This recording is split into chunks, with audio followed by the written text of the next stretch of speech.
Welcome to the Injil Radio.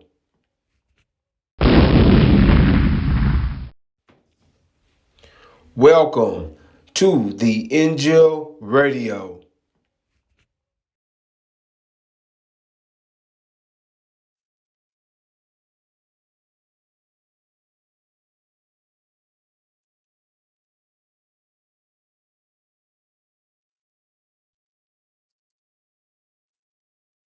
Assalamu alaikum, brothers and sisters.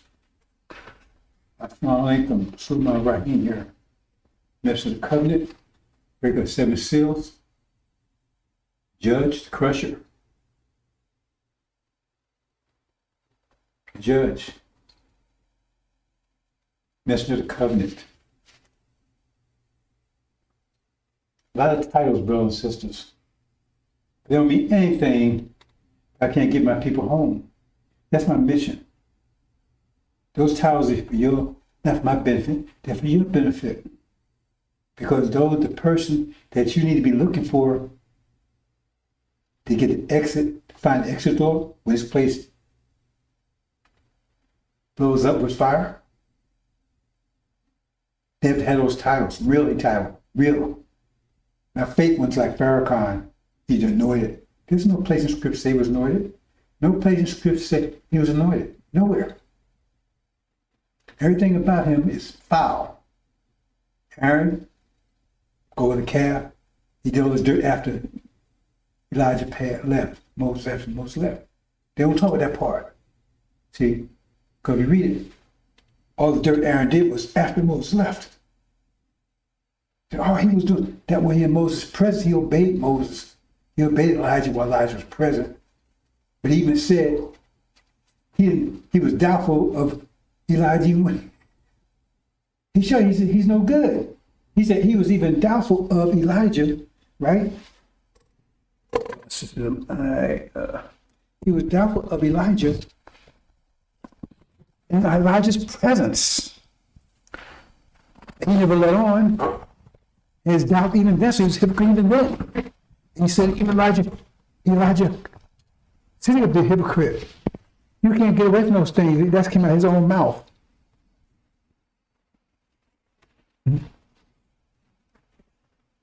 Peter, filling the church up with demons. You know, bring devil. I mean, if that's not interpretation, bring devils in our eye. That's what Scripture says. It says, on this rock I build my church. That's problematic right there, because you build something on a rock, it has no roots, right? It says the gates of hell will not prevail. The gates are there to keep people in hell. Anything that doesn't prevail means it fails. So that means if the gates of hell will not prevail, that means it will fail. If they fail, it means all the residents of hell runs into the church. That's exactly what he's doing. But with demons and devils, he's the chief demon himself. Right? That's exactly what he's doing, brothers and sisters. Exactly.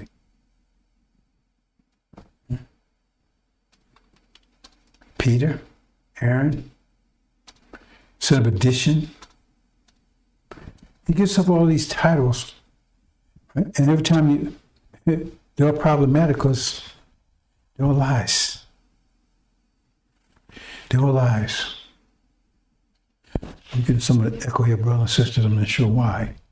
Oh, I think I know why. You understand? They're all lies. All lies. So you're told that the person is like, when the police show up, you want to see a badge. Because how do you know the police are like pretending? If they're the police, I mean, they can do all kinds of things to you. So they give you clear signs. See, Antichrist. I mean, if you understand mathematics, you understand that one. Because the Antichrist come on the being, it means there had to be a Christ to have an Antichrist. That's the balance. So it means the Christ would be, right? He would come in, he'd be conceived same time Antichrist would conceived, 1948.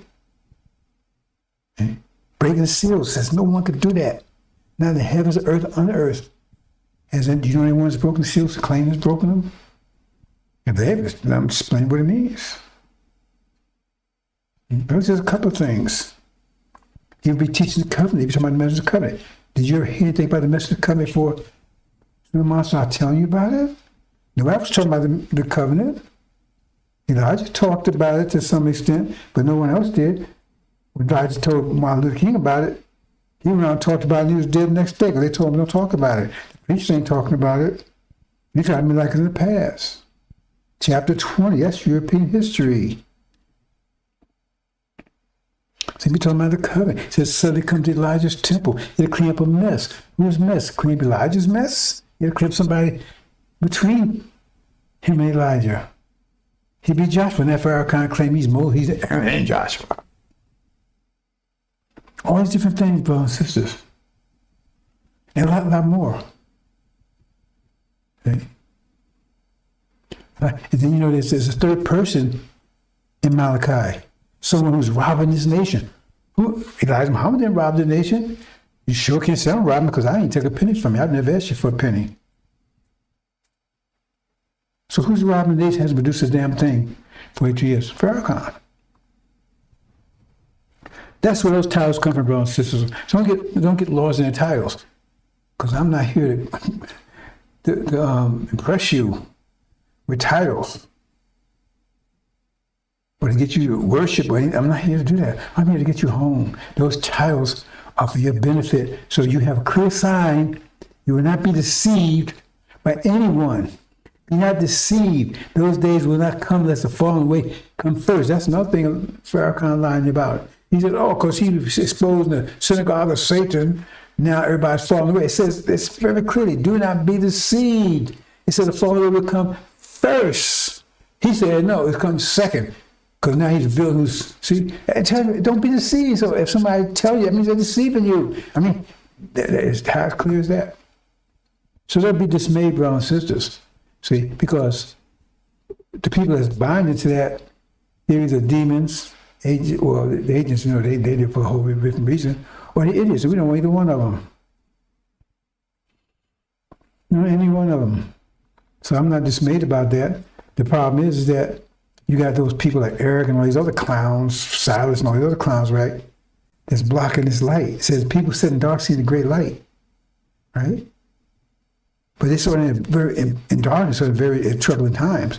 And the time when they had to flee for their lives. And says a lot of them get lost because of that reason, lack of knowledge, because someone's blocking the knowledge, not because they resisted knowledge.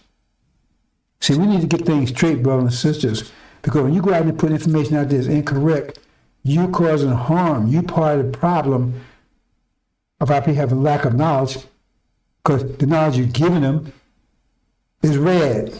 So they receive it, but it's bad knowledge. So it's just as good, it's just the same as lack of knowledge. Because lack of good knowledge, because you feed them bad, and then you think that's what Farrakhan's doing. They give them information that's bad, and think they got something. If you don't get it straight, you need to not say nothing at all.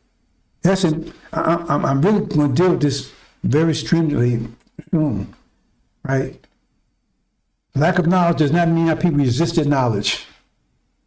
That doesn't mean that. It's a whole different issue altogether. You got to have knowledge of something before you can resist it. How you just going to resist? Oh, I don't want that cake. You don't know what the cake is.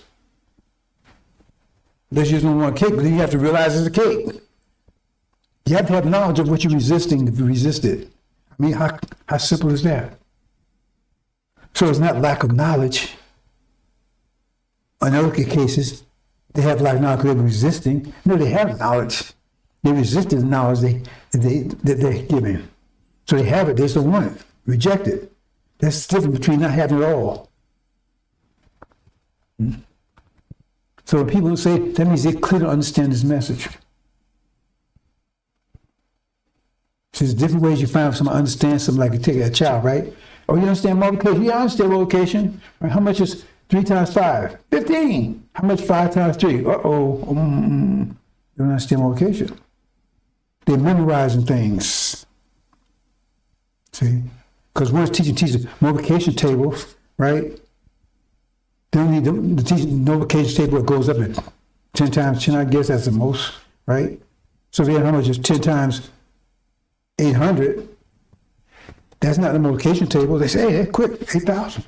Because they understand the multiplication. See? But they, oh, they got to go to the calculator. They don't understand multiplication.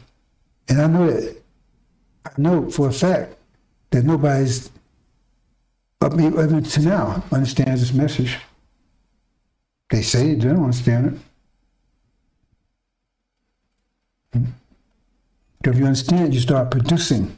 They say every tree that's not produced, it would cut down. You start producing. You know, if you're apple tree, you produce apples. If you're not producing anything, that means you're sterile. You're sterile. I mean, I got the angel to work with. I already told a story about that. I felt like I got back into it, but if I got the angel, why would I be teaching the Quran? If I understand the angel, I mean, that's my book, that's what I work with, right? Why would I be teaching Mr. BLACKMAN? Why would I be teaching the lesson? I mean, I can refer to them, but that's my book. I should be teaching the angel. That's the book that's required to get the job done. You know, you fix a car, you got a manual. Use the manual for that car. You don't get a manual for a truck. Use a manual for that car. And we got the manuals that's for our people's deliverance. But we use all other stuff that ain't gonna work. The manual for our people's resistance, our people, the manual for our people's survival, right? To survive, to win, to overcome. That's the angel. The manual for them that fails and have to get it right. What we call a backup, a renewal. What do you call it? In with school, you have to get a makeup. You get a makeup, right? Right. See. There's other books. 7 Thunders, 7 Churches of Hosts. See? That is the man that'll get them out of there. If you're not teaching that man, hey man, I'm working on this BMW, man. Oh, wait, here take this manual for a Volkswagen Beetle. It's a car, ain't it? No, yeah, it may be a car. It's not the manual for his car. And if you ain't giving me the manual for that car, then you give me something I don't need. And if you ain't teaching those books, then you ain't teaching anything.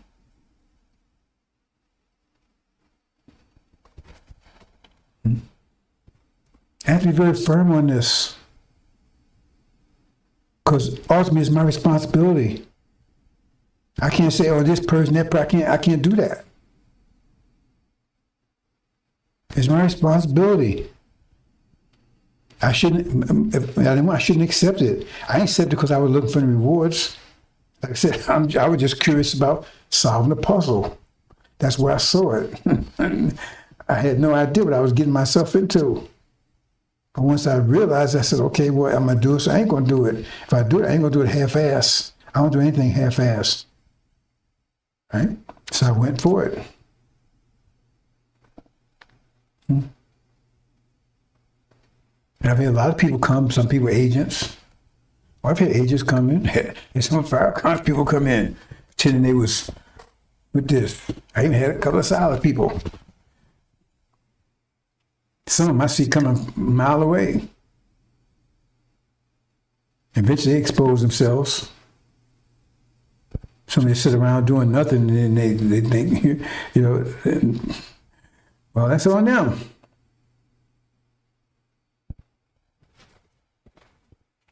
That's not going to stop me.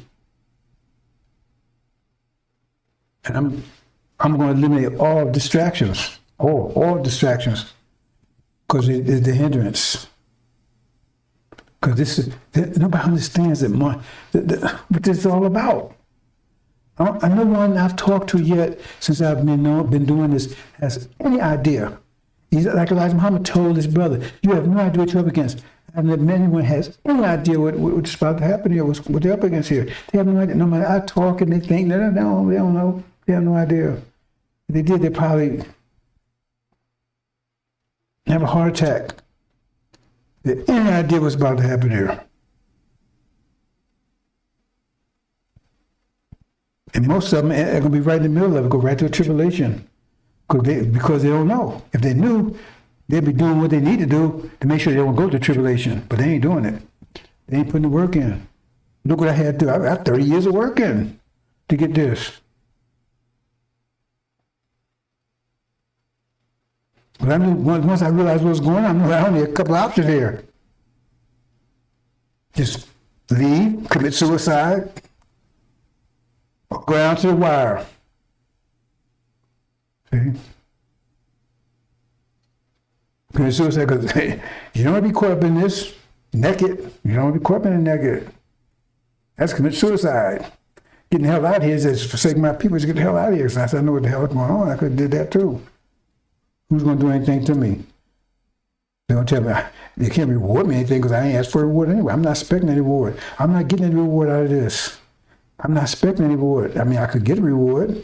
It tells you right there, ancient days, he didn't want a reward. He did the work, but he gave it to a master, gave away the master from him. He did the work, but he gave away the master from high because he says, respect him, he's the king. He's the God. I'm not looking for anything out of this. So why am I doing it? I'm doing my people. And most of them hate me anyway. My family hates me. That's what it's sacrifice. That's called sacrificial. You understand when they say sacrificial lamb? Because lamb, if you understand the way it works, you have to get a pure lamb. For your sin, you have to sacrifice it. To atone for your sins and everything else. You have to get pure. That's what the whole thing about, the blood of Jesus and that kind of stuff. That's what it's all about. They got it all wrong. See? The lamb, that's what I call him a lamb. He had to be sacrificed, a pure lamb. He had to be somebody pure, right? See? Unblemished. Otherwise, it wasn't worth it. Because, in other words, if you're going to sacrifice something, you got to sacrifice something meaningful, right? You want to really sacrifice a total. You got to sacrifice your best, your very best to show to God that you're sorry, whatever the case may be, right? That's why you got to get the best, the lamb. That's why his father had to give his son. That's why Suleiman, David's cast as the father, matched from Muhammad, and Suleiman's cast as his son. He said he gave up his son. Because Master Muhammad could took me out here anytime he wanted to. He knows who I am. He could have took me out here a long time ago. To sacrifice his son, right? To save his people. And his son willingly did it. He didn't want to do it, but he willingly did it. He said, if you read the Christian fiction, he said, man, wow, can I pass on somebody else? And he wasn't expecting a reward for it. Nothing. That's a pure sacrifice. I'm sacrificing. I ain't asked for anything, no reward. Farrakhan, he wants money, he wants houses and all that kind of stuff. I didn't ask for anything. Everything I got, I give myself. I work for what I get. I have my own business and everything, I gave up all that to do this. Mm-hmm. Not that all of that, you understand what I'm saying? That's what it did. Pure sacrifice. And it says no one appreciated it. That's why I said on the course, no, they don't know what they're doing. I'm giving my life for them. I ain't asking anything for it. I'm doing it for them. I ain't doing it for me. And they want to kill me because I'm trying to save them. It's like, you go, a person's drowning, and you go out and try to, they can't swim, you got to try to save them, they're drowning you too. They don't realize, they just got to relax. You want to bring them in, but they fighting, and then both of you end up getting drowned. Sacrificial lamb. And nobody understands. But I can't allow any distractions. I can't. Not anymore. I've had a lot of distractions. And I know they don't understand. I ain't knocking anybody, I know they don't understand. I can tell. You can tell by the actions, the things they say, they don't understand. They haven't a clue. That's what tribulation is for. To make you understand. And understand where the devil really is, because you're going to see him up close and personal. See, because a lot of us kind of forgotten. Over here, 100 years or maybe not 140, 50 years, right? The devil's in there stickers. In other words, he in the background now, right? It's obviously, hitting you before, directly. So you kind of think everything's okay. Everything's okay. They still just as dangerous as they ever been. So now we got lackadaisical and think, oh man, no. Because what they got planned for you, that's what we're going to talk about, brother and sister Snare, what they got planned for you. You can't even imagine. And that's just on top of all the other stuff that's about to hit here. You'll be right in the middle of. And I can talk until I turn green, orange, and yellow. And nobody understands, no one. I can tell. I don't know what else to do to get them to understand. Because if they did, right, they would have a whole different attitude. Okay? Whole different attitude.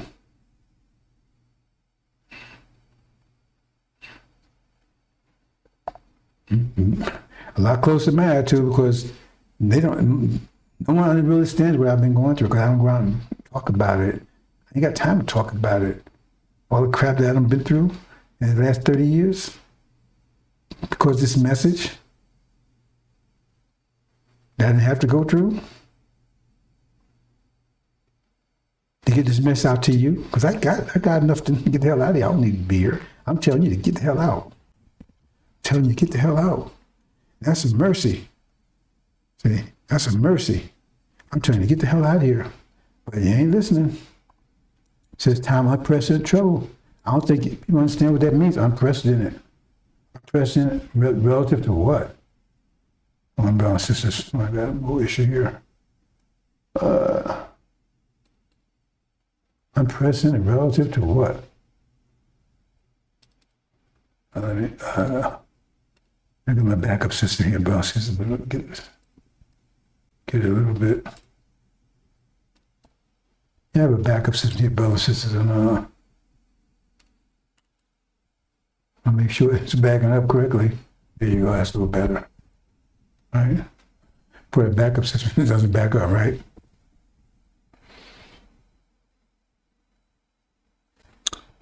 So I was saying, right?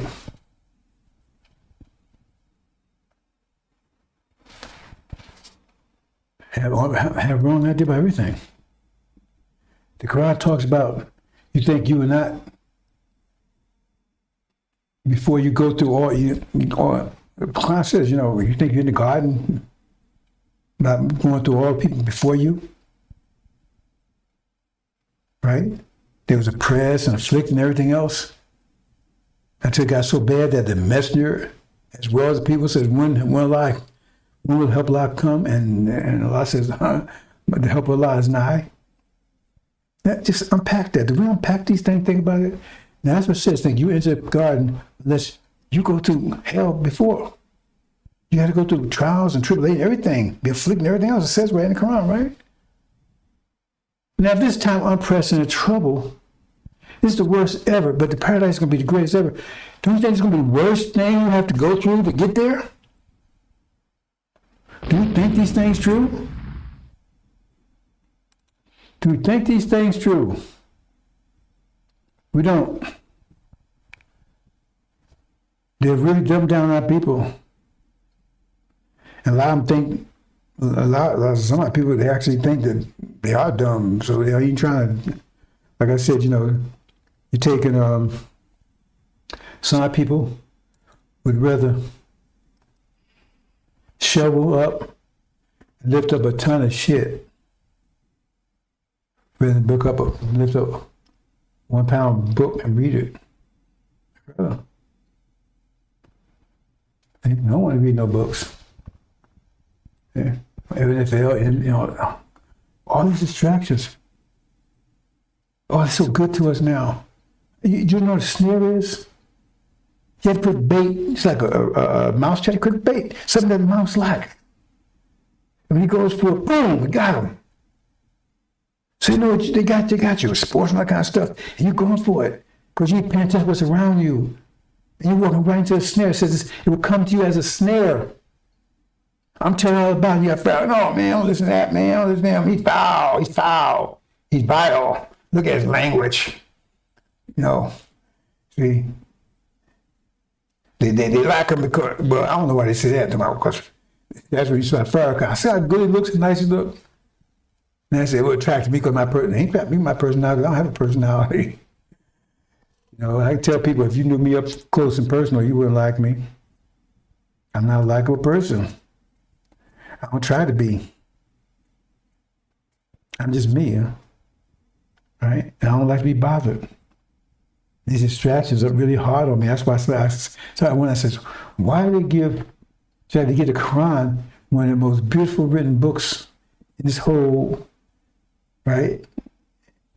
It's beautiful. The Quran, everything is beautiful. I know a little about enough for average to know that. It's not like the Injil's complex, puzzle. Not the Quran.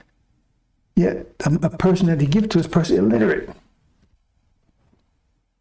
Can't read, all right. So it sounds like you find a person that's totally opposite of what you're trying to do, the job you got to do, and that's the one you give it to. Same thing Elijah. Elijah could barely talk.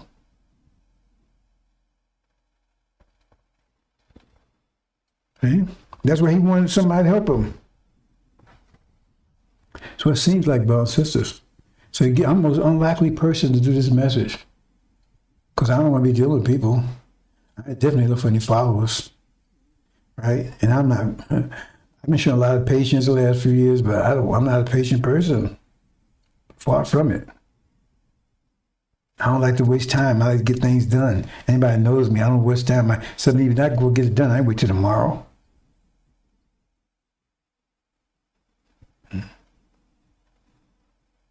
I don't do anything half-ass. That's how I do it. I go do it. I keep my word no matter what. And I don't put on any pretense. Since I'm perfect and all that kind of stuff. If I make a mistake, I made it. It's on me.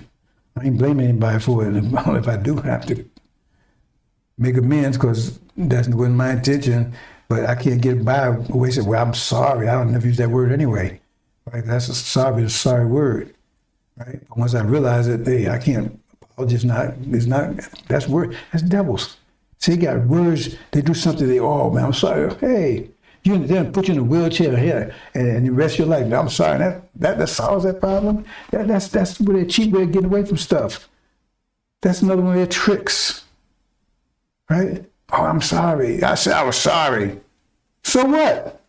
That get me out of this wheelchair? Right? That give me my leg back? You keep your sorry. I said I was sorry. That's like mislead, right? Take from you and give you nothing back. So give your word. And that's supposed to, they could have $1 million worth of damage, right? But they give your word back. Oh, I'm sorry. I stole $1 million from you. And that's supposed to absolve them. That's that bullshit. Okay, brothers and sisters, that's the part series I just did. So I just went over that, right? I'm going to,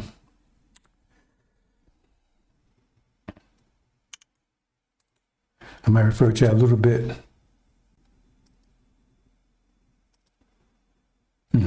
Oops.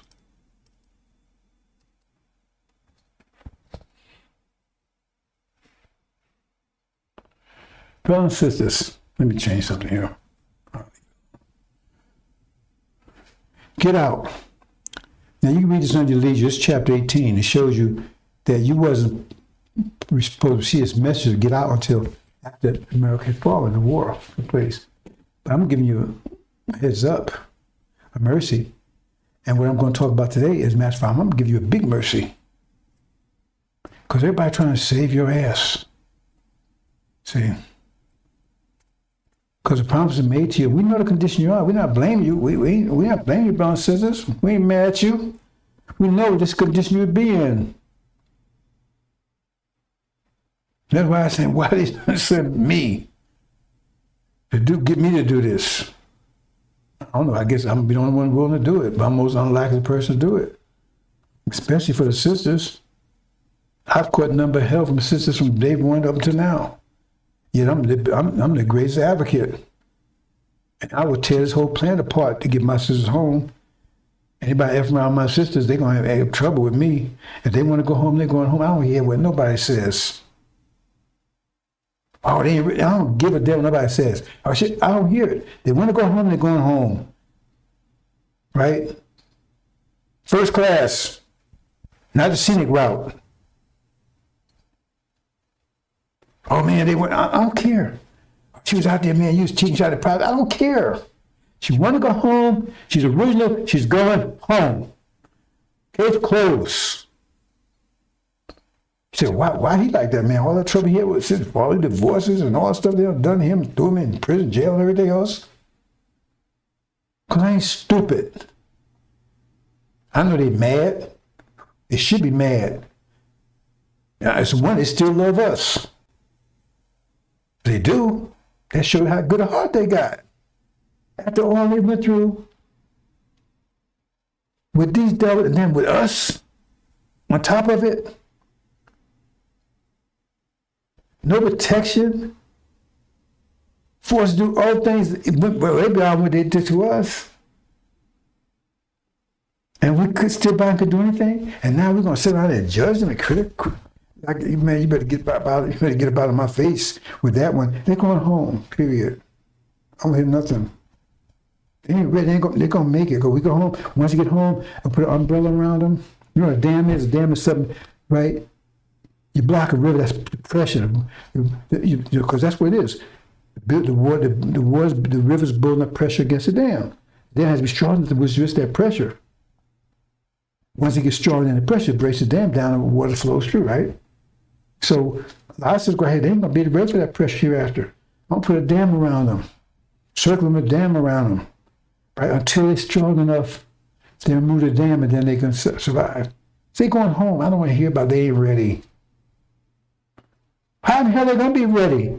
They're taking care of your ass, wiping your behind, nursing you. How the hell are they gonna be ready? After all the shit they went through, excuse me, but I don't care. I'm gonna say it. Because that's what it is. I'm gonna call it what it is.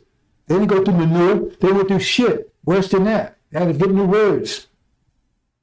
After all they went through, they got a right to be mad. You take it out on me, but because I ain't there. But hey, I caught it. Catch it. They're going home.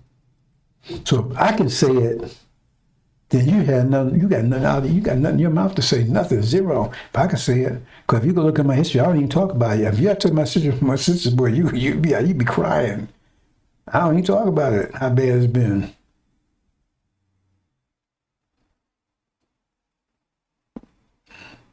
And part of it, me too, because right, I'm not one of the fluffy brothers, right?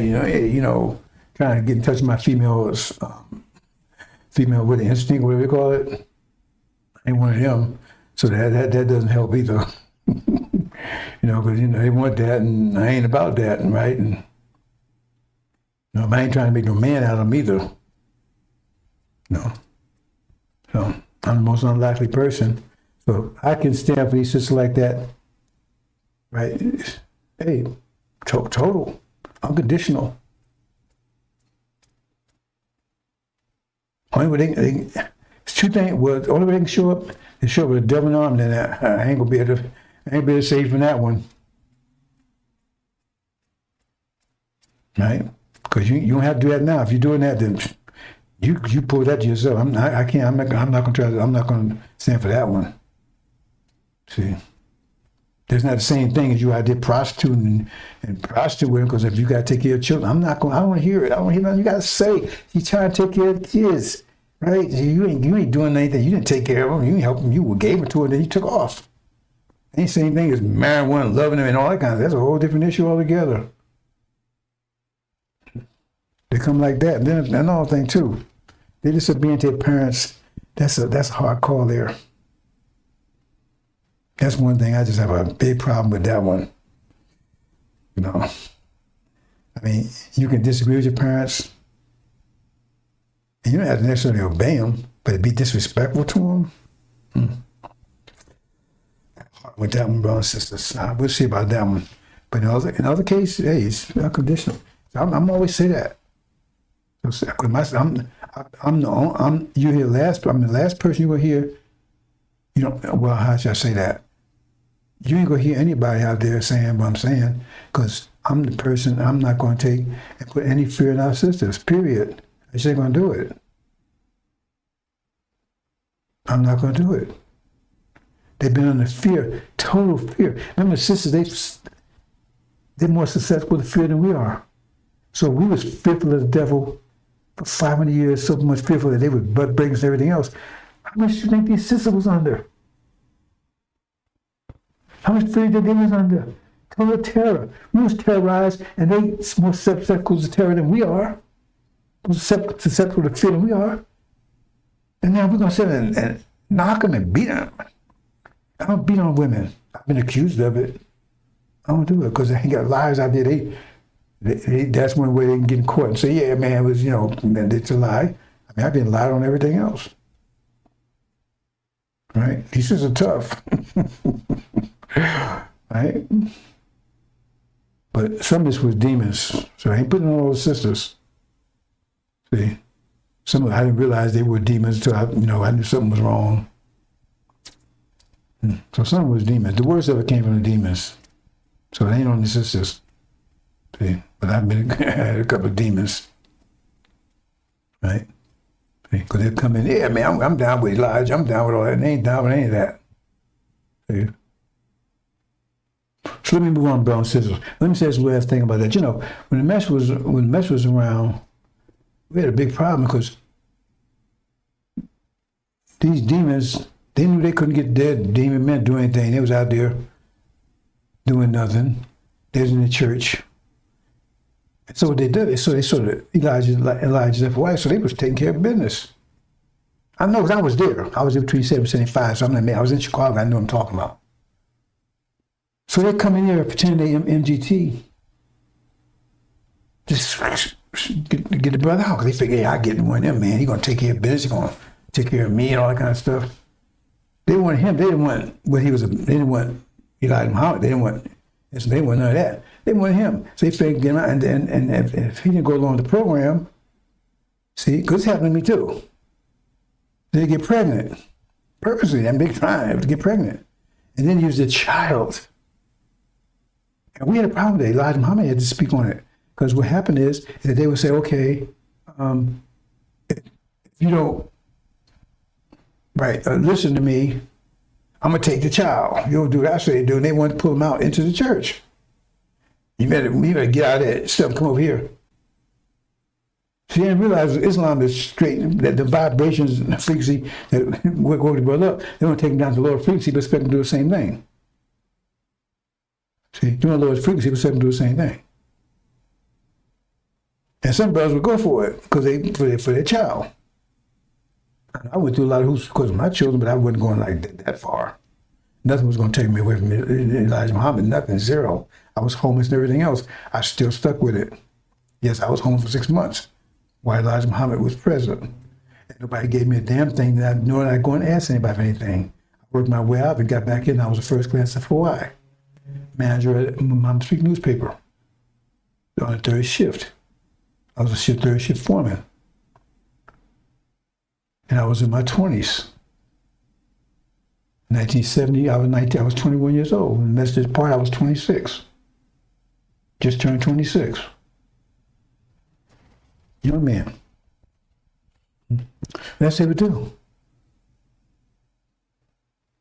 And so the brother, well, now his child, gonna pull his child into the church, and man, that in those days, man, you said, wow, that was, and that's what stuff they was doing. They didn't want to be MGT. They didn't want to come and pull the brothers out. That's what it was doing. See, and so consequently, then they had a big divorce thing. So some brothers said, what they're doing, I'm not sure how all this connects up, work out. I'm just telling you what happened, right? I'm not going through all the math and the science of it, but a lot of them was running down to Mexico because they get, I think, one overnight divorce. And the minister found out about it. I said, no, brother, you can't do that. I wouldn't, I didn't disagree with the minister on that one because I sympathize with those brothers. They want to, the minister said, no, you can't do that. Because I think he was looking out for sister what? I'm not sure exactly why he said that. So he started going and getting divorced like that because back then they had no fault. They had no fault divorce. You couldn't easily get a divorce. Anyway, brothers, let's move on. Remember, this chapter 18 here. Read at your leisure.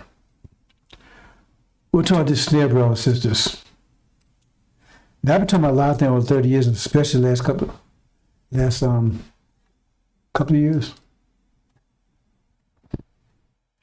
And I'm trying to bring everything in respect of home. Right? Now, it says Suleiman, he revealed things. I talked about this yesterday. He said he revealed things hidden from the foundation of the world. And I get back to this again. Because the knowledge of pressure, in the way I'm talking about it, the quality of it between, because, we're separated. Even the separation process, how the woman came into existence, that was hidden from the female too.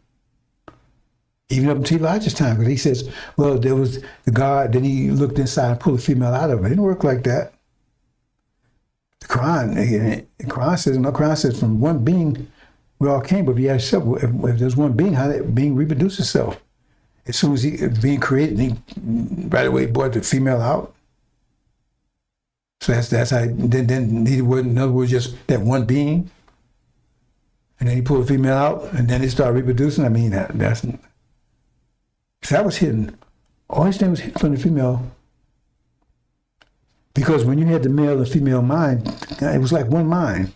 It just right. But what we call the male mind right now, right, that dominated. It was the dominant perspective of the mind. Mind had total perspective, but it was dominant. And so when we decided to split in two parts, right, it was the dominant side that made that decision and then put a lot of burden on the female side. That's another story, but I'm not going into that. But a lot of things was hidden because we wanted to maintain dominance. And they thought if they just let the female full knowledge, and she wouldn't know. Plus, she outnumbered the males. That's another story altogether. I talk about the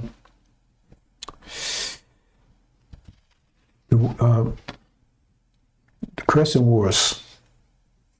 They still dominate. They still outnumber us today.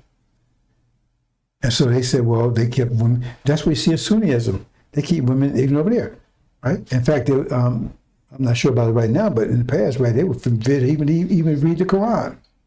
They didn't want her reading it because they were fearful of the woman. If they weren't fearful, why would they make those restrictions? Why would they forbid them?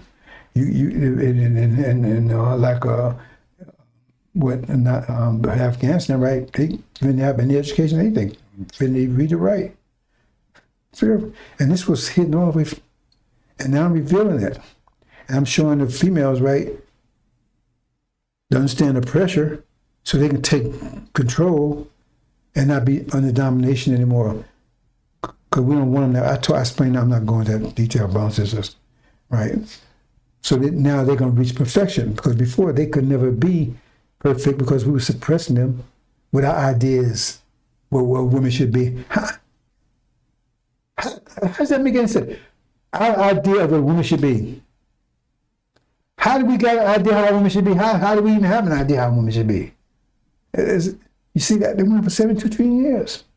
Our idea, think about that. Just think about it. Our idea of what a woman should be. And so we put that on for them. And then we get mad because we ain't getting what we think we should be getting from a woman, but you already suppress her ability to do it. And so that comes to screeching halt. That's one of the things. There's other things too. That's what it's talking about. And it says he spoke more in parables. He was really revealing parables, because if he kept speaking in parables, the stuff would still be hidden, wouldn't it? Proclaiming things that was hidden. So if he's still speaking parables, it still remain hidden, wouldn't they? So he can't read it that way. It seems that way, but it can't, because he's still spoken parables. I mean, it's still hidden. But it says he proclaiming things. That means he explaining things was hidden. So how can you do that in the parables? If one Bell says this.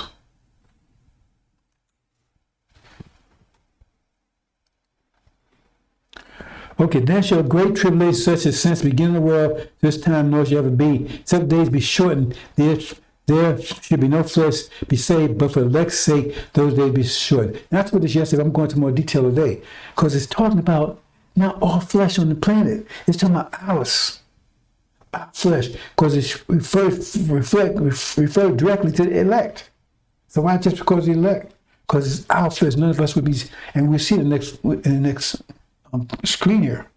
I'm talking about. Because you're reading all wrong. You think, oh, they're gonna wipe out the whole planet? It's like right now, right? You say, okay, the Europeans, that's what, the thing between, see, now it's coming out open, so I can talk about them open. Because before, like our spiritual theory, but now China is accusing America of developing DNA weapons to destroy their citizens. We ain't destroying Caucasians. Why are they going, Caucasians not gonna build a weapon that's gonna destroy Caucasians? That don't make any sense.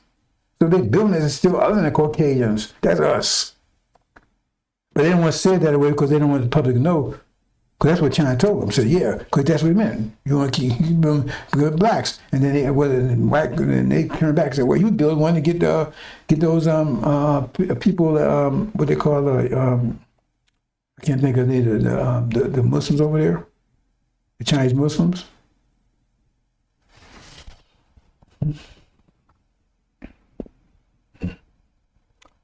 Hold on, brothers and sisters, for a minute.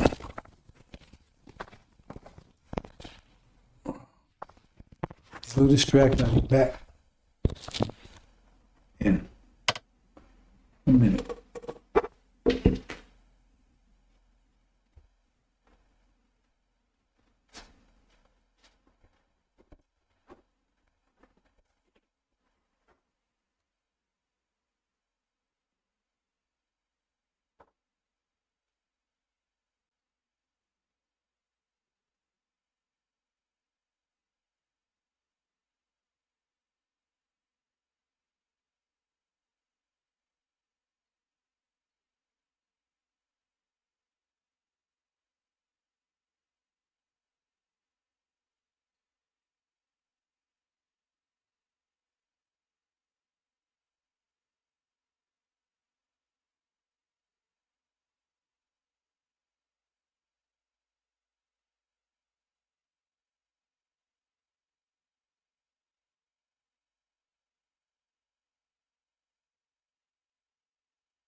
Excuse me, brothers and sisters.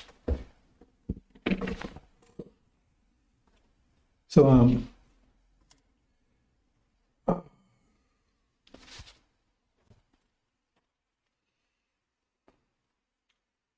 now this, we need to pay very attention to this, brothers and sisters. I said, you have no idea what you're up against. What they're planning. It says it will come upon you as a snare. They're talking about you. Okay? Those who dwell upon the earth. You need to understand, what that means. You don't mean everybody. They will come as a snare on you. But they got a plan for you. Those days had to be shortened, or none of you would be left alive. Because they had a plan to eradicate you altogether. Let's go into it and see if we can make sense of it, brothers and sisters. Look at this next verse here. Now you got to put these things together. They have said, come, let us cut them off from being a nation, that the name of Israel be no more remembered. See, all this is conspiracy. See, because first of all, false Israel is not Israel. It's a hint near because of the way the name is spelled. I'm not going there, brothers and sisters. But they were set up in 1948 specifically to see the world who Israel is. Because they're already a nation. So how are they going to cut them off from being a nation when they're already a nation? Coming from being a nation. Because we're the ones being cut off from being a nation. Because we're not a nation here. Like Mom said, we're nation, but you understand what he's talking about, because we're not a nation. A nation is a sovereign country, right? You sovereign, you obey your own laws, you have your own land. We're not a nation. We belong to a nation, we're members of a nation, but we're not a nation. We're not a nation.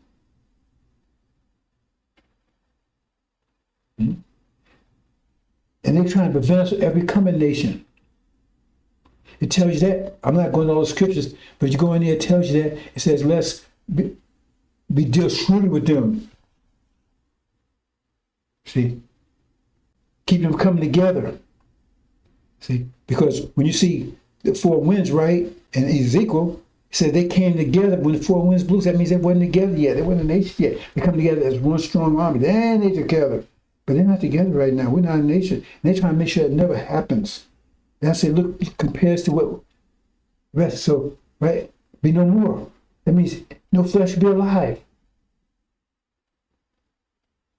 We'll be all gone.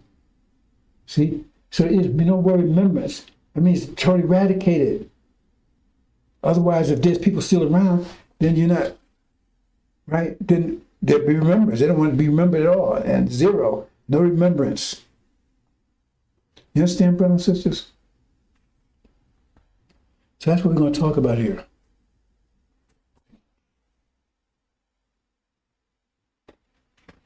So now I put this together, brothers and sisters. This is the angel key.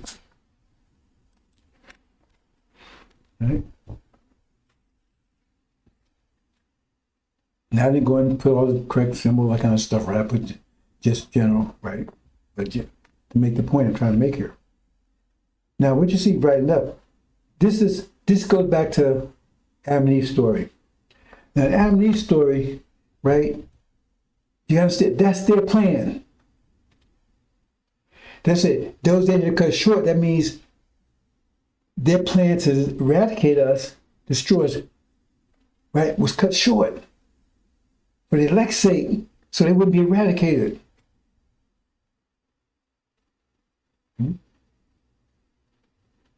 That's what it's talking about, right? So somebody had to cut that short. Cut those days short. Stop that plan from taking effect. Because the plan was to eradicate us. All flesh. All our flesh. Total eradication. Right? It gives you a hint right there in chapter 12. It said, the woman stood by, the dragon stood by to devour a woman soon, the child soon was born. It says, when the nation was born in the day, that's what I'm talking about. That was the nation. It said, when the nation was born, that's the child. The nation was born in the day. Who heard such that? The dragon stood there to devour a child soon was born. Soon as the nation was born, was there to devour it, destroy it. Soon as born. That's the child in that situation. But was snatched away. Had been snatched away for a dragon could get it. When the nation was born in the day, that means it wasn't a nation yet.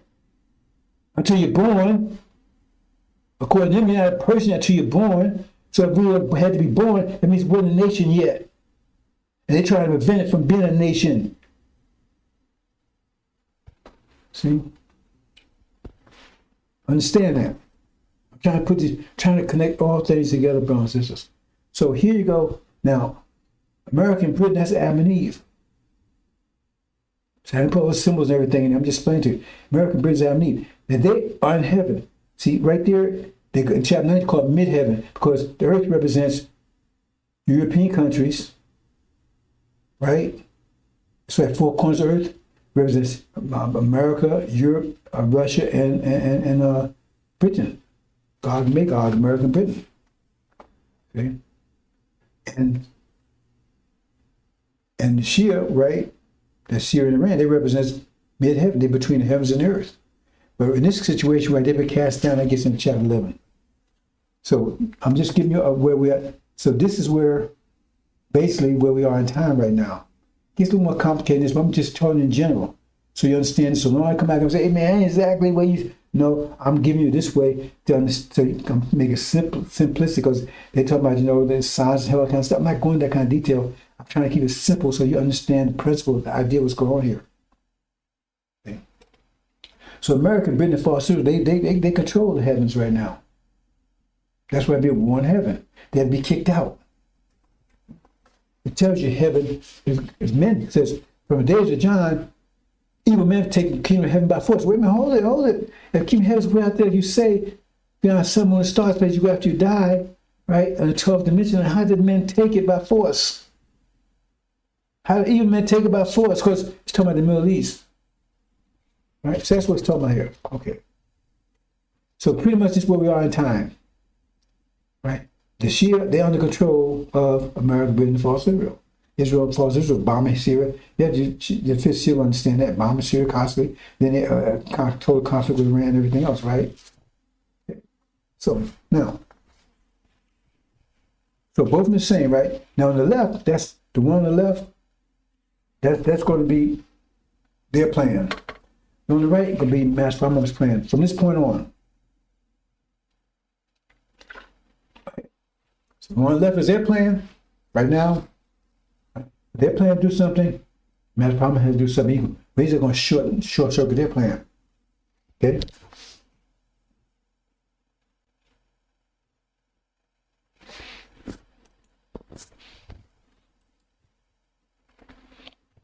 Now see, their plan was, I said demon saint, that's the tree of knowledge, good and evil. See, I'm gonna do another one when I actually put all the details. See, I push this together very quickly, get all the actual symbols and everything. But I don't want to waste, I want to get this to you quickly, brothers and sisters. Because I don't think putting that in there is going to change the effectiveness of my communication. So I'm just telling you. So knowledge of good, knowledge of evil. Knowledge of good is what Elijah Muhammad taught. Knowledge of evil is these preachers teaching. With their fake Jesus, masquerading as angel of God, angel of good, angel of light. So it says that they were. It says that they was told that they do not eat from the tree of knowledge of good and evil. It means consume it, take it out of existence, right? We eat, take it out of existence, right? So the day you do it, you will die. So it's telling us, but it says someone told them, hey, man, oh, you can do that. Say, I'm getting some details, I'm getting complex stuff here. See, so I know I'm going to lose a whole lot here, but I put it out there, you won't catch it in a few more days. So who's the serpent? We know the serpent represents an African country. See? And that'd be Africans riding that white horse. You don't see him now because he's down, right? See? I'm not sure all the details now because actually he would be up there at this point. But I don't know, not at this point. He used to be president of the United States. He's a god because America is God. You have to read chapter 20 for that. I'll say, here I go again. I don't want to go too much detail. The problem is, when you understand the nature of God, God is also a country. He's also a person, like a president, when rule the country. So that would make Obama a god, but he's also African. And what European country is run by African? Only America. That's what I said. I talked about this 20 years ago, 30 years ago. I didn't know his name, but I knew it would be African. That would be president. Elijah Muhammad even says, but he went a little further. He said the last president of the United States would be African. Or be a black man. He said he's African black man. So it said, but that means take out. If you take out existence. So they told me they did not do that. See, but they did anyway. That's their plan. So they did it, right? See, that means they attacked. This is their DNA thing. This was their plan. It was this attack, eradicate us. This DNA weapon they got, right? That this singles out us. That's what it's talking about here. Right? They was planning on doing that. That's their plan on doing right now. And they said the serpent gave them the go-ahead to do it. And the serpent, that's Obama. So you don't understand this. He's president. Because he wants you destroyed. That gets back to that last war between the bear and the lion. But he wants to do it here. Because at some point you're going to have a war. He wants to destroy you right here in the cradle. See, he's part of the dragon tail. He wants to destroy you right here in the cradle. Before you was born. Because see, you're not born till the four winds blow. And the winds hasn't blown yet. So he wanted to get you before you become a nation. So he told me, yeah. Because he knew. He knew his bills were up. He said, yeah, use on them. He said, well, he'd get me too. Really? He get, oh, go ahead. But the weapon's isolated here. He didn't have to be here when the weapon exposed. He gave him to go ahead and do it. He said, why would he get him? You understand, have said about the war between the lion and the goat. I mean, lion and the bear. To understand this. So some things I can't talk to you about because I've been telling them, and some things that's too advanced you wouldn't understand anyway. But those that's been paying attention to Injil at all, they might understand this. Understand why that would, because I told them, I talked this a while back about having these story. But I never told them why that devil, right? Why the serpent would give an okay to do it. I never told him that. Why would he give an okay to do it? Because the serpent said, he told me, yeah, you go ahead, y'all go ahead and do it. But now you know why, if you understand. Now I can tell you, because now they talking about high levels, but also I can tell you now, because I already explained you the story about the bear and the lion. Because that's his objective. And so here, he's, right, because that's the same Jay. He says, well, get him out, get him before they even be born. Otherwise, I got to fight him after they are born. That's what it's saying right here. And so they go and do it. That's what they plan to do it. And he's on board with that plan. Because he encouraged them to do it.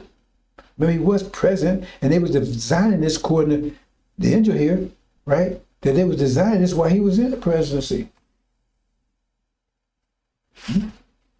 And one ironic things about it is that when he became president, these people got paranoid and said, hey man, they're going to take over the country, right? So they started designing that weapon because of that. Take him out too. And to their amazement, he found out about it and said, yeah, go for it. They said, well, why would he go for it, right? Because that whole idea was, you know, but they said, when he came president, they said, man, he's going to take over the country. That's the irony of it. Because they would think they were developing this weapon, Pentagon's weapon to give it all y'all, him too. He found out, I said, no, go for it. So why don't we go for it? Because he wants you going too. He wants you going too. I talk about that in the dragon, in the locust war, in demon war. They think that he come to save them. You know, don't come to save them. He come to save the Levites that was fighting. He comes, no, you want to get rid of you too. You understand, brothers and sisters? That's going on there. That was their plan. See, they do that. Right? To eradicate their DNA weapon. See? So what actually happens though? Let's go to the next one. What actually happens? Remember, they had to be shortened to prevent them from doing it. So it happened on the right? Because see, they was going to take, look on them, they would do it, and then they was going to take out, use false Israel, take out Iran and Syria. Right? Once they got rid of us, that was, right? And this is a war that was planned, take out us. There's also going to be a war with Europe and China. All this was planned. See, because that's why you say, why do people want war? Why all of a sudden they want war? Say they really want a war. They do. They don't want a nuclear war. They want a conventional war. That gets Biden and said, throw them into the river. That's another story together. But there's so much I can tell you that to support what I'm saying here. I don't want to go down those rabbit holes because we get so deep you can't get back. See, this is a war. I told you there was a plan of war. And one of the first casualties would be us. Because you know if they did that, they was going to have trouble with the rest of the world anyway. The rest of the world didn't care about us either way, but they was going to use that. Say, see how y'all, you know. Right? What happens? The war starts. Remember, goes to war in heaven first, before they could do it. So how does he cut the day short? Because they can still do it, right? Once they defeat it, how come they still do it, right? No, but once they defeat it, all is cut off. And I tell you all the problems that result from that, right? Immediate family kicks in here. Immediate family kicks in. See, now I'm trying to pull this together for you, brothers and sisters. I don't know if I can do it all today. I know I can't do it all day because there's a lot of stuff I haven't told you yet. I'm trying to put this together for you. That's why this stuff is going on. You say, why is it? No, I'm telling you, it's a plan. It says Allah is the best of planners. That's why I take out that, so it caused a famine to take hold. And once the famine takes hold, because they kicked them out, all is cut off. So now you got famine going on in America. Because now America's got rid of strategic petroleum reserves, right? There's plans for these UFOs flying around all their installation sites, right? See? They got they just got kicked out of the Middle East, right? They got to explain how they lost their Air Force. They're going against Iran with Air Force, and they're going to be wiped out. They can't explain it. They can't tell American people that UFOs, so-called UFOs, took all their Air Force out, that they went against Iran with their bunker busts and all that kind of stuff. They can't tell them that. Say, blame on Russia.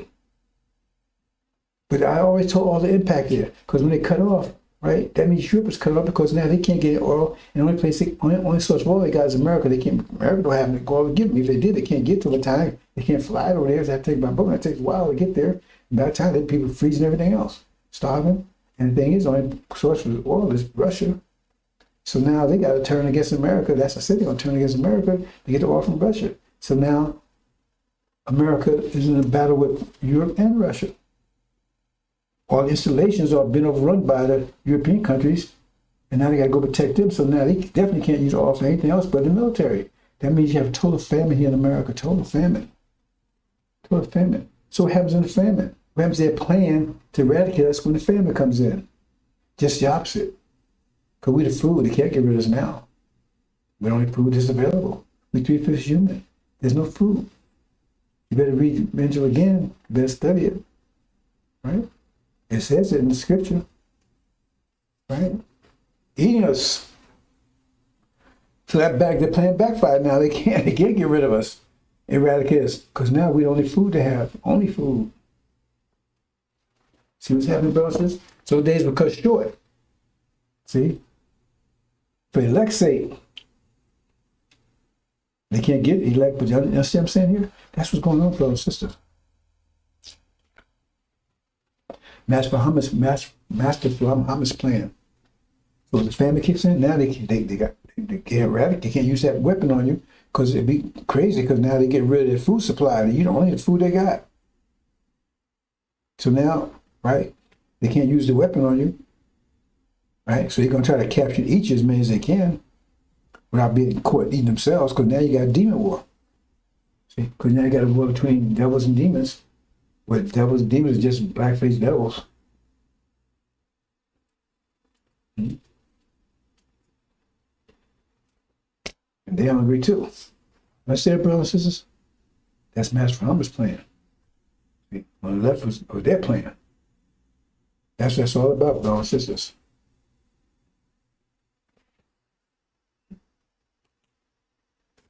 And then, see the war. See, they were great when had a war in the Middle East after they eradicated us.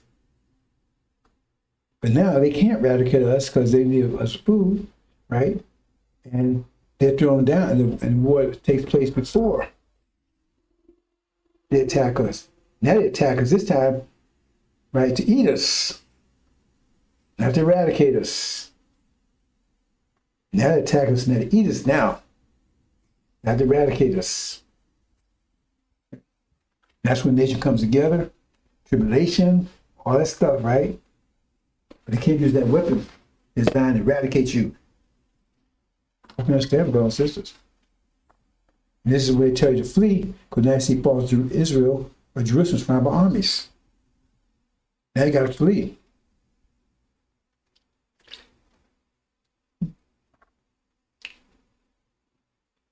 That's going on, brothers and sisters.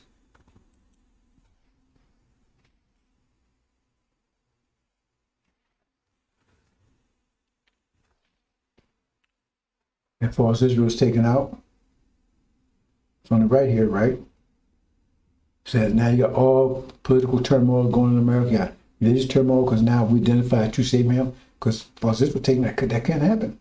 Plus they were supposed to go back to Great Arabia between the Euphrates and Nile River. That was Arabia. Never got there. And once they planted, it wouldn't be uprooted again, but they got destroyed. So now they can't hide the fact that we're true Savior Abraham at that point. Talking about the right over here, right? Syria reigned in total control of the Middle East. American British cast down.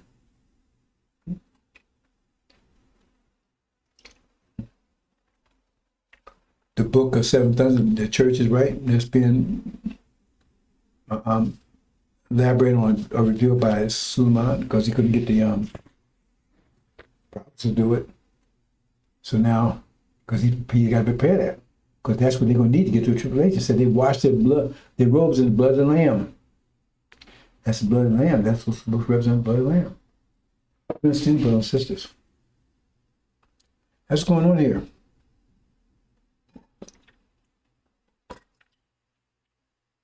That's their plan right now. Any day, that's their plan to wipe you out. And I talk about openly. Just don't mention that it's you, the target.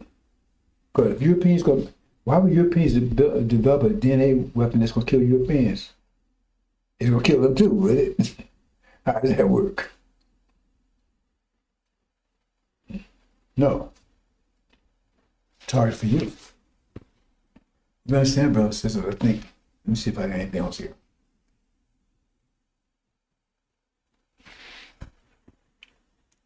I think I'm pretty much going to call it quick, brothers and sisters. I might talk about a couple of things here.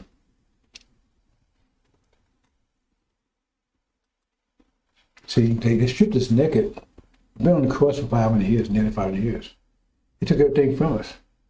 And now they plan on eradicating us altogether. They hated you from the beginning to the end. They hate you all the way now. They hate you at the beginning. They constantly hate you forever. Oh, man. No, he's kissing on him and loving him. Because he's one of them. He's one of them. His father's the devil. Took everything from his bones. I've talked about that quite a bit. And the battle for Zion. This is all about, brothers and sisters. Cut him off from being a nation. Man of Israel be remembered no more. Zion. Said 104,000 man still on Mount Zion. And Zion backwards, you know why? That's our land, brothers and sisters. We got to battle for it. We're battling for it now.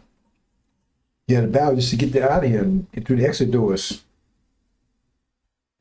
And you got to have, the angel, or you got to have one of those knowledge of the ones. There are knowledge of one of those 2 books, 3 books. Then we have enough power, right, to go over and take our land back. You could take it back to where you are right now, brothers and sisters. But I said, brothers and sisters, they're about to get there. I'm putting those vibes out, brothers and sisters. Pretty soon it can be enough. Lift them up. Battle for Zion. It's all about, brothers and sisters, going back home. It's my job to get you back home. Once I get back home, brothers and sisters, stable, back home, sisters protected, elevated, right? I'm out of here. You don't see me no more. I ain't looking for any rewards or anything. I could get it if I wanted that. That's not me. I want to get you home, brothers and sisters. Nobody seemed to want to do it, but me, so I'm doing it. Everybody wants reward, but they don't want to put their effort in. And the reward that you need to be a top dog, you have to. My effort you're putting in, I don't see anybody coming even close. I don't know if anybody would willing to go to 30 years of what I went through. Because they were like, oh man, I ain't got no followers or nothing. See, that would bother them, don't bother me. I guess that's why he picked somebody as a hermit. Because they knew they'd be a hermit, they'd be alone for about 30 years, and most people can't take that. Don't bother me. I prefer it that way. Battle for Zion, brothers, says we're going home. Let's walk this quickly, brothers and sisters. Like I said, it starts off with the eagle, the hawk, and the eagle. Hawk represents ship, eagle, right? And, right? That starts off it. That's what the angel says. They don't have the sequence. First of all, nobody's telling about these wars. According to Farrakhan, Armageddon. Armageddon's already started. You got that wrong. It's Armageddon. H-A-R-Mageddon. Already started. Well, it is. How come bombs and there should be troop movements, right? Not just some old regional war in Ukraine. So if it's already going, I mean, we should expect a nuclear bomb. Ain't they now, right? People don't know what they're talking about. So that's the first battle. That's the opening shot. That starts off the apocalypse. Matter of fact, it starts with war heavies. Begins it. And then once the hawk defeats the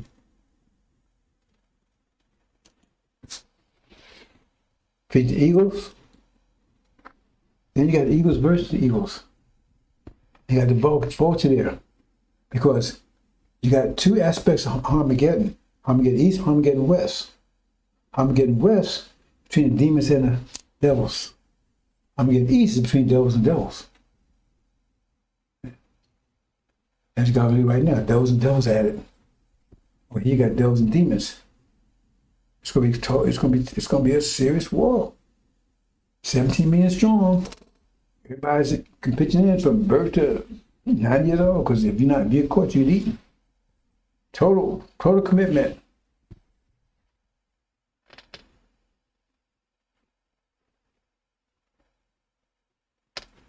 So, dragon, let's back to Samson.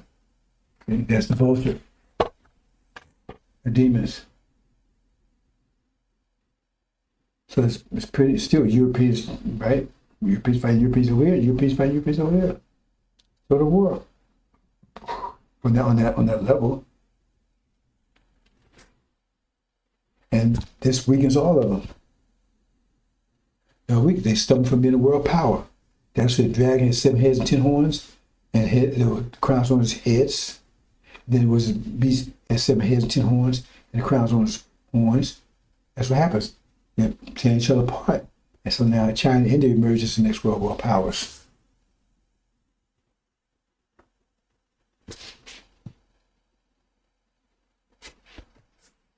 And so while they're being distracted and wound each other, that gives the goat, that's China, India, right? Attack orders. I'm not going to details that, but chapter 17 says, right, there's Master Muhammad getting their minds to attack America. Why? How does he do it? Well, I may speak to it, right? Because China and India is also totally dependent on Middle East oil. They can't wage war or anything else without it. Who has control of it? Master Muhammad and Shia. So if you want to continue getting oil, you have to do what I say. You got to go and attack America. It says that God put in their spirit to go and do it. They ain't just do it. They said it would come with anger. Go come with anger after the ram. That's happening here, brothers and sisters. And the bear would be alongside. That's another story altogether, brothers and sisters.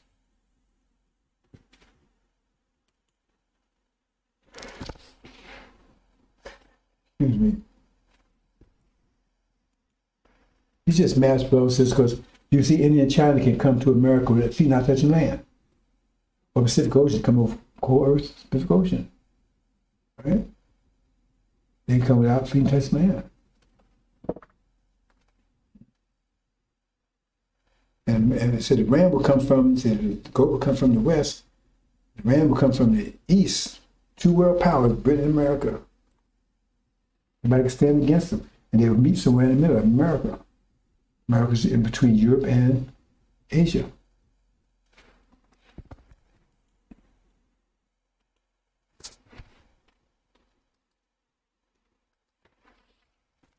Okay, so let's move on about.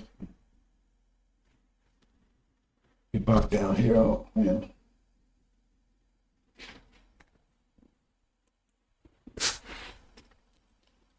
And there's a goat about to attack the ram. Right? The bear supporting him. There it goes. He attacks the ram. Says very angry at him. America at the point is under siege. When they come, they're not come attack direct. They're gonna come in on shore, West Coast. They're gonna take a little while. America on siege, nothing goes in and out. And then they bring it down. But during the siege time, the famine's going to be apocalyptic in America. By the time they arrive, all the demons are eating up. They're still hungry. Trying to count all of them to be eaten by then. They're going to attack them, take them out. Set them on fire.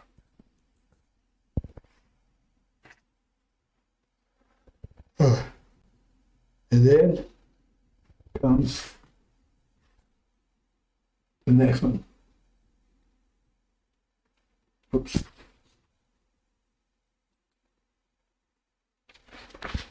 And then it says Lucifer was jealous. He wanted to be like the Most High. He wanted everything. So now he's worked. He put 3 up by the roots, right? That means the goat and the ram. The ram got 2 horns. Goat's got 1. He got rid of both of them, right?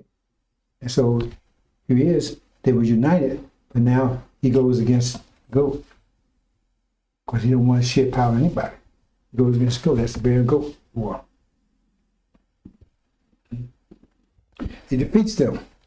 So now he has control of the whole earth except for the Middle East and parts of Africa. He has control of the whole earth.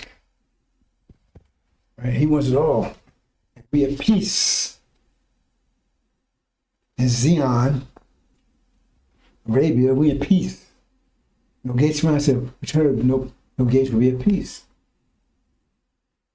And he says, no gates around. So then he says, okay, if I take them, I got the whole thing. I'll be the God. That's what he does. He attacks and he defeats the bear. The bear defeats the goat, but doesn't destroy him. Because he has that be a man, you guys said, huge army.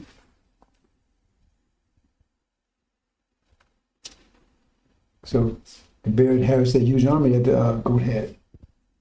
He destroyed their authority, but he has a control army. Okay? So they go at it, and the bear wins. Defeats the goat. Has control of the goat's armies. China, India, 200 million army. I think I misspoke a minute ago. Okay? Bear and the goat. So after the bear defeats the goat, and the ram, he defeated the ram because he was with the goat and took out the ram. That's 3 horns plucked up by the roots. They're gone now. America, Britain, and China, India. History. Then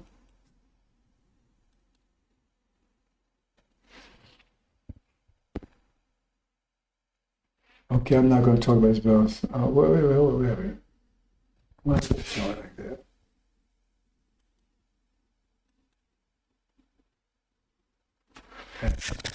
Yeah, lion. Where's lion backwards? Yeah, in a line. Stuff like that, bro, says you gotta know you're not paying attention to. But now the lion beats the bear. That's the final war. Remember, I said so fun, but he's going to be charged. Africa going to break up in 2 groups. Remember, the kind of Africa, all the people together, there's more people in China and India. They don't want to speak so like that. If we got individual countries, we put all together more about it's as much or more people there in China, India. So now, he said, I want it all. I'm going to be the God, be like the Most High. See? So he controls half of Africa, right? And lying with home, free from captivity. No gates around us. Mom looks, hey, man, let me take them. I got the whole thing. I take them out. Got 200 million man army plus the Africans. And that's the lion. Lion run from the Middle East. Take the Middle East. They go at it. Final war. Final war. War last day between Gog and Israel. And then Russia, you know. Final war, brothers and sisters. I think we're going to leave it here. I'm trying to get you to understand how this comports from what we said at the beginning. Why did the serpent tell Eve to go ahead and do it? Go ahead and nip it in the bud. So he didn't. Now he's got this war, which he might lose. All these pieces together, brothers and sisters. All these pieces together.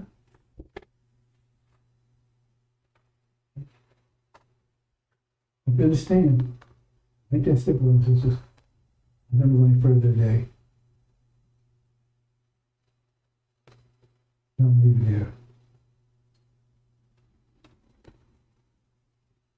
I'm going to leave it, brothers and sisters.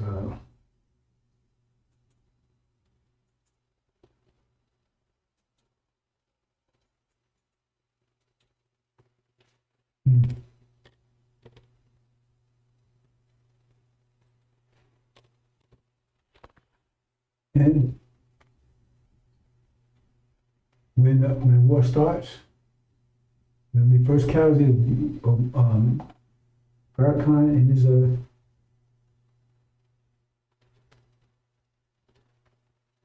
Levite Ishmael, the traitor, and did that, it apes from like United America. Remember, they're demons now, and most of the demons.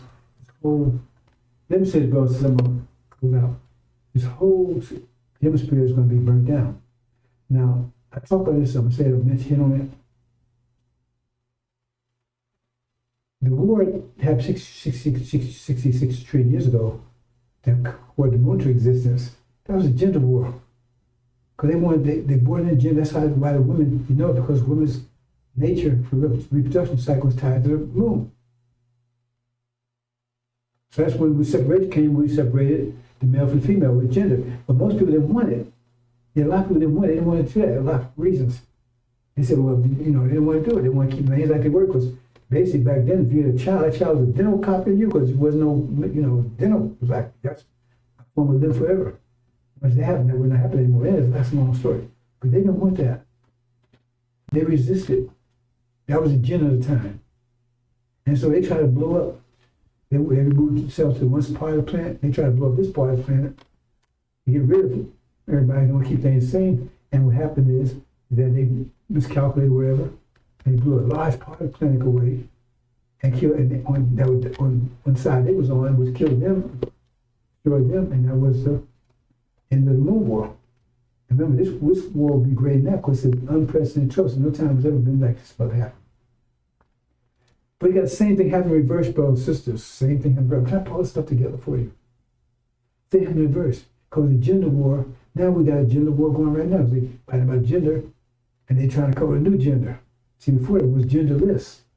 And that's why they changed the language. Arabic is very sensitive to gender, almost everything in it, male or female. But you didn't have it before. You had the separation, so you had to have a radical change in the language.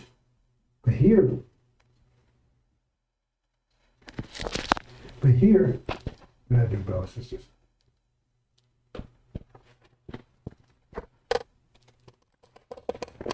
Can't believe I did that.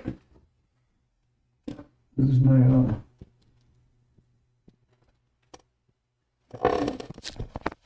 well, maybe a little small microphone, brothers and sisters. Hope not. Got a little quiet. Hope not. Didn't realize I'd done that. So do I have to do this again? Anyway, that's what it's about. It's about language, right? And gender. It's trying to come a new gender. We can't with gender. Next time come a new gender. Right? It's about language. It's focused here in this hemisphere. This hemisphere is loaded with demons and devils. All South America's mostly demons. When Spanish came here, they come with their women. They didn't come with their women. So those people was darker than me when they came here. And nappy hair. You go look at the princess of Hawaii before they took it over. She was dark skinned, hair, happy as like hair, nappy hair.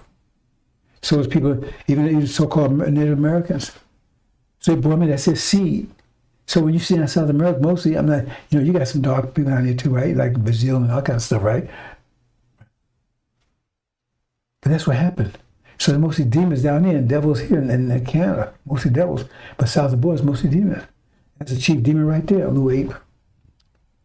But Farrakhan loaded the temple up with them. So we call them Mas. Right? So now they're trying to do it, and they're going to try to destroy everybody that's going against it. Remember, they're getting violent. They want to destroy anybody that goes against this new Sodom and Gomorrah concept. It was said to be like Sodom and Gomorrah. See, when you understand Sodom and Gomorrah is about lack of discipline. When people have lack of discipline, there's perversion. Because they can't control themselves, because they can't control their sexuality, right? Their emotionalism, their sensibilities. Can't control it. That's what happens. Anything goes. I just got to keep satisfying them any way I can. That's what aversion is. Because they're under so much pressure that they can't discipline themselves anymore. They're trying to hold up this building, this false reality they have, trying to hold it up. They can't hold it up. And they got to use all energy for that. So they have no energy left for discipline. That Sodom and Gomorrah was a sign of that. So it's a flip of the coin. It's just two sides of the same coin. Same thing happened back there, like in the beginning of creation, the same to end. The beginning of expansion, and the beginning of the contraction. It's just flip on the coin. So it's just opposite. So same thing again. It's about war. I mean, it's about gender. It's about language. But the opposite happens, because in that place, the one that wanted to bring gender into existence, separate the male and the female, right? They were victorious. There was the other one that resisted, tried to stop it. But in this case, the ones trying to stop it is the ones, right? The original people and everything else, right? They're trying to stop it. See? And these people trying to destroy it, they'll just try to destroy it. They end up being the one that wanted the gender, they end up being the losers. They get destroyed. But this whole side of the planet get burned up too. So, so we lost the whole side of the planet, just like we lost a large side of the planet Moon. So we're going to lose a large side of the planet, not forever, right? But for tens of thousands of years, it's going to be radiated. Because it's going to radiate this whole side of the planet. It's going to be hit nuclear. Hope you understand, brothers and sisters. And one last thing here. But remember, that saying, is that coincidence? That's what it is. But gender again. Because it's on the opposite sides, two sides of the same coin. It's just from the contraction point of view or the expansion point of view. The other thing is that this reality. Now, if you have a lifestyle where you kind of keep borrowing money, that's a fake lifestyle. Because you can't keep borrowing money to keep it going. You don't have the ability. If you had to borrow money to keep going, that means the people that are borrowing, they're the ones, they control your lifestyle. It's a fake lifestyle. You understand? It's a fake lifestyle. Same thing in America. Americans into deep debt. They still borrow money. The closer you go, talking about the debt ceiling and everything else, they raise debt ceiling. That means raise more money they can borrow. Because they don't have, right? So we can't default because they don't have enough money to maintain reality. That means a fake reality. If you buy into, why would you buy into fake reality? It's a fake reality because if it was real, they're going to have to be borrowing money to keep it going. They don't have control of it anymore. They got to keep borrowing. If somebody stops giving them money, then it comes to a screeching halt. That's another thing right there. Pay attention to these things, brothers and sisters. Reality is fake. It's based on debt. Anything based on debt is a fake. It's not real. That means the debtor is the one to control it. If the debtor stops paying, I mean, if you live off borrowing money from the bank, you pay your rent and everything else, they stop giving you money, what happens? You're homeless. That reality was a fake all the time. Understand that, brothers and sisters. I'm going to leave it there. I'm going to leave it there, brothers and sisters. Let's see here. Yeah, I'm going to leave it there, brothers and sisters.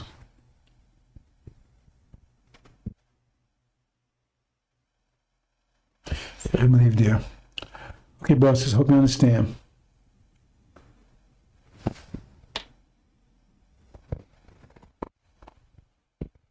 Assalamu alaikum.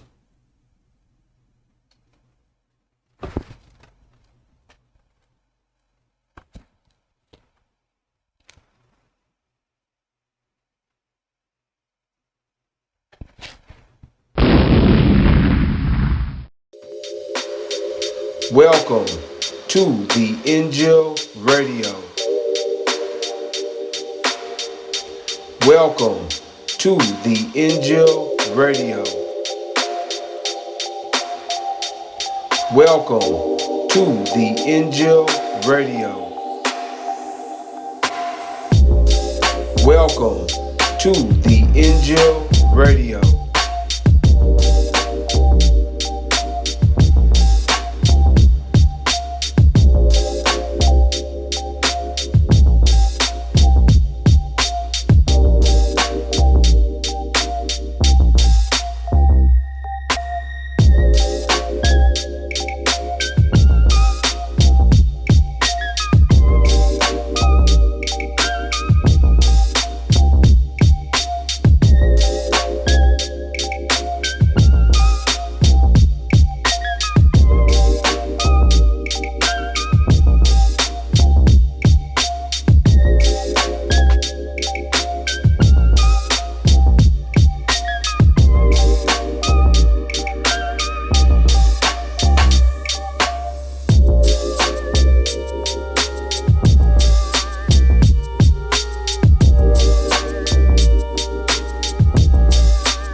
Assalamu alaikum, sisters and brothers. I'm Rahim here, Master of the Covenant, break on 7 seals. Crusher, the judge. The judge.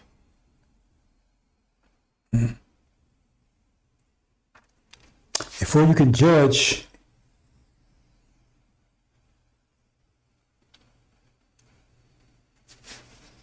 you have to be correct in your mind,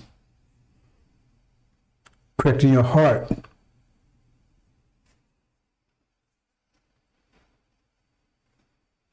Consistent with the times. See, judgment is very, brothers and sisters, we need to start thinking correctly. We see times in the scriptures where judgments seem like they're not right. Think about Iblis.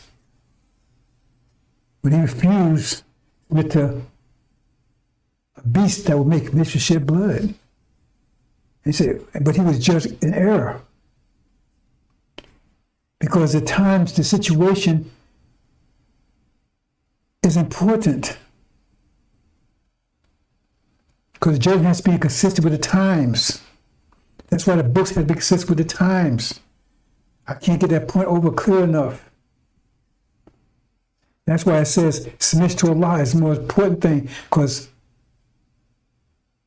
Iblis didn't want to submit to Allah.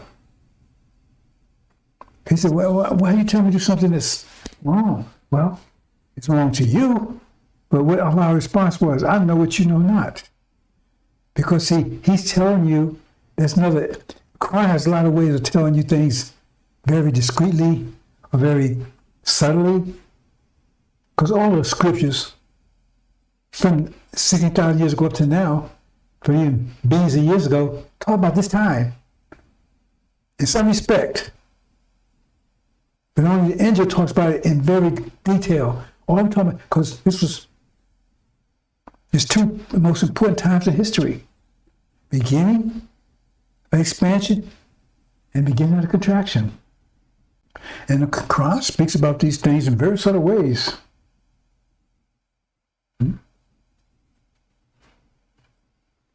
So, you see, judgments like the Quran. See, the Quran is out of phase, out of time. It was the truth for its time, not truth for right now. Because out of phase, out of time. We talk about vibrations and frequencies, right? Okay, but our frequency was out of phase with time. That's energy deprivation. We had the most powerful frequency, but it was out of phase with time. It was out of phase in time. See? But theirs was in phase with the time. They had the power. See, that's another thing I've been talking about, things being in phase, in sync. There's so much, brothers and sisters. I can't, it's so much, and so many me, brothers and sisters. So I try to focus on things that's most important. See? And I've been saying it, I haven't used that word, I don't think, right? About what is truth about the scriptures. They had to be in sync, had to be in phase, had been, right? In phase with the reality of the times. And we weren't in phase. For 6,000 years, we got more and more out of phase. A couple hundred years ago, we was totally out of phase. So our frequency, no matter, we might have had the ability to have greater frequency, greater, right, vibrations, but it was out of phase with time. It's like a beautiful daffodil, right? It's beautiful in spring. In wintertime, it's just dried up and wrinkled, This is out of phase, not in this time. It has to be in this time. Nothing like truth when its time comes.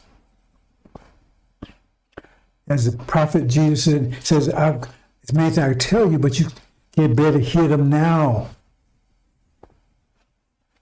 But now we're coming into phase with the times. So you have to be careful about your judgments. And the person that's judging, they have to be, because the judgment was meaningless 100 years ago, but it says when the judge would appear after 400 years. That means he'd be in this time of judgment. Because he's the personification of their consequence, but he has to be in face the time of judgment. I'm going to leave that there, brothers. That's something I'm going to talk about more in detail another time. But I finished my series, and I'm going to do, like I said, I will do like a recap of it. Explain a few things. Mm-hmm. But when you judge, you have to be correct, brothers and sisters. Me most of all. Me most of all. Mm-hmm. See, the devil's judgment, you say, oh, they was unjust. No, they weren't unjust. When the court with them, it wasn't unjust for them to treat us unjustly. It wasn't unjust during that time. It wasn't unjust. See, I had a lot of secrets I could tell you, but I let them off the hook. I'm not going to let them off the hook.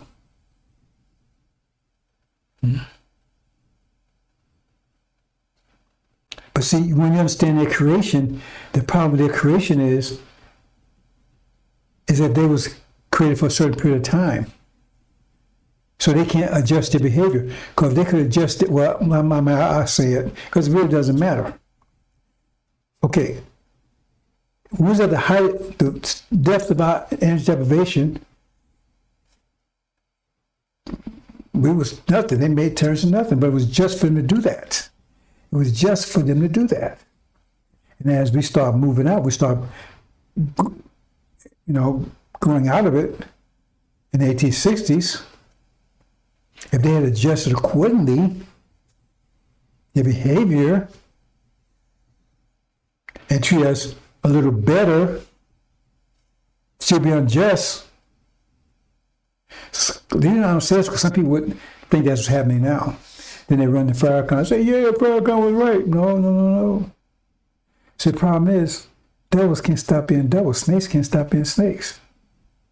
So they're still doing what they was doing all the time. It's just they undercover, because now we're more powerful in a way. They have to be more secretive, right? More covert about what they're doing. That's what it says in Scripture. It says deal shrewdly with them, because they just as evil to us they was back in the fields. It's just that it's hard for them to do it openly, because they could have adjusted really in their behavior as we got better, they treated more justly. As we got better, they treated more justly.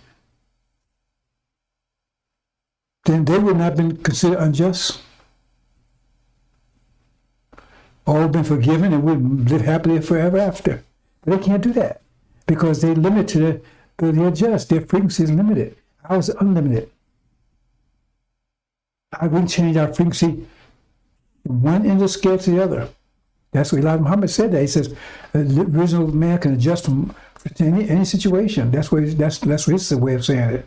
But we can adjust any frequency possible. It's possible. And they can't. They lock to a certain frequency. Understand? So we're going to talk about, let me move on, brothers and sisters, because we're going to get back to that point in a minute. But this is, like I said, I'm doing like a recap, because this is paradise. See, paradise, the apocalypse is the story of paradise. The apocalypse, right? The Holocaust, right, was the door into the furnace that led into paradise. Holocaust was the furnace, actually, right? Our brain over here is the door into the Holocaust. Holocaust is the door to hereafter, paradise. Because you got gold, you want to make it perfect, you got to put it in the furnace.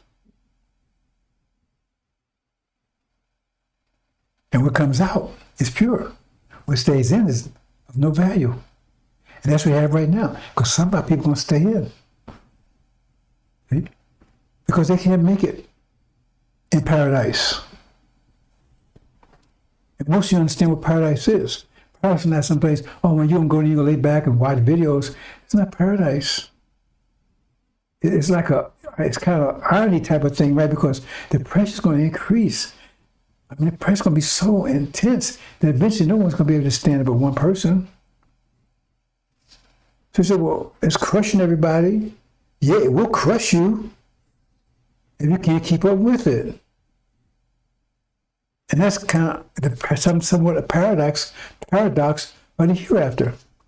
Because the pressure comes, but you have the ability to convert that pressure into something that you, and to improve your paradise, into things you like. You convert it. You see? But when you have the ability to convert it no more, then it just crushes you.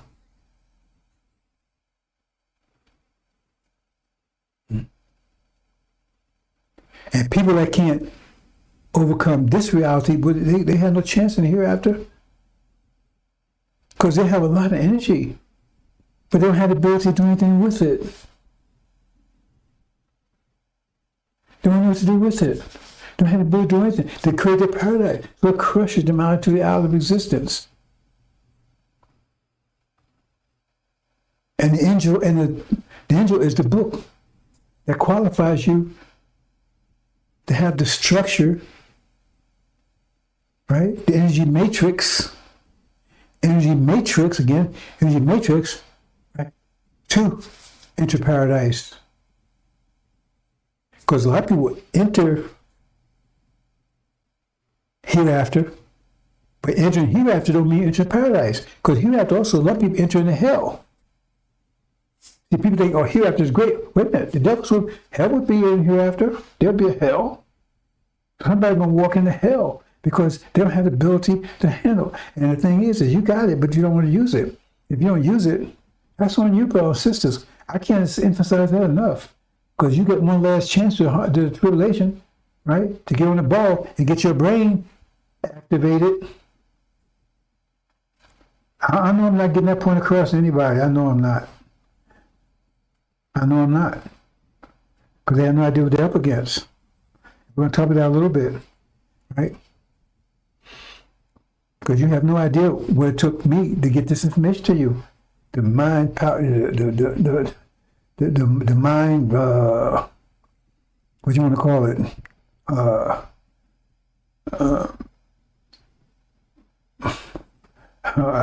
can't think of a word for it, right?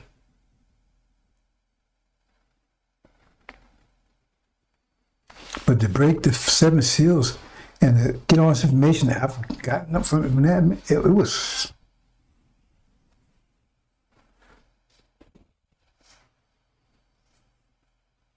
It says no one in heaven's earth could do it. It was like he was slain from down the foundation of earth. And I took a mental hernia. You have no idea. Study 24/7. 30 years, a lot of these things, as I'm talking to you right now, you think it just, no, some of these things I tell you right now, 20 years to figure out. Literally years. Can you imagine that, trying to figure out, spending years trying to figure out something? So it actually took me years. Intense study, 24/7, laying awake at night. Why is this like this? Why is that like that? And then just to find out once you figure it out, it doesn't help you figure anything else out. Well, in a way it does, because sometimes other things depend on that knowledge, but, right? I mean, it's not like, once you figure the code, right, then everything is, once you get the key, all the doors open. No, it don't work like that. Because every door has a key. The key to Injil just get you in the bank where safety deposit boxes are. Now you got to open each one of those safety deposit boxes. Just get you in there. Nobody was ever getting there before now.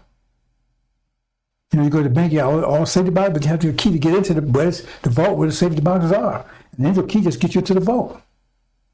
Then you got to open all these safety deposit boxes, man. And each was a struggle. And so each one of them not a key, but some kind of formula, some kind of mathematical thing you got to figure out. You have no idea.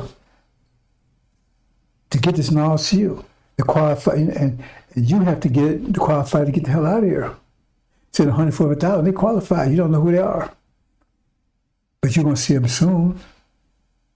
And then those went through their tribulation. They had to But you have to get under rest. You want to get that away? You want to learn, get under fire? Because that's what happens, because they didn't want to get it. They was relaxed, laid back, relax everything now. Instead of get 100% to get it, so now they got to get under fire. Because this didn't come easy, brothers and sisters. I wouldn't want to go through that process again. So many things, like I said, literally, gave me a brain hernia, I guess you can say it. Years, and I said, oh man, I figured out, I was like, can you believe that? That's what, man?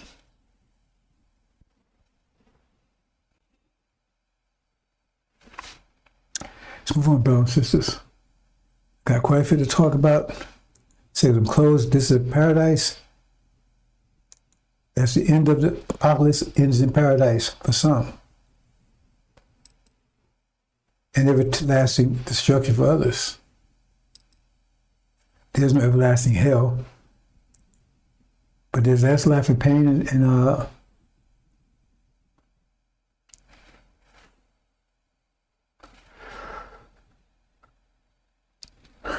there was an everlasting life and everlasting shame and appallment. Paradise, apocalypse to paradise. Were you into paradise, brothers and sisters? Because you're creating paradise now. How are you creating it? Because you're creating the ability to have paradise.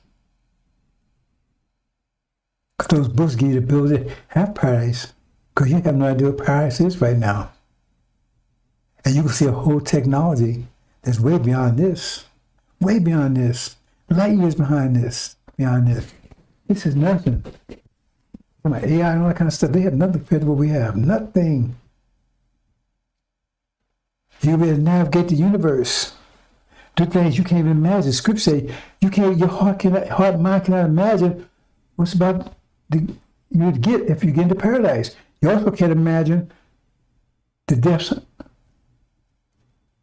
right, of the tribulation, a time with unprecedented trouble. You can't imagine that either. You can't imagine any things about to happen, brothers. I'm trying to upgrade you, update you, trying to get you prepared. I don't think I'm being successful at it. To my sadness, I've been 30-some years trying to get Main Street Brothers save as much as you can. People blocking it. Oh, those people's blocking it. If they knew like I knew, they'll figure a way to get back to those women, unbirth themselves. Unbirth themselves. Because Suleiman and the God is not, they come with mercy for the elect. Man from Muhammad, he's coming with mercy for the NOI. Other than that, there's no mercy. Paradise. Arabia. All they build over there, Ishmael building over there, that's ours. It says when we go home, we're going to live in buildings we have not built. Palaces. We have not built palaces. If you make it, you qualify, you live in gold-plated palaces. Because that's all ours. They got rich off of us using that. That's our resources. That's our land. Our culture, our language. Who's their culture and language too? At least the ones that are not demons. But we're inheritors belong to us. We didn't mind sharing it with them, but they said, no, we want all. It's ours. We're oldest brother belongs to us. They had a valid claim. They had a valid claim. For that time. See, because they're out of phase now. Because the true inheritor is about to inherit. And so, in fact, they've been out of phase 500 years. See, because if the Quran was in phase, they would be victorious. They haven't had victory in 500 years. Because the Quran's out of phase now. Mathematics in phase. Because it's spring dawn. See?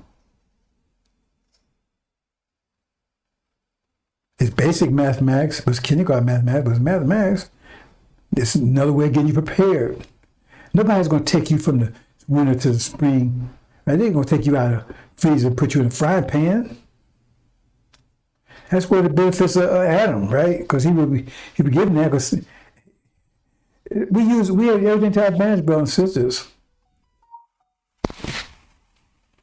Use everything to our advantage.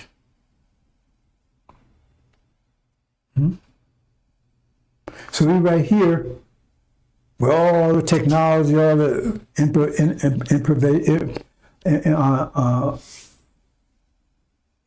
what's what I want to use, all the technology, right? Right? It's all here. It's coming out of our minds, but they are technicians that bring to existence.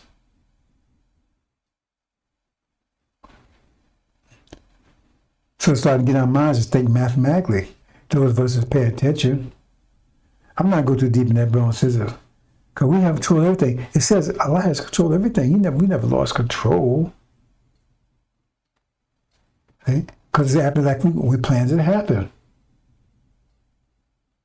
We didn't have to create devils. A lot of things we could have did, but this is the best outcome because we wanted to convert. It says, let us make man our likeness and our image. What does that tell you? It means because our people on the level of gods and angels. Then we raise our people up to the level of gods. Okay? The elect, they'll be gods. Master Muhammad is the God. This period. That's a whole different issue altogether. But the Shia, they're the angels. They'll never be gods. Levites, they won't be gods either. Angels. Elect will be angels. Elect will be gods. Let's make man our likeness, our image. Convert to diamonds.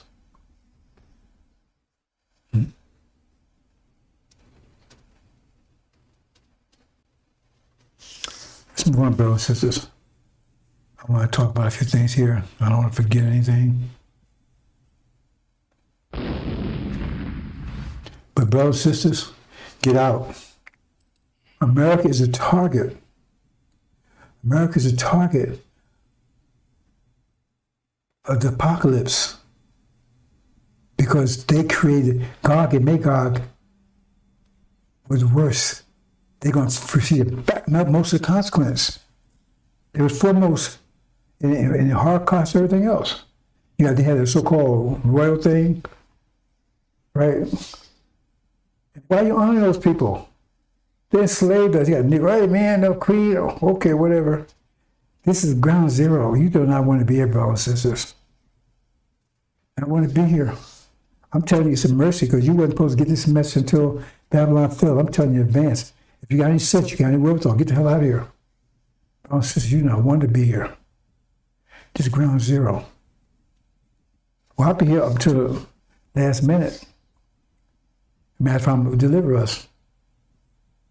I had a vision about that when I was a child. I didn't like it, but it happened. See, my faith in Master Muhammad is absolute.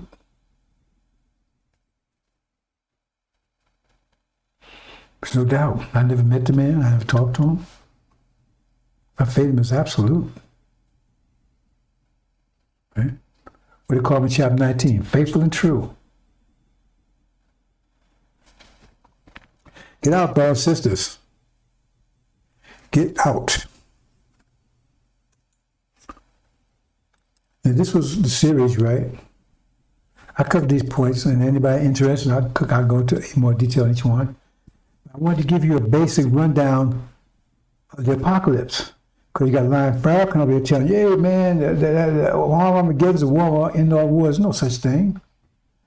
I know you say Elijah Muhammad taught that. Well, did he? I know he did have a boy said who would win the war of Armageddon. But he said Armageddon was a final war to win all wars. And did he say that? I never heard him say that.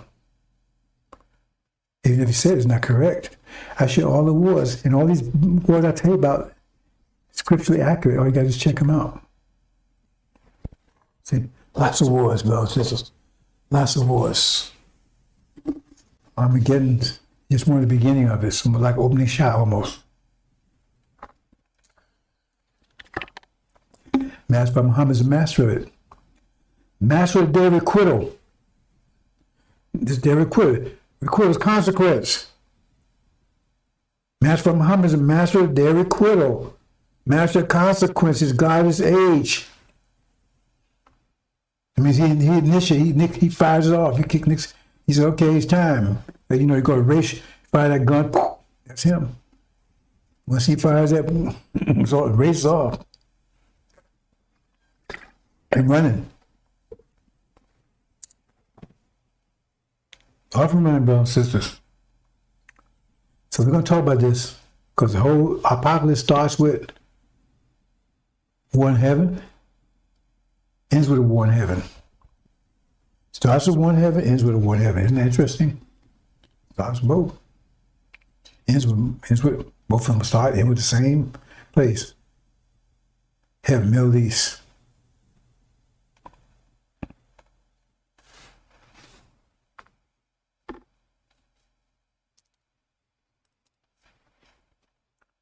So you can read this, brother and sister. I'm not going to read it. This chapter 18. You can see in that you wasn't warned to get the hell out of here until after Babylon fell, America fell. It's a mercy I extend to you, brothers and sisters. Hell out of here. Even if you can't survive into the paradise, we don't want you to go through what you have going through here. I try to explain in coloring. I try to explain all kinds of ways, brothers and sisters. It's mathematics. Mathematics is cold, period. And just going to the hereafter, you have to, the pressure increase. Your mind has to be greater. Remember, plus this pressure. Your pressure has to be greater than the pressure at the time, the phase you're in. Otherwise, you'll be crushed by it. And I told you that the angel is a gym, mental gym. So you start, get your mind strong enough, and you keep getting scriptures. For the next 73 years, get scriptures. They get your mind stronger and stronger and stronger. They keep up with the pressure, increasing pressure. And you have to do that, because when you can't do it anymore, then you crush out of existence. Quran tells you that. Bible tells you that too. So this place become too straight for us. They won't die in agony. They won't die in agony or die in pain, right? So they would die in peace and bliss, but they will die. Because energy, we have more and more. We have so much energy, brothers and sisters. At some point in time, we'd be bigger than whales. Tireless. Sleep was something even children won't even do. You have so much energy. You need that use your energy to control things around you. If you can't, the energy crushes you because you got to have energy. You got to do something with it. You got to give form, or it gives you form. How does energy give you form? It takes you out of existence, crush you, and giving you form. You can't withstand it. You got to give it form, and you have to have mind strong to give it form. Like I said, in the angel, when we get to paradise, like I said, we have a form of money, but not anything like this. Everybody gets the same amount of money. Everybody. I don't care where you are on the scale. Because we have one body anyway. If you're a toy, I sell or whatever. The difference is what you do with it. If you can't do anything with it, because the pressure will increase and increase, and pressure goes so, well, nobody can withstand it. Only one person can withstand it.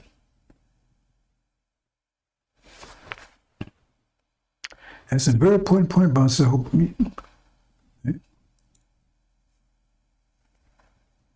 So it brings us this, right? This was so that what was spoken through the prophet would be fulfilled. I will open my mouth in parables. I will proclaim things hidden since the foundation of the world. That's my Suleiman. He will tell you things that was hidden from the foundation of the world. Then, for 72 trillion years they were hidden. So he's speaking parable, but to his people, he's speaking plainly. A lot of things I say, right? I put it out there, but I know you don't get it. But one another thing about this is mouth in parables. In other words, look, see how you read this. If you're going to proclaim things since the foundation of the world, it means, what's the point if you say it in a way nobody understands it? See, but another way to read that is, he opened his mouth in parables. In other words, what's the parables? Angel, it's a big parable, right? And reveal things from it. Another way of reading that, brothers and sisters. That's the proper way of reading it. Because if he's going to speak in parables, then what's the point? Things still remain hidden. Because he's speaking parables, that means you're still hiding, ain't you? Aren't you? And like one of the things was remained hidden since the foundation of the world is the oppression of our sisters. Because they didn't understand, right? Because that was one thing only the scientists knew. In 25th science, those things that even scientists don't know. Some things he won't tell you, because he told you wouldn't be able to handle it. There's something only 25th scientist knows. He don't even reveal it to other scientists. Only he knows it. And he don't tell anybody. So he's a hermit, stays by himself. Some things he don't tell you, only he knows himself. And understand what pressure, how pressure works. Right now, our scientists knew how pressure works. It was a trip to navigate the universe. They put you have to understand how pressure works to make stars and galaxies and all that kind of stuff true. But they understand how pressure works as far as our condition, right? Our nature. Because once you and that, I mean, let me put it back up.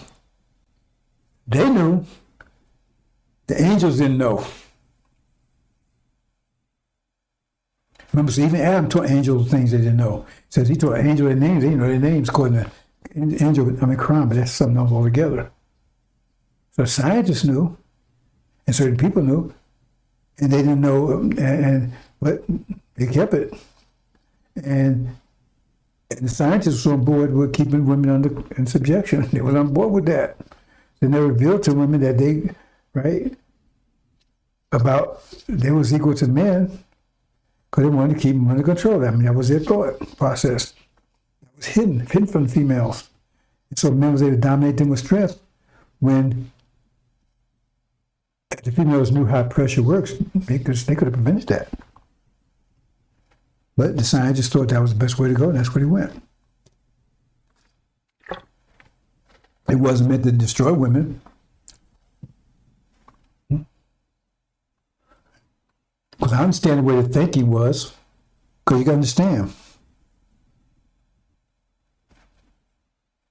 When the male and the female were one being, the male mind and the female mind was one mind, but the male mind dominated. It was the male mind that decided, let's split into two. And how we know that?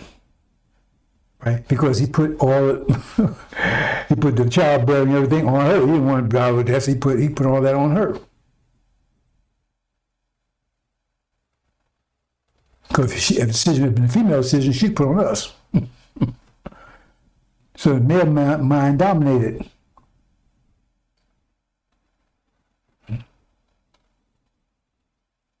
Okay? And so naturally, right, he wanted to maintain a domination. And that went for 72 trillion years. 72 trillion years maintained that domination. It wasn't against women. It wasn't abusing women, that kind of stuff. No, we never did that. That's the devil's doing. We just never maintained them as our equal. And we didn't tell them the truth about pressure, that degree, how it works like that, to keep them in subjection. And we thought it's the best way to go. See, because our son, they was afraid of female mind. Same way they was afraid of Dr. Yakub. Because female mind, they didn't understand it. They didn't want to be dominated by it. A lot of them say it's irrational. But the female mind has to have a degree of irrationality. That's part of the beauty. That's part of what makes the female a female.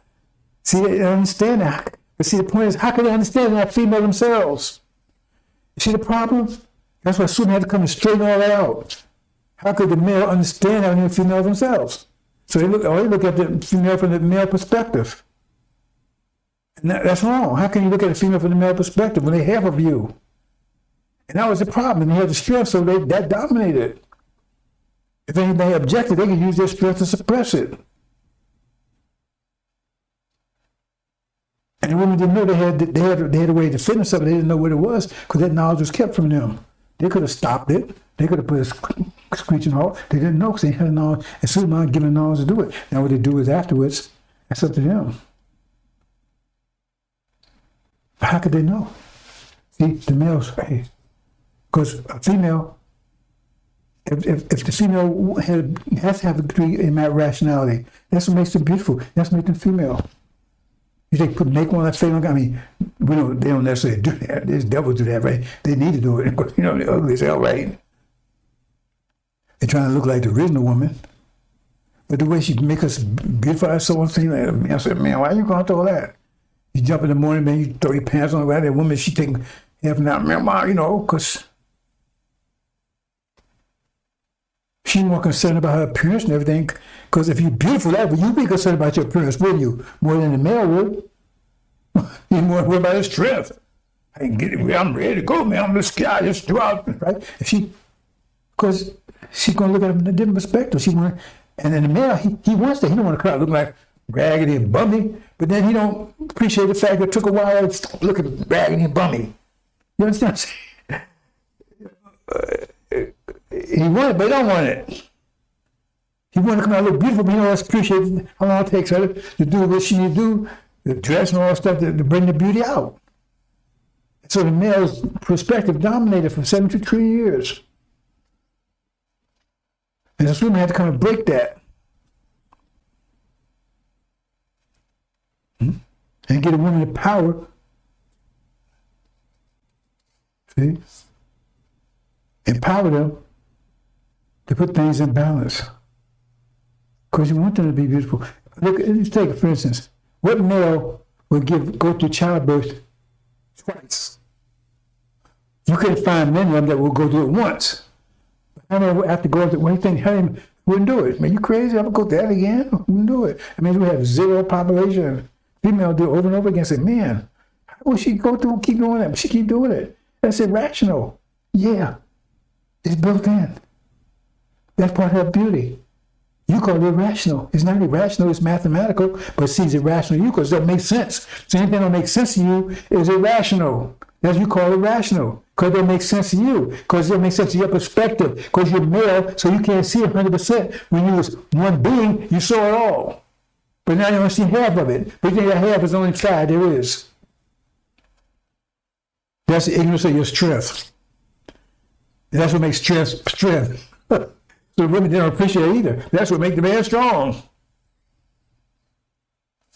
Because you don't focus on the little details, that stuff, right? Focus on the, he go right for the juggler. So you see it on both sides. So she'll understand us, we'll understand them. So we should be trying to understand each other, we try to incorporate each other and try to incorporate, understand our ideas and perspectives, understand so we can be effective, and so we can be as strong as we can be, and they can be as beautiful as they can be. Because first of all, the women has never seen us as strong as we should be, and we have never seen as beautiful as they can be.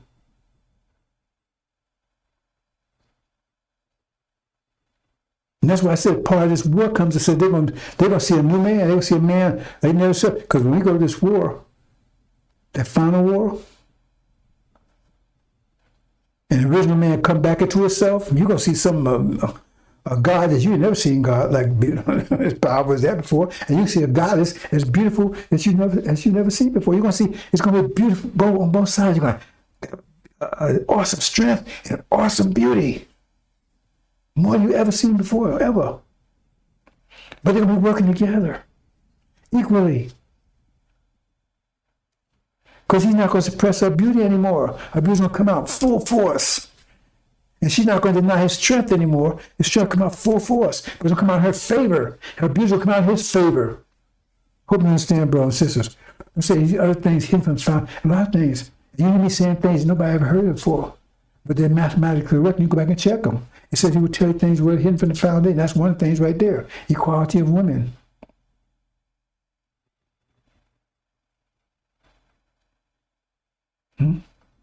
That's part of our paradise.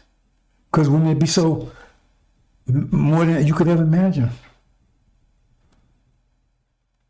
We never seen a woman in the last 63 years in full power. But you're going to see it, and it's going to be mind-numbing. Some of you will never come in the house no more. Let's move on, brothers and sisters.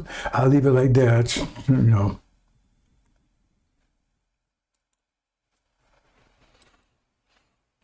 Now, look at this, brothers and sisters. Now, this is why I want to focus on this. This is why my main focus right here. But there shall be great tribulations, such as not since the beginning of the world, this time, nor ever shall be. This greater tribulation than the war of the moon. Remember, that war was about language. Ain't it about language right now? Isn't it about language? They want to change the language. Isn't that what fundamentally what's going on right now? The same thing. It's just other side of the coin. Same coin, it's just the other side of the coin. It's just reverse. Because when that happened, it was about gender, wasn't it? Well, no, I'm telling you, that's what it was. Because you say, well, how you know it's about gender? Like, how many told you about gender? How you know it's gender? Because the woman's nature is tied to the moon. Her reproductive cycle was tied to the moon. It wasn't tied to the moon before the moon. So what was it before the moon? So that means that she came to existence at that time. So it's about gender. I can go more deep into that. But it's about gender, it's about language. And that's what it's about right now, ain't it? Gender and language. Just outside the coin. In that case, right, the people that was trying to bring gender into existence, right, they was the one that was successful. They won. See? They're the ones who want to change the language and everything else. They was one that the victorious. In this case, the one trying, they're going to be this one destroyed.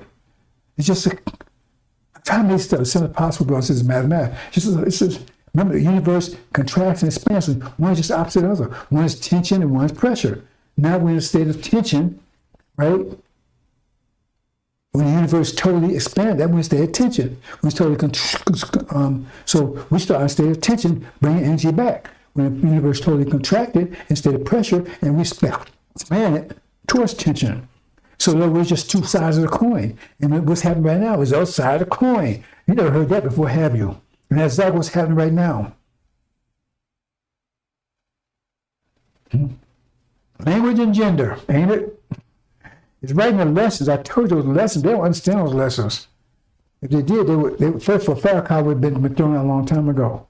It's right in the lesson. Those things in lessons, a lot of things are prophecies. I can go into explain a lot of them, show you that most of them is prophecy that you understand, because Master Muhammad called himself a prophet. So is that a coincidence that right now, all of a sudden, they're trying to change the language and it's all about gender? Trying to bring a new gender in? They was bringing a gender in, right? And they're trying to bring a new gender. Trying to identify a new gender. We're genderless, we identify two. It's the same thing. It's true outside of the coin. Now I've made this DNA. And they're talking about this lady. See, now China just accused America of making DNA weapons a target. They didn't tell the whole story. See, they couldn't say the news like that there. China said, use the DNA to get rid of your blacks. They didn't say that part. That's what China said. You see? And they've had this for a long time. So it says, therefore then shall great tribulations will not sit at the beginning of the world to this time nor ever should be. That means it's greater than that, even that. So and World War II is nothing compared to what's about to happen. So get out, brothers and sisters. You have no idea what's about to happen here. And the preachers ain't telling you. No one's telling you. I'm telling you. right? And several days be shortened, there should no flesh be saved. For elect's sake, those days be shortened. You got to read it very carefully. Because it's not no flesh. Who what flesh? Our flesh be saved. None of our flesh be saved. Because it's telling you what it's about the elect. It's about no, the whole world, all flesh. No, none of our flesh. We're going to show you in the next sentence, in the next page. It's about for the sake of the elect. This is all about. That was the flesh that would be destroyed. They would not be saved. See, you think that's about all the planet. No. Because they got these weapons that target specifically you. You. DNA weapons.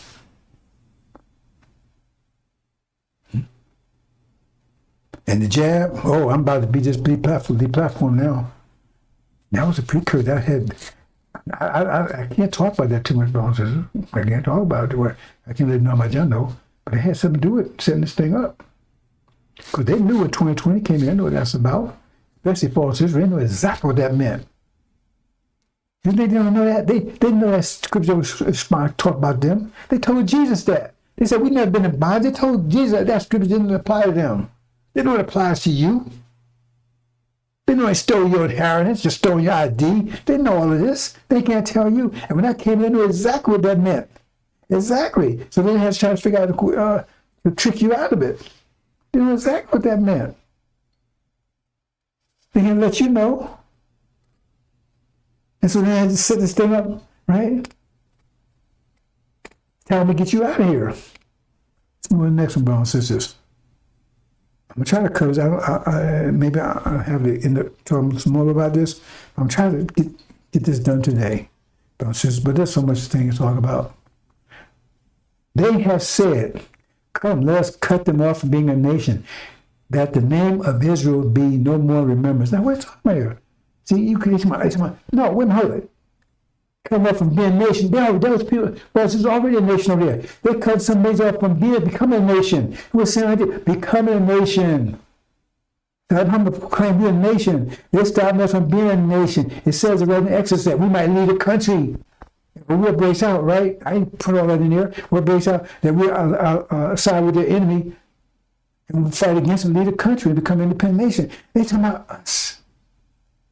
Let's cut them off from being a nation. That means the whole world doesn't want us to become a nation anymore. Because we're not a nation here. You're a nation, you mean you're sovereign. We're not. Your nation is broken, so we're not. So, well, I don't want to get you confused, brothers and sisters. We belong to a nation, put it that way. But we're not a nation. How can we consider ourselves a nation? We're serving somebody else. We're in somebody else's control. We're not a nation. See? You understand what I'm saying, brothers and sisters? Okay. We belong to a nation. We're not a nation. And they make sure we never become a nation. They come into conflict about false Israel. They're already a nation. They want to cause us being a nation. Who? They. Well, I keep telling you, all of them. The name of Israel, remember, they want to tell you, eradicate you. DNA. Let's try to put things together, brothers. Let's add this up, connect the dots that the sister says, right? Remember it says those days had to be shortened. No life would be. Do I have to say any more? When I say less, does that add up? Do enough? Is that enough add subtraction for you? Do I have to spell it out? This is what they got planned. They had this plan for quite some time. That's why Muhammad's going into action before they pull that off. Remember I told you about the story? I gotta be careful with this, bro. Since some things I just can't say it. I've been saying it. Remember I told you, something you're speaking parables? I told you a long time ago about the Adam and Eve story. I told you that it was consumed, you take it out of existence. That was their plan. Right? Consume, you take it out of existence, that was their plan. But then that plan was interrupted.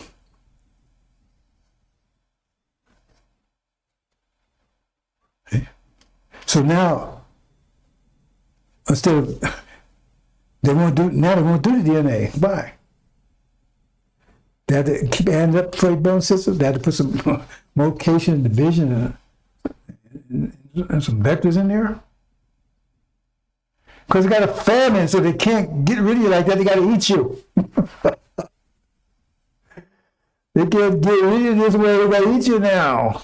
Because they ain't got no other food.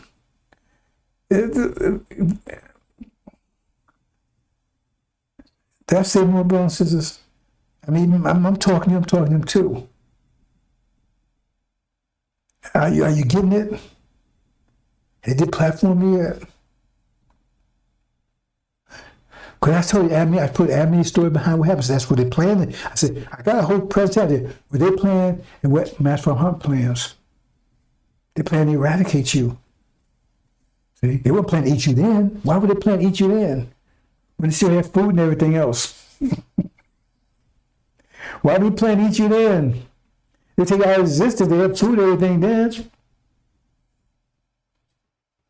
So to keep them from doing this, you take their food away, so now they can't do this, so they got to eat you, because that's only food. That gives you time to get the hell out of here, to go through tribulation, know to escape. That buys time for you. If I make this clear, my brothers and sisters, I can't say but so much here. If I make it clear enough, I make clear and clear to you all the time. That's what's going on here. I think I cut it short. So now they can't do that. That's their plan. They already got the thing to make. They plan to go into action, eradicate you. Do this and through war. Because remember, how is it going to do this during war? But you go out there fighting and they already set you up. With a jab, what was that, a precursor to? How does that work? To make sure it's more effective or whatever? It operates on your what? DNA, doesn't it? I can't say but so much, brothers and sisters. I might be the platform right now. But just add it up. Add it up. See, it says they want to take you out of existence.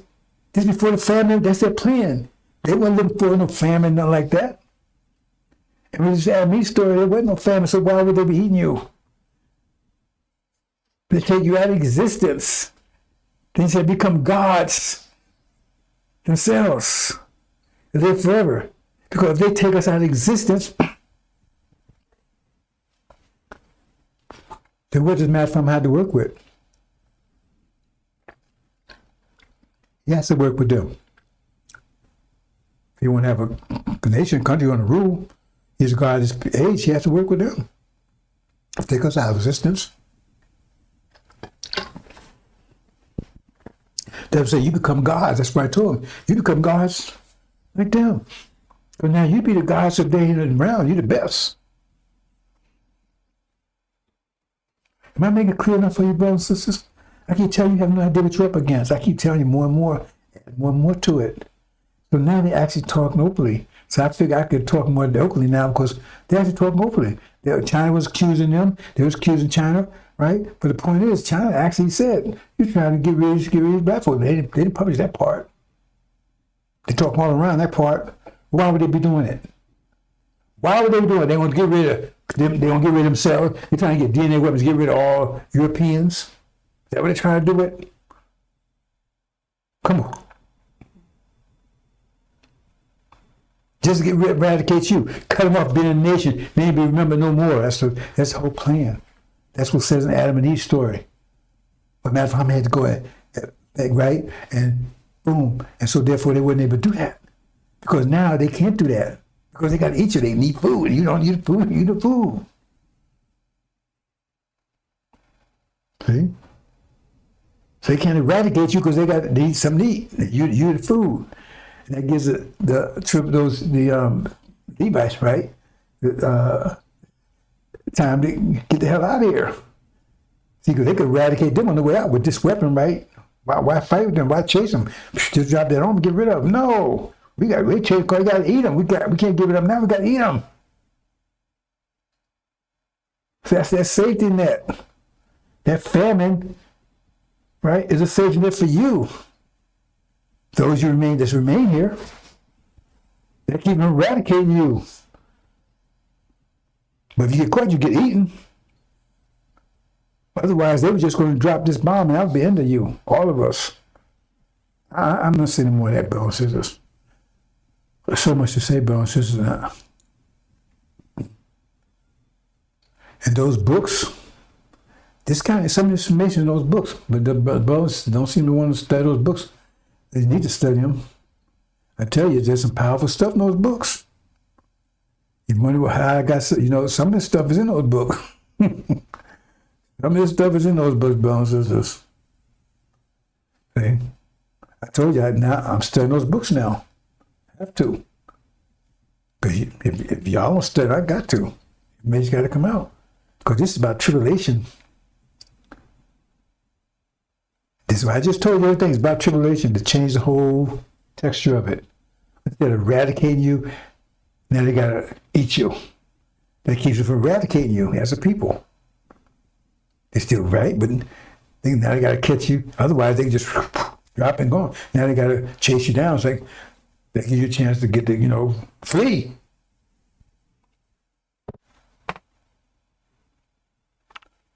I don't know if that makes any sense to you, brothers and sisters. Anyway, see here? You've been on the cross. They took everything. I talked about that, brothers and sisters. Took everything away from us. They left us nothing. You took our nature from us, and those are demons. They look like us and everything else. They don't have our nature. They took everything. So let me move on, brothers and sisters. Oops, I have there. What's this?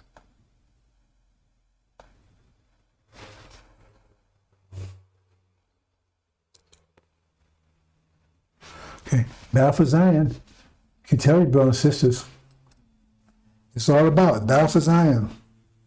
Paradise. Everybody's trying to stop you. Right? Zion. Read Zion backwards. NOI. They try. That's what Zion is. Middle East. Arabia. Then once you get back to your brothers and sisters, never. You're the God.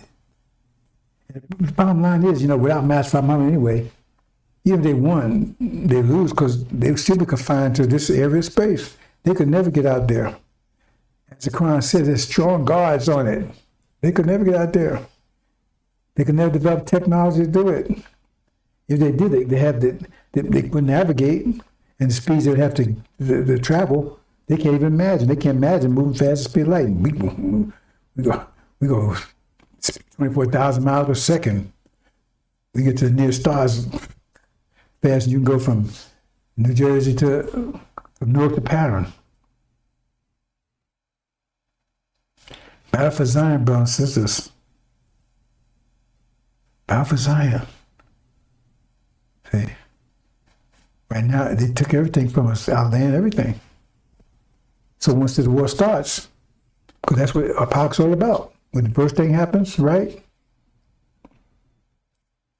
We go back and take Zion. That's how he delivers us. To where? To Zion. And we have to take it back. Ishmael is not going to fight and give it up. So like tooth and nail, he had 50,000 years, like the back of his hands. We put the sand there, but he's going to fight tooth and nail.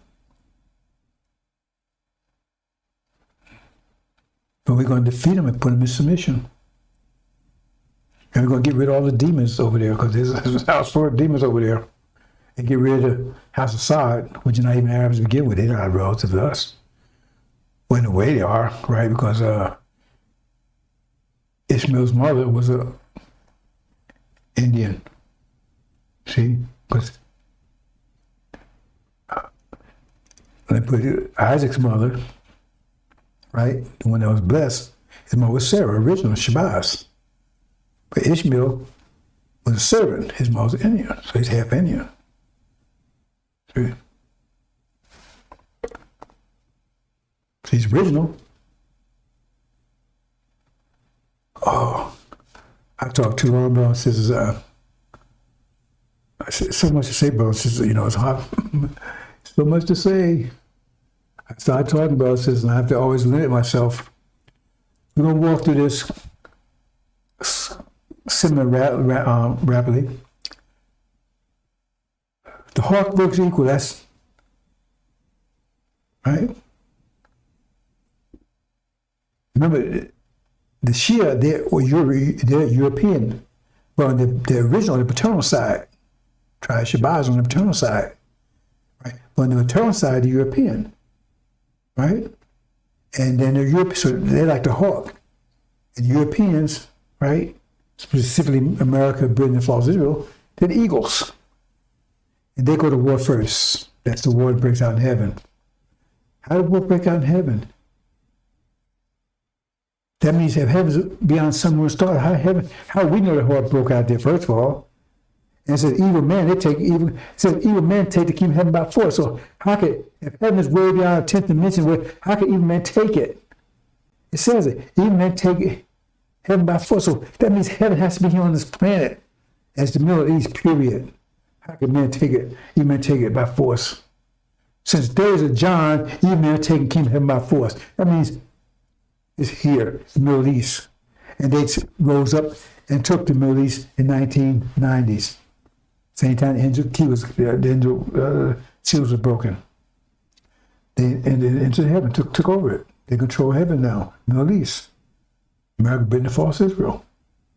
And so Master Muhammad, he's going to go to war. It says the war in heaven, and they kicked them out. They're kicked out. That's the first war. Hawk against the Eagles. And nothing doing NBA and NFL balances. And then, once that happens, Hawk is in tribe, and Hawk is in control, victorious. Master Muhammad is the defender, the general. So now the Eagles go to fight with each other. I explain all that in detail, but I'm just not going to do it here. America goes to war with Russia and Europe. Europe betrays America. And the Eagles are fighting each other. And they fight each other, destroying each other. They weaken each other. And when they start doing that, that empowers the next level. See? The eagle is also the ram. 2 wings, 2 horns. So then we get the goat. The goat is that, it says the beast had 10 horns and 7 heads, and crowns upon his heads. That's European countries. But then there's a shift, a power shift. You got 10 horns and 7 heads, but the corners move upon his horns. That's China, India. 10 horns, right? See? And so now they're superpowers because Europeans have weakened themselves. They bloodied. See, the hawk blooded them. Hawk blooded them. See? And then they crippled each other, fighting each other. So hawk blooded them, right? And then by them fighting each other, they crippled each other. So now here's the goat come after them. The goat comes after him. That's in Daniel. Goat comes. Travel across the whole earth. If you not touch the land, that means came across the Pacific Ocean. China, India does not need to touch, go through anybody's country to come to America. They go right, just go across the Pacific. When they not touching land, they come after the ram. So now we got one heaven, right?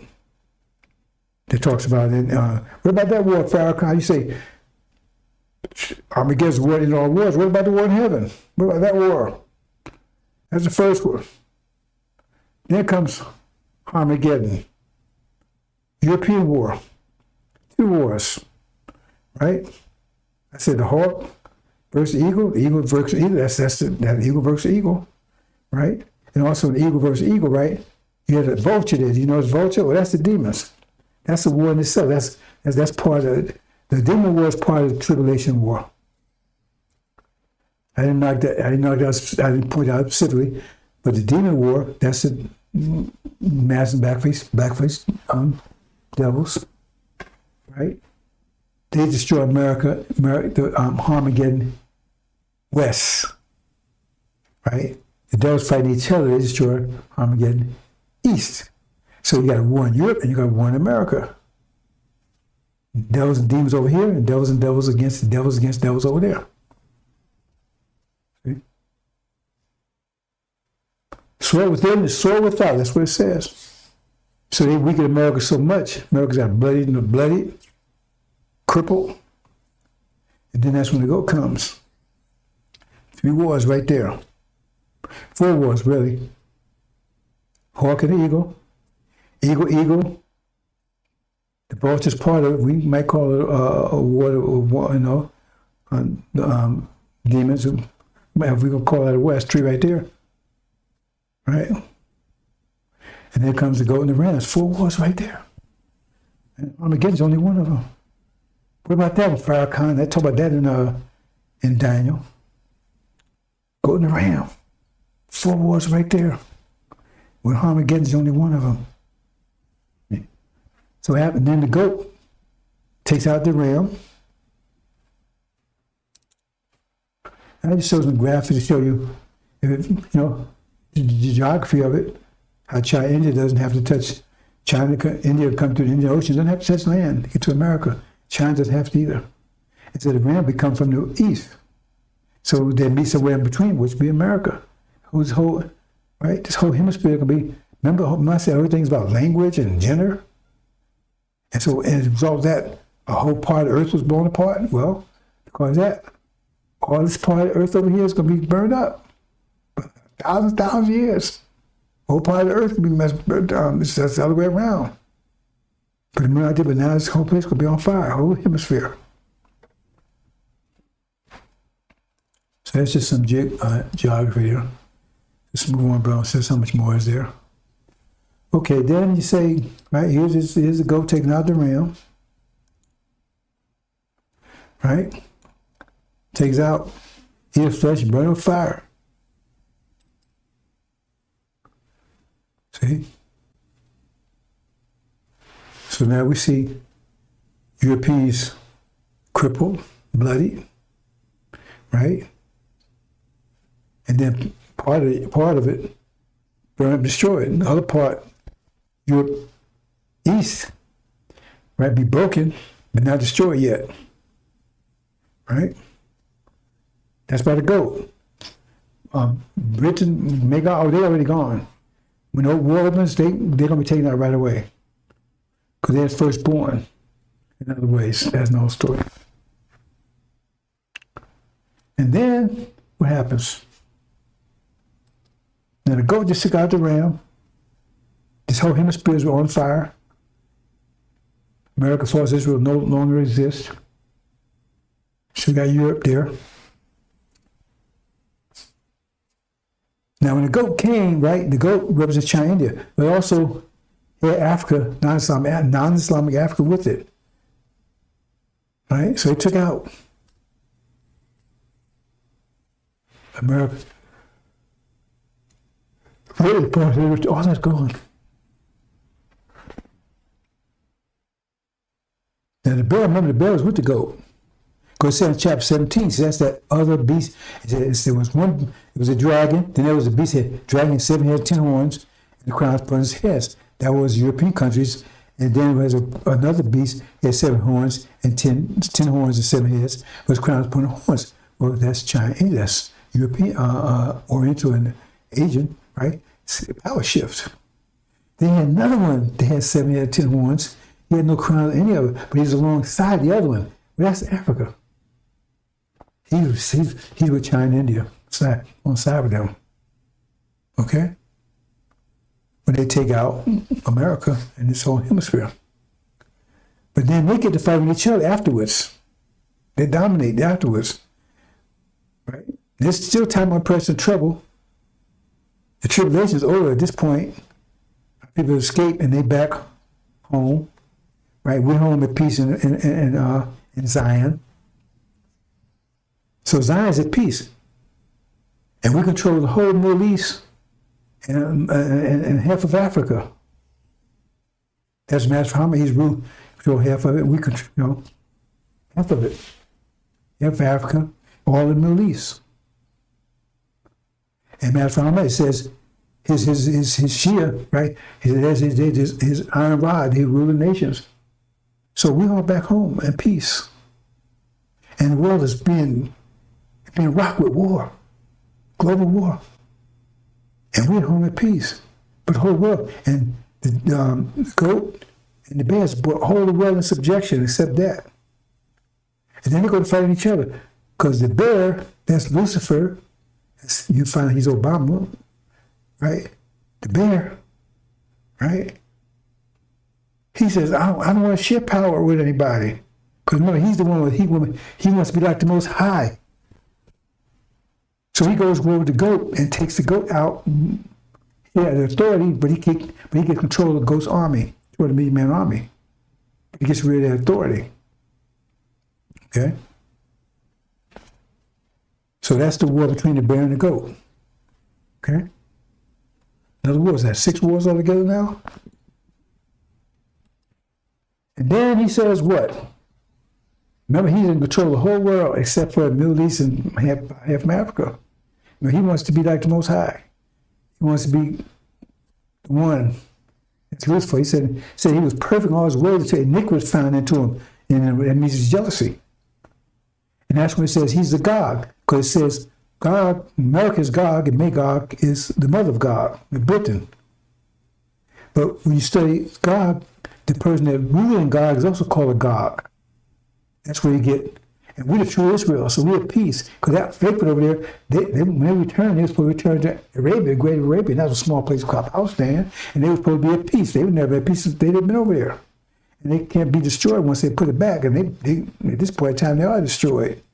So it had no doubt that we're the true Abraham. Okay. So we're home at peace, right? We're on the throne, Master Muhammad, right? He's ruling. So I'm the high priest. Now Lucifer, he got control of everything. Obviously, other than that, other than us. Other than our land. He says, okay, I want it all. I'm the God. He says he's all right. He's supposed to inherit. He's supposed to be inheritance anyway. He's the oldest son. Same argument Ishmael made. Valid argument, but out of phase. So that's when he attacks us. We're lying. They attack us. It's a final war. Who will inherit paradise? Who will inherit Zion? You notice he spelled lion backwards with the lion backwards spell. It's all over the place, Bill says. What does lion spell backwards? N-O-I. So I'm going to that kind of stuff, bro. So I don't want to go into that. So much stuff I can get into. Because people want to take that serious. But lion backwards, N-O-I. So the lamb was trapped, the lamb was right. See? Who's called lion? Both called lion. The bear's called lion and it's Injil. But the lamb is called lion too. He's lion for the tribe of Judah. We're not going to confuse you on that one, brothers and sisters.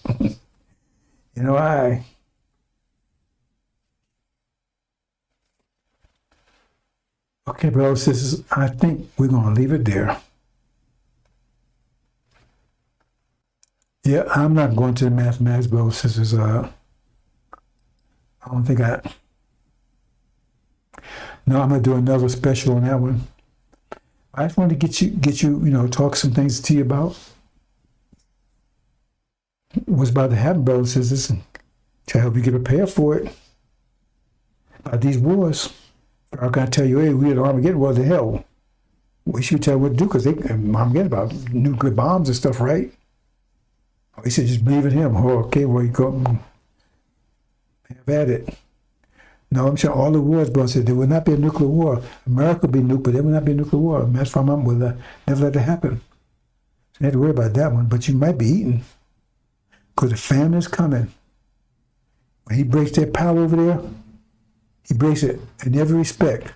Religious power, because that means we're true Abraham. That means that was a lie. Right?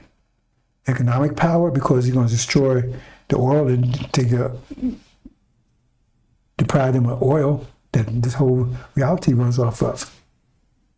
Economic, social, political, every respect. He destroys right at the root.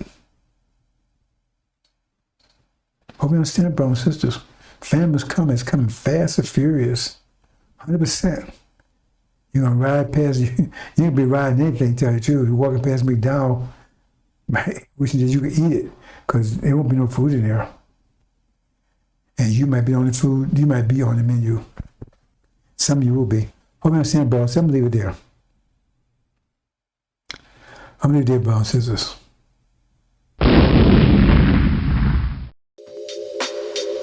Welcome to the Injil Radio. Welcome to the Injil Radio.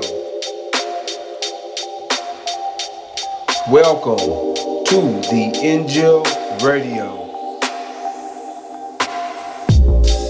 Welcome to the Injil Radio.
Hi, Assalamu alaikum, sisters and brothers.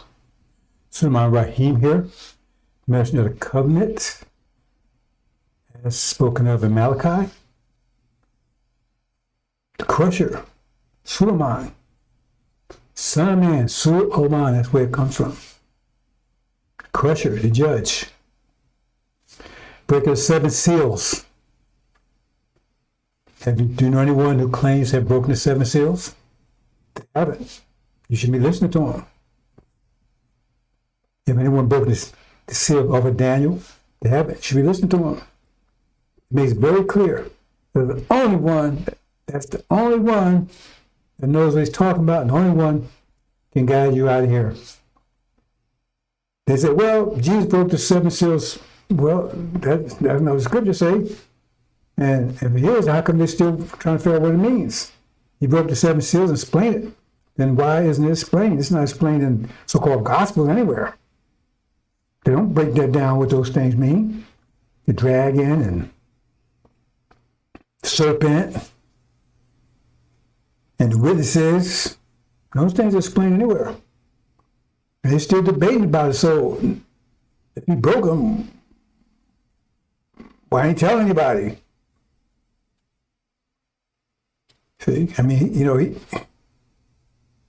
the book, if he broke them, the seal had to be, remember the book, the person that broke the seals had to get the book to break them.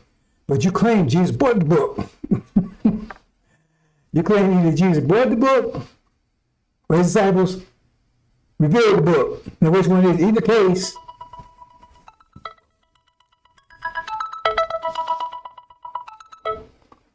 In either case, he doesn't qualify. Because according to the scriptures, he went and took the book out of the hand of this one sitting on the throne, which you claim is God. That's not what the angel says. One sitting on the throne didn't understand either. So it couldn't have been God, because if God wrote the book, how come he can understand the book he wrote? Because it said no one in heavens or earth or underneath the earth. So God's in one of those places, right? He's in one of them. No one's in heavens. He's in the heavens or the earth. He's got in one of those places or underneath the earth. So if you're not in any of those places, he got to be one of them. So it said no one in any of those places could do it. So the one sitting on the throne couldn't have been God if he's the author of the book, because he couldn't do it either. So the one sitting on the throne is actually Satan, because they had the book. See, Europeans had the book. So-called Christians had the book. They didn't know it either. And so the Lamb had to take the book from them, a book that they had, not that he bought, but that they had. He'd take it from them and then break the seals, because they couldn't do it themselves. That's where it goes. So you can't claim that Jesus 2,000 years ago broke the seals. Or who did he take the book from? Because you claim he bought the book, or you claim that the book's written after him. So I mean, none of it adds up.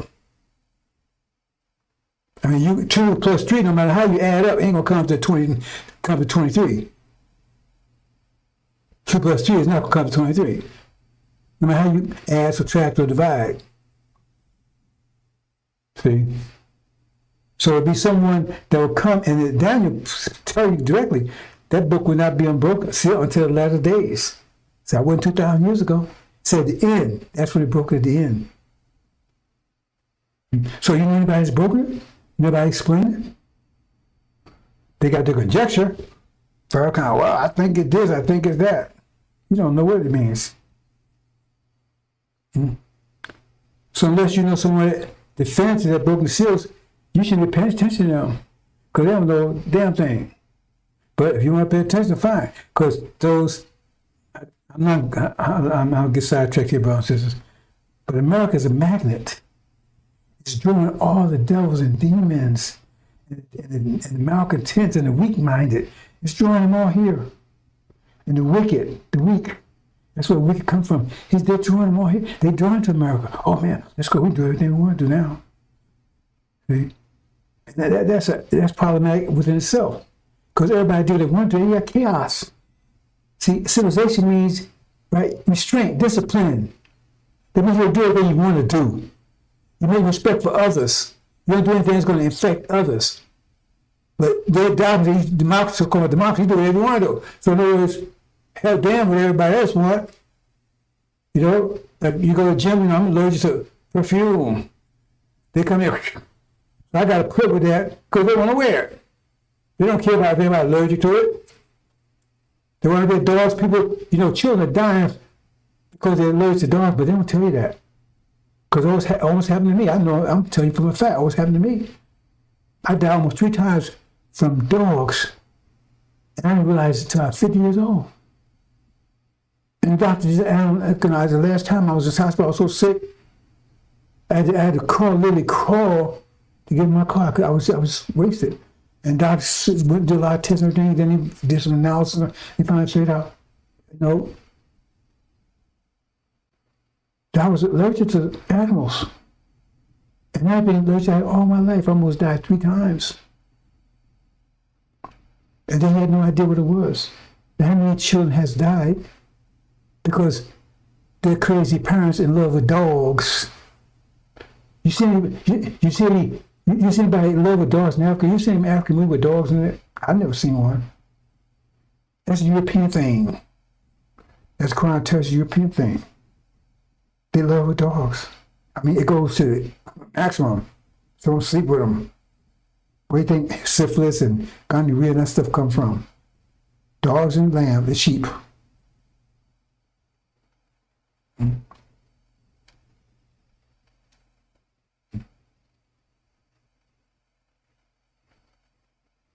So, you know, well, We move on, brothers and sisters. I don't want to, I want to get sidetracked. I want to mention a couple of things. I got a couple of notes I want to say before I forget about them. Those clowns on last Sunday, today is the 11th, right? May. So last Sunday, tomorrow. We're not struggling with flesh and blood. We struggle with, see, they so stupid over there because they're demons. They're devils. See? I mean, that connects up what I was saying about, America's attacks. That's a mess. It's supposed to be. Distract them. Distract these all over. So in other words, when time comes, judgment comes, they're all in one place.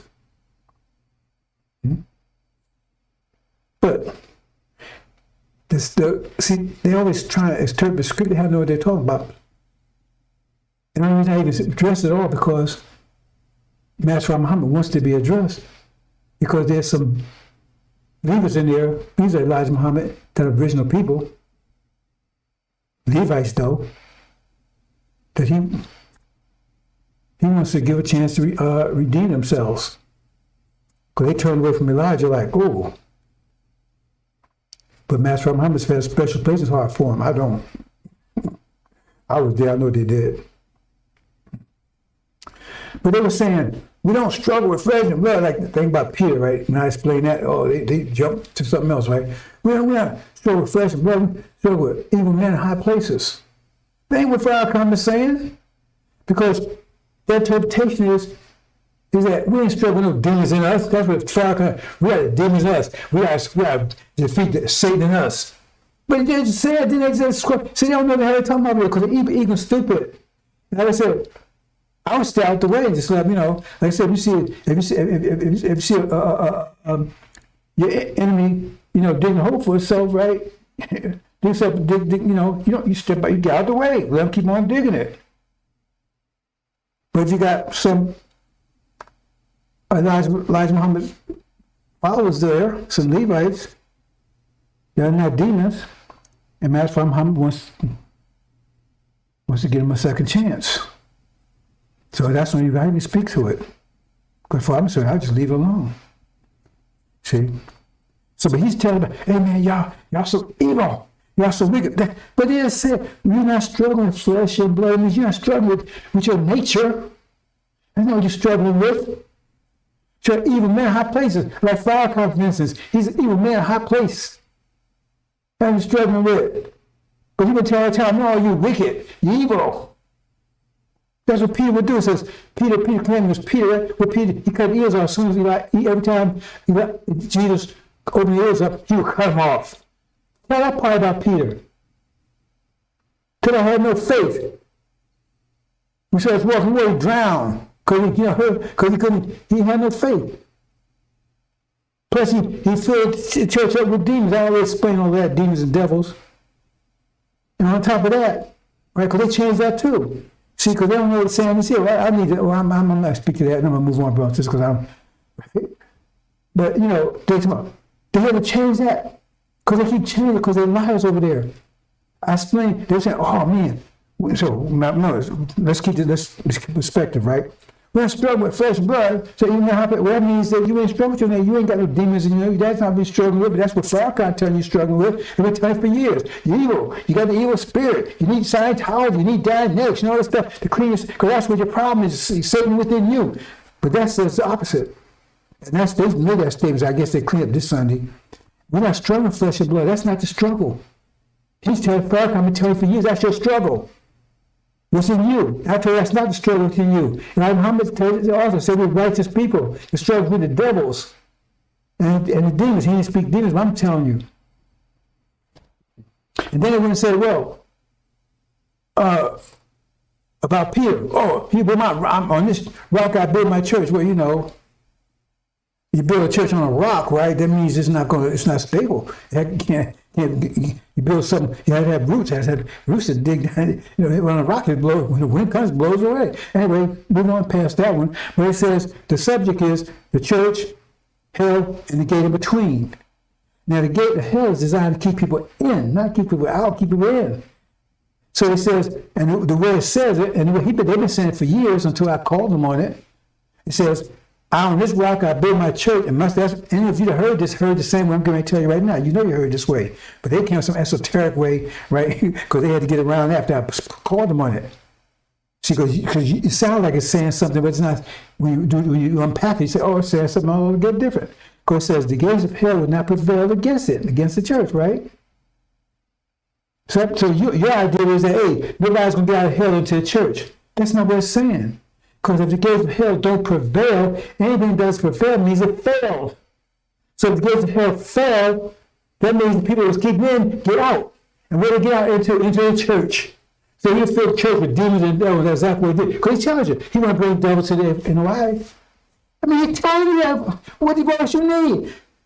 He's telling you he wants to bring devils in the NOI.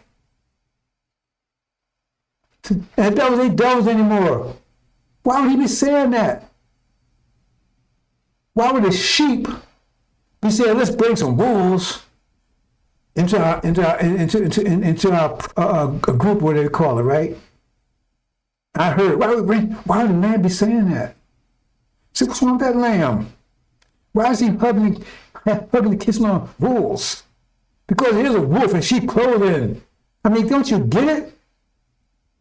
Pull off the BS of Farrakhan. Look at what he's actually saying and what he's actually doing. He had produced a damn thing in 12 years. He's going to keep getting rich off of you.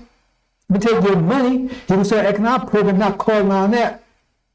See, oh no, well, I went about, after 40 years, I went about economic, about self-development. Well, that ain't what you were saying 40 years. So where the money been going? You ain't produced nothing because you're a parasite. You're living off it. And see, I'm getting to another step. I don't want to go to all the other bonuses. But you know, the thing is you got Ishmael, when he talk all that crap about his father, he hated his father. Why does he hate his father? They all hated Elijah Muhammad. And they was angry with him. They were fit to be tied when he departed because he didn't leave them anything. He left all the money in the name of NOI. He wasn't whipping off the NOI. He left everything in the name of NOI. And they got mad about that. And they silenced Farrakhan up real fast. Him going along with here standing. They went to court and said that don't belong to them because there ain't nobody defending any Nation of Islam that belong to us, that we work for. Farrakhan was the only one that could defend it because he had stand. He didn't defend anything. He went along with Wall Street because he thought he was going to get a piece of the pie. And then when they got hands on all that money, liquidated everything, took that money and got it out of town. Where his family? You don't know where they are. Nobody's seen them since then. Only one you see is Wallace. He stuck around the final snails in Elijah's coffin. He got rid of Nation of Islam, called the Belialian. He stuck around for that. And the rest of them all gone. Even Ishmael and them, they was out of the country. They was down in Mexico. What was they down there? Was he down there? Make salats, prayers, doing Ramadan, fasting. Was he doing that? No. He was getting high with that clown he got there called Abdul, that Mexican demon. That's what he was doing. Getting high. He hated his follower. Well, they took all they get and took off and left town like everybody, all the rest of them. They did all out of the country or incognito. And Ishmael, he hated him too. And now Farrakhan gave him an opportunity to come back and get what he thought belongs to him. To rip you off. He don't care about you. He gives them a lie every day. Anybody that pays any attention to what Elijah Muhammad taught, just pay any attention, that really pay attention, know that Ishmael is not teaching anything Elijah Muhammad taught, not even close. It's total opposite. They all hated him. They all thought he was a flim-flam man, that he should have left everything to them. And what did they produce for you? For bullshit for 42 years. What did they produce for you? Nothing. You have nothing. And I was there. So I'm not talking secondhand. Because when I was there from 775 with the messenger, I was a foreman at Muhammad Street newspaper. At 3 shifts, I had the third shift. I lived in Muhammad's in the Nation of Islam complex, a beautiful, nice apartment. It was very affordable. I had a brand new car that I financed out of the Nation of Islam Bank.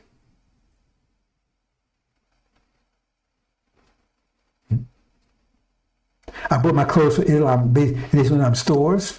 I bought my food for your supermarket, Nation of Islam supermarket. Not somebody, not some members book, like they were saying, oh, this guy, this stuff, and then they had to pull that back, because, oh, no, this is members of Nation of Islam. But when that don't belong to Nation of Islam, then do it. See, they try to say, well, it makes like all these things. No, then they had to back, I hit them on that one, they had to back, oh, no, well, these are files in Farrakhan. They got, well, it's theirs, it ain't yours.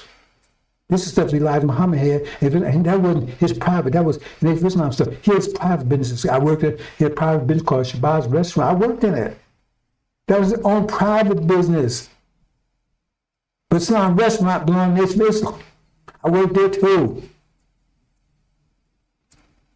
So with the restaurant, I went to the Nation Islam Restaurant. With the bakery, I worked at the bakery also. I worked at all those places, right? When the bakery goes, oh, everything. I had no contact with devils whatsoever. Zero. None. Zero.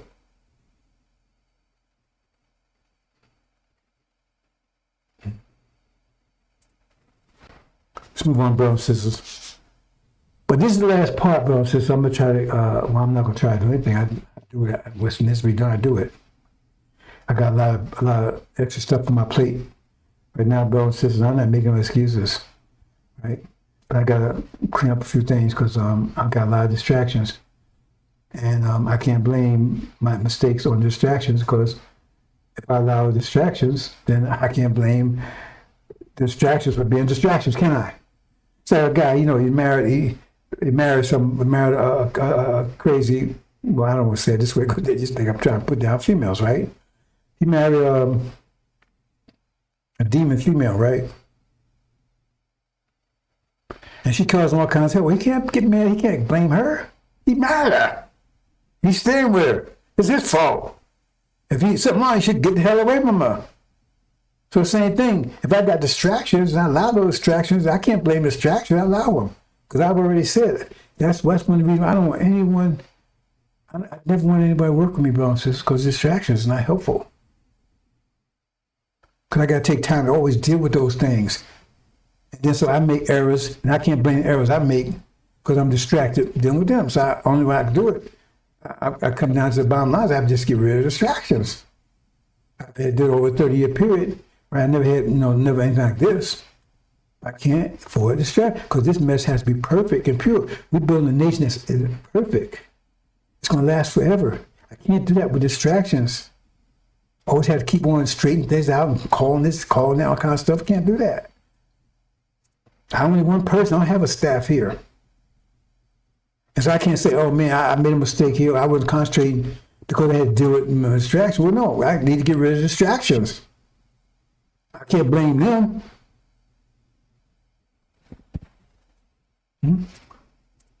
I can't keep talking to people all the time, right? Because if you go back and look at my presentations, right, years ago, right, you couldn't find any errors and misprints and all that kind of stuff. I don't like it because it reflects on me, and I might as well be like Ishmael and them. Just talking stuff, making stuff up, don't know what I'm talking about, And I'm telling you, I got the truth, I got the mathematics, and then stuff don't add up. It don't work, bro. That don't play. I can't do that. This mess has to be perfect. And I can't have any distractions. See? And I don't need any mimics or echoes. There's a point, resonance has power. You have someone repeating what you're saying, right? That resonance has power, right? And I recognize that. So I don't think I need it. But resonance is not resonance if which person repeating what you're saying ain't repeating it right. That's not resonance. That's counter resonance. It's actually defeating, right? Because resonance has to be exact. They're like, Jericho, they repeat the same thing exactly for 7 days. It has to be exact. If you're going to repeat, it has to be exact. But you can't repeat and got all kinds of distraction, misstatements, and all that kind of stuff, right? Can't do that. So in other words, you're destroying, there's no resonance, and you're corrupting the message. Because people look at that and say, hey, man, wait, hold it. See? Because a lot of people look at Farrakhan based on what stupid Ishmael's saying, even though Farrakhan said much better. But anybody got intelligent look at Ishmael and say, man, I ain't, well, that's what Farrakhan's talking about? So I'm saying, I can't have that. Somebody say, hey, man, that's what Suleiman's talking about. That's what he's saying. I mean, it don't matter. It's, you know? Can't have that. Can't have it. It's got to come to a screeching halt. See? Because they say building the kingdom's going to last forever. If you love something, if you love, like I tell a child, you're going to make sure the child's clean. You're going to make sure everything's right, or you're going to give it a diaper that's all messed up, raggedy and stuff. You're going to make sure to give it the best because you care about it, because you show how much you care about it, but how well you take care of it. So if you don't take, if your mess all error prone and all that kind of stuff, I mean, you really don't care about it that much, because you would make sure that's all right. And that's flex on me, because that applies to me too. That applies to me too. Because now it looks like I'm just throwing stuff out there. I can't have that. My message has to be perfectly clear. I got to take time. I can't see, because that problem have followers. You got to take time to see what they're doing. You know, it's like you blazing a trail, right? But you keep looking back. If you keep looking back, you're going to get eaten by a bear. You can't keep looking behind you. You keep focused up front of you. But you got followers, you got to focus behind you. You know, I can't have that. Can't have that. I said before, I hit from the followers. If you're gods, that means you give a god, you know, a weapon. He's off and running with it. He knows what to do with it. But you actually tell him how to use and everything else. What's the point of that? Might as well do it yourself. You can't have it. See? I want to clear up something. I heard someone say, you know, that quite a few. Anyway, I heard someone say that our people destroy for lack of knowledge, and then the way it was defined was that lack of knowledge meant that they refused the knowledge. That's not. How does that add up like that? That's not what lack of knowledge is. If you refuse something, that means you know about it. You have to know about it to refuse it. So I come in, I'll give you a chocolate cake and food. Well, you ride because you know what it is. You chocolate cake. You say, okay, you know what, you have knowledge of it. You say, I don't want it. That's not what it means. It means lack of knowledge means those people never got the knowledge. Somebody was blocking them from getting the knowledge. Our people struggle for lack of knowledge because those people that was blocking. I made that very clear. I said, people standing away blocking in the shadow. They walking in the shadow of people walking around blocking the light.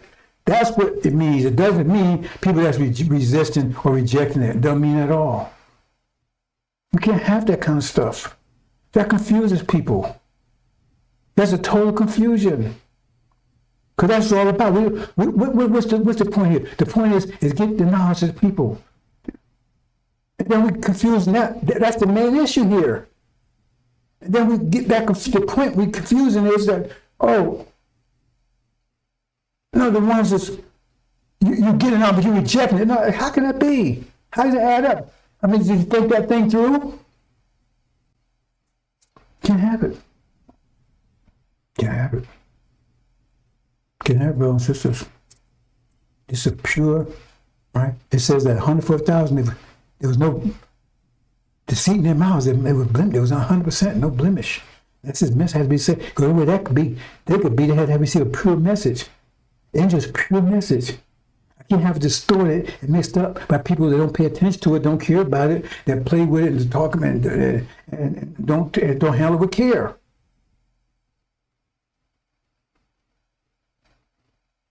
And I'm just one person. I don't have a staff. I have a production staff. I got so many things to do. Now I can't. I got to focus on what I'm doing 100%. I can't spend time doing what everybody else is doing. Can't do it. Can't do it. See, I can't blame anybody but myself. I allow it to happen. If I don't say anything, then don't pay attention to it. That's still my fault. Cause now, man, oh, you would look what they say all that kind of stuff, man. You didn't check it out. You understand consequence?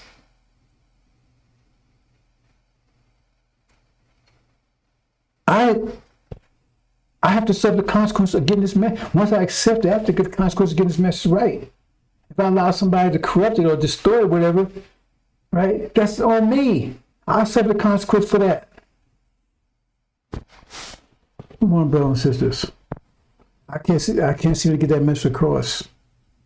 But some have to take that drastic action. It's no other way. No other way. So I don't need people repeating what I'm saying. You know, this is a day that like no other. It says this time will be like time no other. And if you're getting a mission during this time, that's awesome.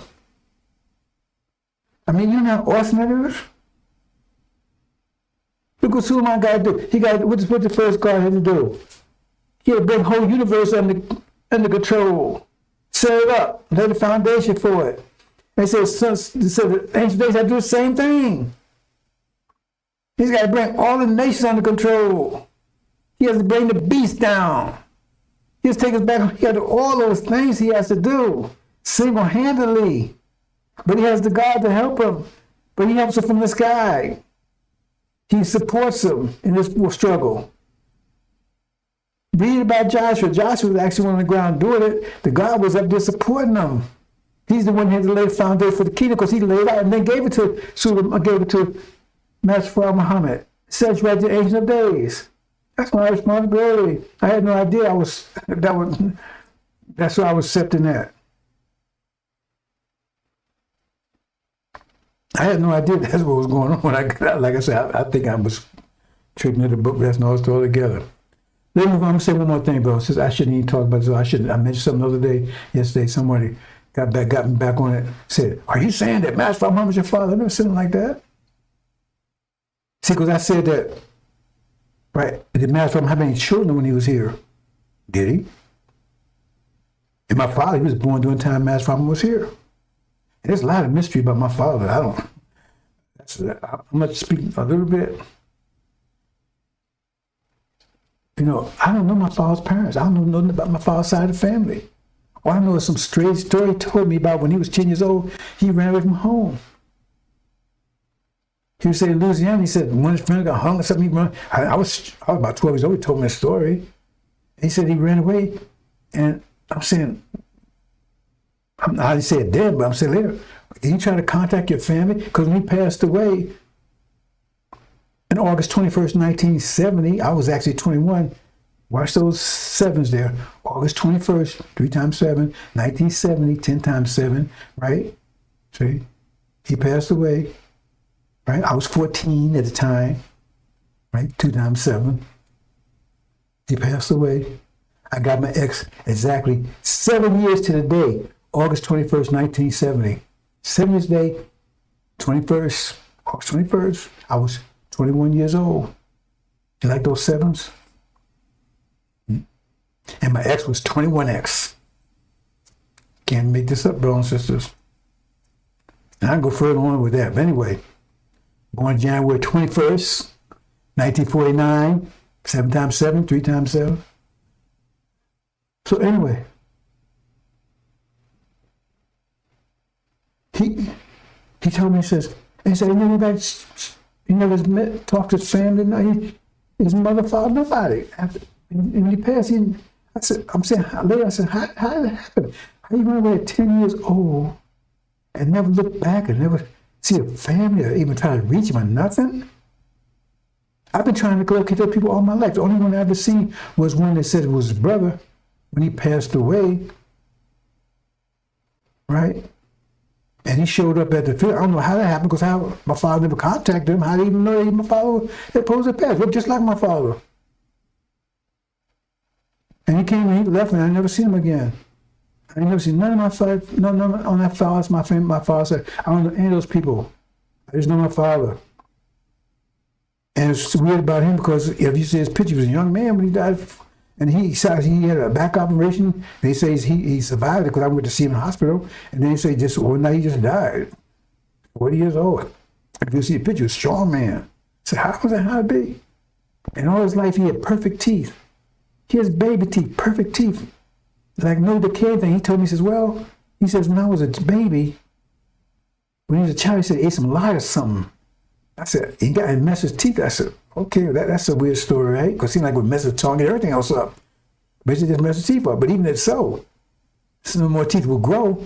Well, teeth still decay, but his teeth never decayed anything. It was perfect. He had perfect set of teeth and things like that. And I'm saying, what is this? And then when they buried him, it was a closed casket. They didn't have a funeral or anything. She wasn't a member of any church. They just threw him in a box, closed box. We didn't see him. I never saw him. And threw him in the ground. That's how they did it. And I always felt like he wasn't dead. I always had felt he wasn't dead to begin with. I don't know. That's a strange, a lot of mystery going on with that. And I don't know anybody on my father's side, I just know him. And why would somebody run away at 10 years old and never look back? Never try to reach their mother, father, anybody. No, so I wasn't saying that Master Muhammad was my grandfather. So don't get twisted. I wasn't saying that. I shouldn't even mention it all, actually. Right? But it's a mystery. I don't know. I have no idea. I sure love to meet my father's side. Know those people something. If they exist, he changed his name. Now, who are they? Where are they? Nobody seen to find them. No trace of them whatsoever. Like they never existed. It's weird. I'm not making stuff up here. It's strange. It's strange. And I wasn't saying that Master Muhammad was my grandfather. I wasn't saying that. I wasn't even insinuating that. All I know is my father was born during the time Master Muhammad was here. So I know. And I had no history of my father or just him. I don't know anything about his background, nothing. So my grandfather, grand picture, nothing. You had no pictures, nothing. I mean, 10 years old, you walk well, you heard your parents, but he didn't say, that wasn't the story he told me. He said it was some yahoos chasing him, he was scared, he ran. And was that a reason to never go back and see who your family is, your mother, father, nothing? It's weird. Anyway, so get something going here. Well, man, he said, Master Muhammad's father. I ain't said no such thing. That's right. I shouldn't say. When somebody came back at me, I said, no. I usually just shut him down, but I didn't shut this one. I made it clear because if I shut him down, then the lie keeps going, and I don't want to start no myths going on here. See, maybe one day I'll find out. But that's a whole mystery. I'd sure like to know. Brothers and sisters. Okay, this is part 15, brothers and sisters. I had it wrong yesterday. It's going to be 14. I had just 4. Okay, so we're going to move on quickly into this, brothers and sisters. Because I'm now, since the last one, I'm a step-by-step through this. I'm going to get a general step-by-step. Because this is the last war. This is the war they talk about, the war of the last days when God attacks Israel. The real Israel, Israel's. There's false Israel, that's why real is spelled wrong. That's a hint, but anyway. And Gog is, and if you understand Gog and Magog means the mother of God. Magog is Britain and Gog is America. But also who is the president of America is also called a God. You understand scripture clear. So this person, God, would attack us. He would have been a president of America. He would have been African. He'd be an African person that was the president of America. He'd be the Gog that attacks Israel. And the angel, and Daniel called him the bear that clucks with 3 horns by the roots. So that's the topic here, brothers and sisters. But what I'm going to do here is I'm going to just cover the basic wars. Because I said, Master Muhammad kicks off the apocalypse. See? The apocalypse is the entire war, from start to finish. Armageddon is just one battle. It's a European war. But there's many wars. Armageddon ends all wars. No, it doesn't. It ain't coming close. There's a whole bunch of wars. Armageddon is just one of them. You better read the scripture all together again. It's only mentioned one time in the scripture, and it doesn't say anything about it's the war to end all wars. See, that's just stupidity. Anyway, so let's move on, brothers and sisters. So I'm going to start off here. And the first brother says, get out. Get the hell out of here. Get the hell out of here, brothers and sisters. It's a mercy to you. Because famine's about to hit America. When that war breaks out in the Middle East, you better be already gone. Because if you still hear them close the doors, this will be worse than 911. In 911, they closed doors. You couldn't get out of here. Remember, they closed the airports and you couldn't get out of here. And as the Bible says, no one will escape. They will close it. And they, all the foreigners, everything here, they're going to be on the menu. They're going to be the first to go. So if you found a foreigner, right, see, you be cut to pieces. It says that in the scripture. When Babylon goes down, any foreigners here, out of their own land, they be cut to pieces. First to go. And then that's where the Levites come in, right? The African immigrants. They come in that part. See? Because they're not citizens of this country, but they live out there in the suburbs with massa. See? But when they realize what's happening, they unite. That's another story, brothers and sisters. But get out. If you don't like me, whatever, just get the hell out of here. I'm giving you a warning, brothers and sisters, because when that war starts, and you listen to these people, raise them, it should start already. When that war starts in the Middle East, matter of fact, I haven't told you about no one, well, the devil's telling you about it, Iran and all that stuff, right? They got all messed up. But at least he's talking about a war in the Middle East. I couldn't even talk about that, because he don't know anything, because he's a demon. Get out, brothers and sisters. Let's get out. Otherwise, you're going to be in big trouble. Because the only path out here, once that war starts, the Lamb's Book of Life. Otherwise, you're going to tribulation if you qualify to go to tribulation. You got to qualify to go to tribulation. And if you got the angel qualifies you to escape altogether if you got that knowledge. If you got knowledge of 3 books, 7 thunders, 7 churches, 7 the wolves, you have to have thorough knowledge of that, right? Just get to the tribulation. Otherwise, you stuck, because you come out of there without that knowledge, you're going to be oppressed the rest of your life. Everlasting shame and appallment. That's the level. So those that don't want to study now, that put the effort in to study now, then you have to study under pressure. You have to study under the sword, under cannibalism, under famine. You had a chance to study here when you were safe, but you didn't want to do it. So now you're going to be forced to do it. See, that doesn't come under people lost. That's not lack of knowledge. That's something else altogether. See. That's willful ignorance. See? That's difference. That's different. See? Hold on, brother. It sounds like the same thing you're saying. I'm not going to waste time trying to explain it. Come on, brothers and sisters. Get out. Get out.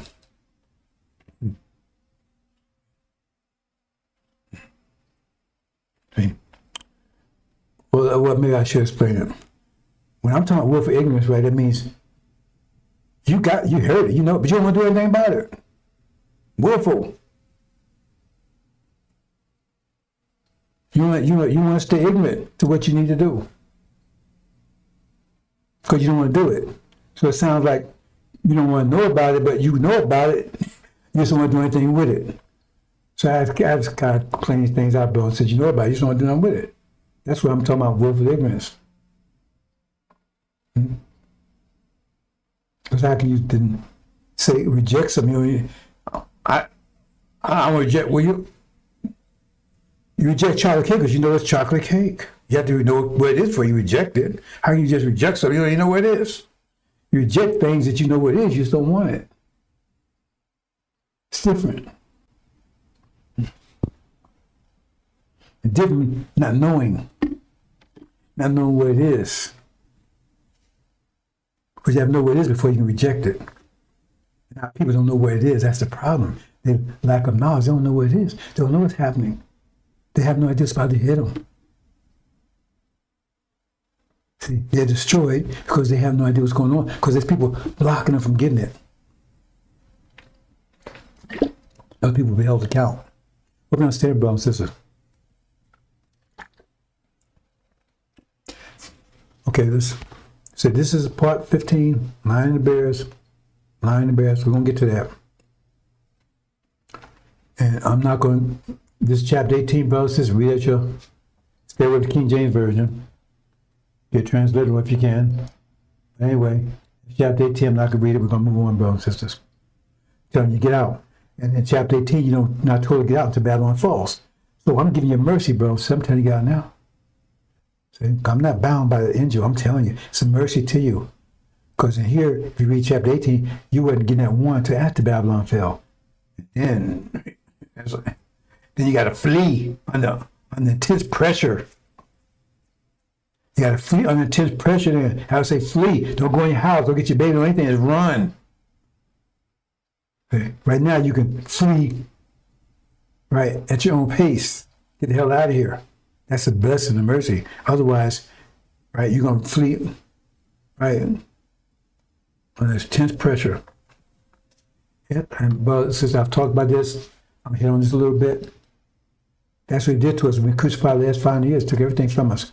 Everything. Language, culture, spirit, knowledge, religion, everything. Our humanity, took everything from it. Even the Constitution still say, 3/5 you took everything.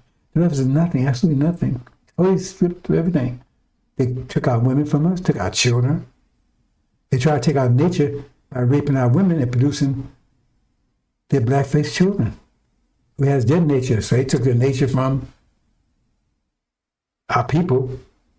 In a way, you can say it that way because, right, they came from, they were birth, it was black women gave them birth.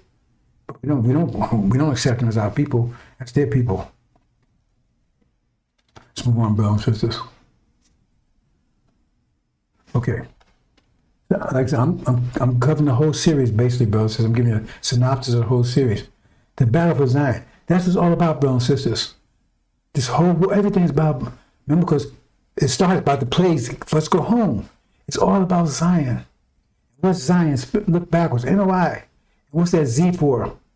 See, NOI backwards. Because they got that NOI backwards now. If I could turn it back, we got to turn it back the right way. What's that Z for? I'm not going into that kind of detail. That's what it is, battle for Zion.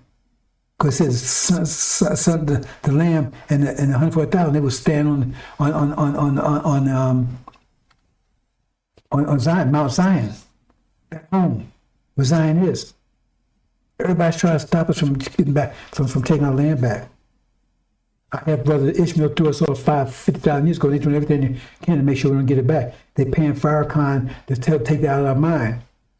They're paying them money. That's why he's telling you ain't going nowhere. They're paying them. Stop the people talking about that's out of their land. Take that knowledge away from them. And that's what he's been doing. He ain't telling you about going back home. No, we ain't going back to Africa. We ain't going back nowhere. We're staying right here. Because he's demon. See?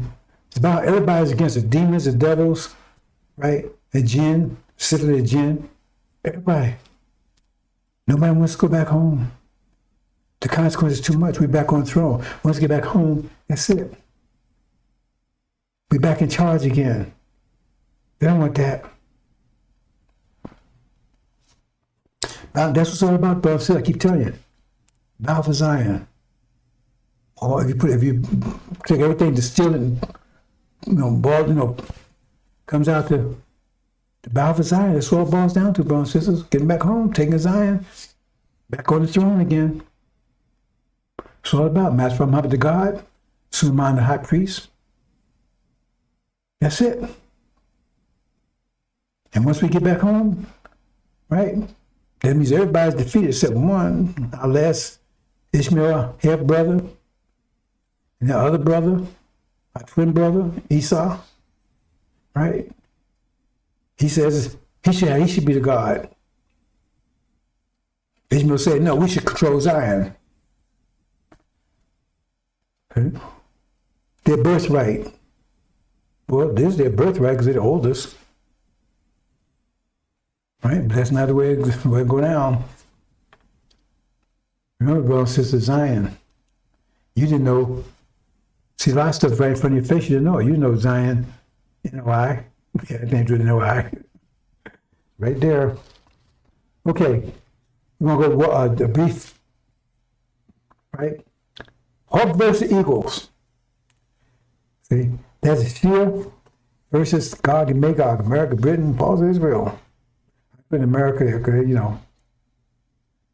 first they go, that's the war in the Middle East. That's the first war, that's the war that ignites apocalypse. That's the war that ignites apocalypse. I said, it's countdown to apocalypse. That's why Mama initiates apocalypse. Because he's at the core. Who's ruling the world now? Britain, American, false history. It says pride of their power. He says, I will destroy the pride of their power. Also, it says men's heart is filled with fear. Those things come to earth because the powers of heaven be shaken. So he's shaking the powers of heaven because they were sinning in heaven. He said they were sinning in heaven. The beast, God, Magog, the eagle, they sin in heaven. They're sin in heaven. Now he's kicking them out. That's a war in heaven. Why are you having war in heaven? Because the beast in heaven. Why would you have a war in heaven? The beast had to be in heaven for you to have a war in heaven. Because you got to kick them out. So if you tell me that heaven is somewhere, the sun, moon, stars, 10th dimension, how the hell they get up there? How the hell the beast get up there? You said, well, that's Satan and his angels. That ain't what it says. But even if you say that, right? And that it was Satan and it was some sort of 10th dimension and God is there, how is that a war? When God just snap his finger and never disappear. How is that a war? How is that a fight with somebody and they come here and here's somebody, right? This is a big balloon. They will attack you and you got a needle. How is that a fight? How is that a fight? It's all bullshit. All spirit spook stuff. It says, what took place in heaven and dragged in his angels. They stood on the earth. They ain't talking about, it's talking about the Middle East. It says, who's sitting in heaven? American Britain, false is sitting in heaven. They're there now, causing all kinds of havoc. That's what the war is. And Master Muhammad and his angels about to kick them out. The Shia about to kick them out. See? So they hit him at the root. Break the private power right there. And then also break the source of their power, which is oil. Oil fuels their whole entire economy and everything else. Cuts it off immediately. Cause a universal famine in European nations. Even more so than that, some respect, I'm not getting into that kind of detail, but for our European nations, because Europe is totally dependent upon oil. So that changes the politics and everything there. Because all of a sudden, they come from oil, America can't provide it. They're going to freeze, they can't even make war without oil. And they're at war with Russia, or they're in conflict with Russia anyway.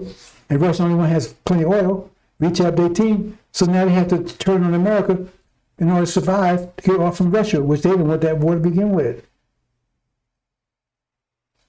See? That's what happens. Master Muhammad was kicking them right at the root. Muhammad said he would cut them out at the root, attack them at the root.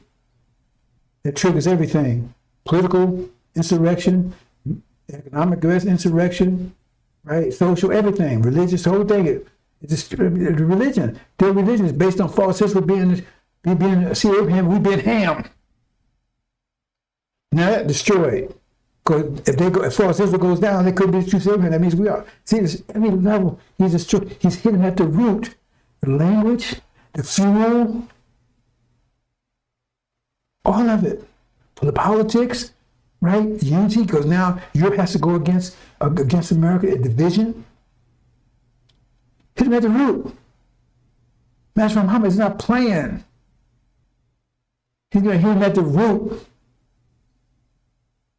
Okay? And that triggers apocalypse. That's it. Powers of heaven be shaken. Because the whole foundation is destroyed. When Master Muhammad takes the word, he destroyed the whole foundation. Their unity, Europe now, the American, Europe is against America. They're working on the Russian side. For their unity, their source of energy, their religion, economics, all of it. Come to screeching halt, which means famine, absolute famine in America. And you don't want to be here when it happens because in absolute famine, there's no food, and you 3/5 human. Who do you think will be the food, brothers and sisters? Let's move on. Then after that, the next battle. See, that's what I was talking about, the next battle right here, right? Eagles versus eagles. Okay. He said buzzers over there. That's the demons. See? Over here. I said you got Armageddon, this Armageddon here. Now this Armageddon. See, he initiated the apocalypse, right? But Armageddon is one of the first battles of the apocalypse. That's European war. Eagles versus eagles. And then you got the demons, right? Over here, that's Armageddon, right?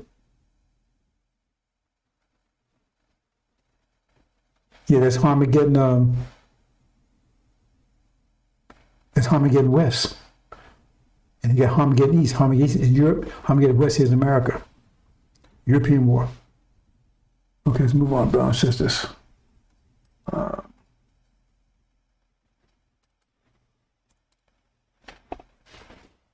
And let's walk through these, brothers and sisters. I'm going to do a follow-up on this one.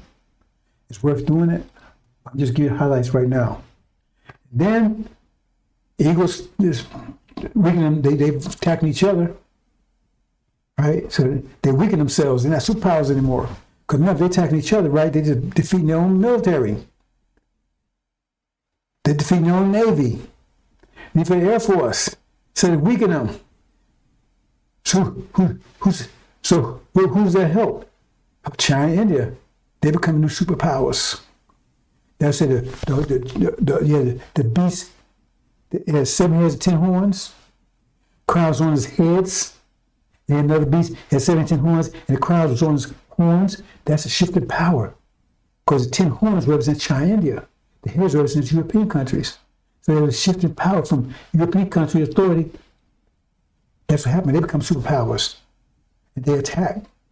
So now they attack a weak and bloody ram. Just got ass kicked over the middle and kicked out of heaven. And now it's a famine here. His whole economy is destroyed. His religion is in tatters. Everything. So he's bloody and weakened. And then here comes the goat, China and India, with Africa right behind them. That's the bear. He's going to be with them. Africa, at that point in time, Africa is going to divide in 2 parts. I know, yeah, okay. Islamic Africa, it's not non-Islamic Africa. Non-Islamic Africa, those Levites, they're going to be with the goat when they attack. Okay? Let's see what happens with that. And I showed, if you go in Daniel, just look at Daniel, read Daniel. It says the goat will come across the whole earth if you're not touching ground. Right? That means he come across the water. He come across the earth because he come across the ocean. And it comes from the west. But the ram came from the east, so that means they meet somewhere in between. That has to be America. Because Europeans came from Europe, and goats came from Asia, and China and India doesn't have to touch land because their coast, right? Their coast is the Pacific Ocean. So they cross the Pacific Ocean, they don't have to cross any land, they don't have to cross anybody else's land. That's what it means. And they come together, right? They meet in America. That's what I said. The goat was full of wrath. See how wrathful China's getting every day? More wrathful, more contentious. So they meet and he takes the ram out.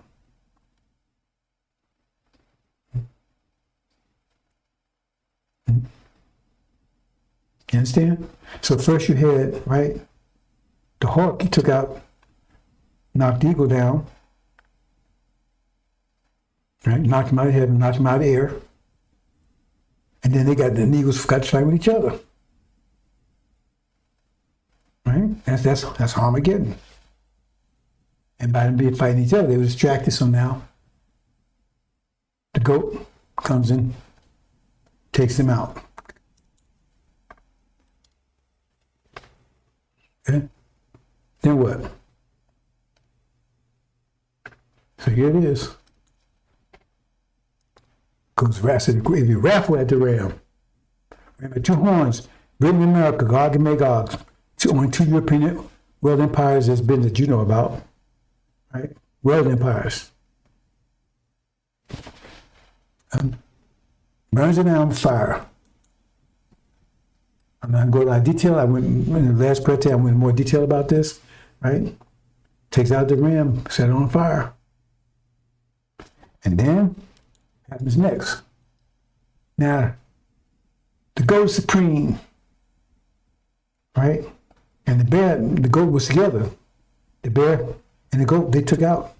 Because the bear plucked the 3 by the roots. But it helped, it took out the ram. And it's going to take out the goat too, because that's 3 horns. So now, you got the bear, which is Africa, non-Islamic Africa. And you got the goat, which is China, India, right? They have all the power. And they go after each other. Because Lucifer, which is not Satan, he wants to rule it all. He don't want to share his rule with anybody. He says he wants to be like the Most High. So he goes to war with them and he's defeat them.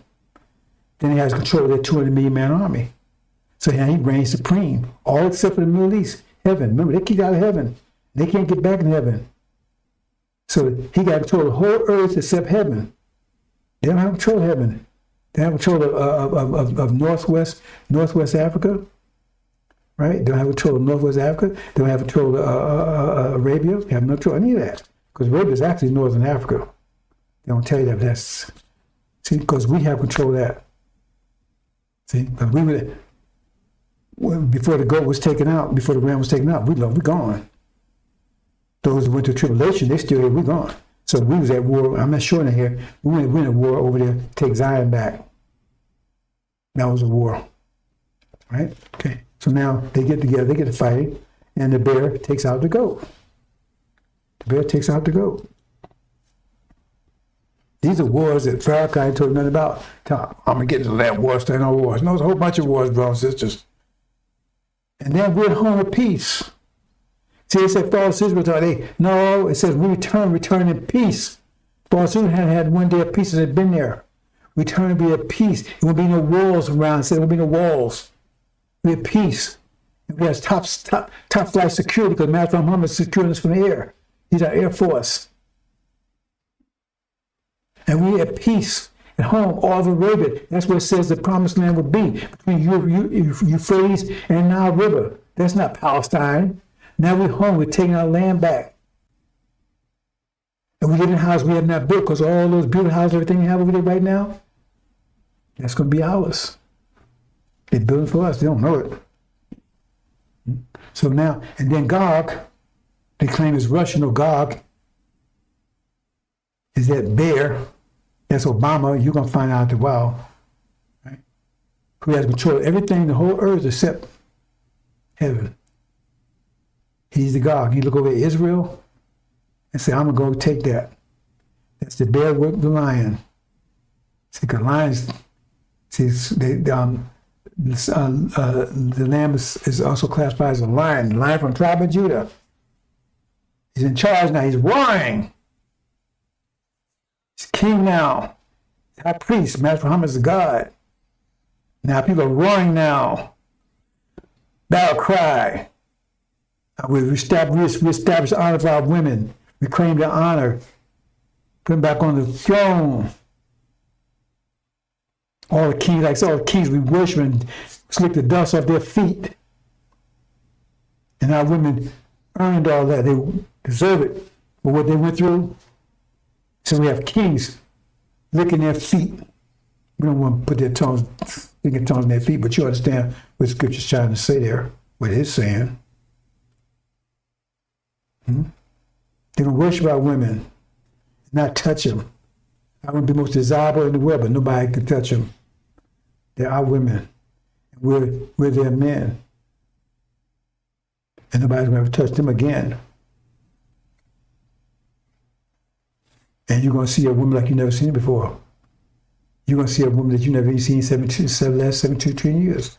Something you've never seen before. So am I going to make the woman be the woman? She's going to let her come out 100%. Because our women been suppressed for 72 trillion years, 66 trillion years since the separation came about. See, you're not trying to suppress them. But once they unbound, and their beauty is totally unlimited, you're going to see something. We got, oh, brothers. They said women's our heaven, then it's going to be like, at the end of the world.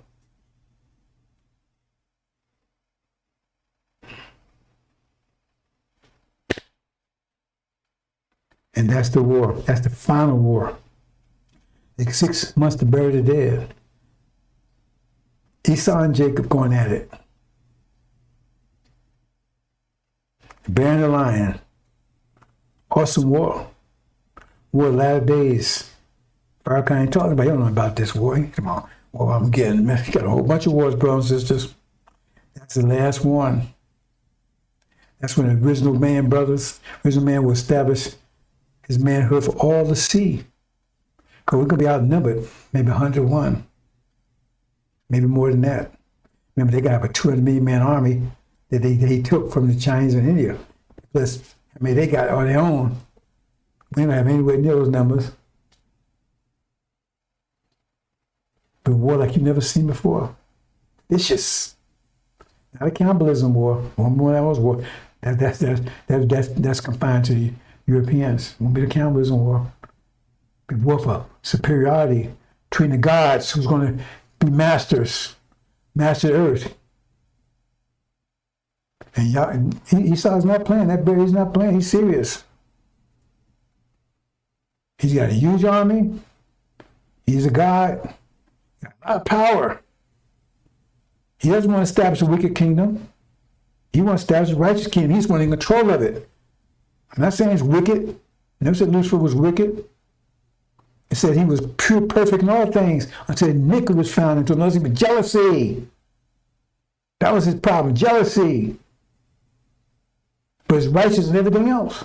If he was to take care, he would establish a righteous kingdom, but he would be in control of it. It ain't going to happen. It ain't going to happen. See? That's why a lot of Levites going to betray and run to him, because they're going to say, hey, man, we'll be in control again. That's why I got to watch these Levites very carefully. Because their allegiance, remember, Judas was a Levite. And they think they might win. They look at their numbers and everything else. They said, well, we fight for righteousness, right? Yeah, right? But both of y'all won't give it. It's just who's going to be in charge. If Levi's in control, then we got power. See, I'm giving them a reason to be betrayed. If they want to betray, I don't give them betray, because we're going to win this war. See, Suleiman says, the 25th scientist, he went to war with the universe in total triple darkness, all by itself. Total universe. He went to war with the darkness. Now Suleiman's going to war with the darkness here. The devils, the beast, everybody. Personified. They weren't personified in the beginning, it was just, they was force. Now it's personified. He's got to overcome all of it. Sebekina will last forever. Just like the first God did, Sebekina will last forever. Lasts all the way up to. Hope you understand, brothers and sisters. I think I'm gonna leave it there. I'm not sure I'm going to move it, going to anything else. I'm like I said, I plan on doing a backup on this one. Right, so I'm not going to go into other stuff. Because like I said, it's the end of the series, and so I'm going to follow up on it. You know, I'm going to follow up on it. So, yeah, I'm just going to leave it there, but I'm not going to the rest of the stuff here. So just follow up on it and talk about some other things. But the 15-part series, brothers and sisters. And I did it live, so you have a live on YouTube. Hope you understand, brothers and sisters. I'm going to leave it there.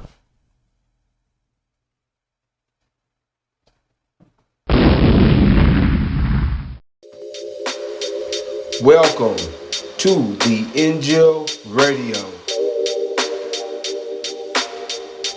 Welcome to the Injil Radio.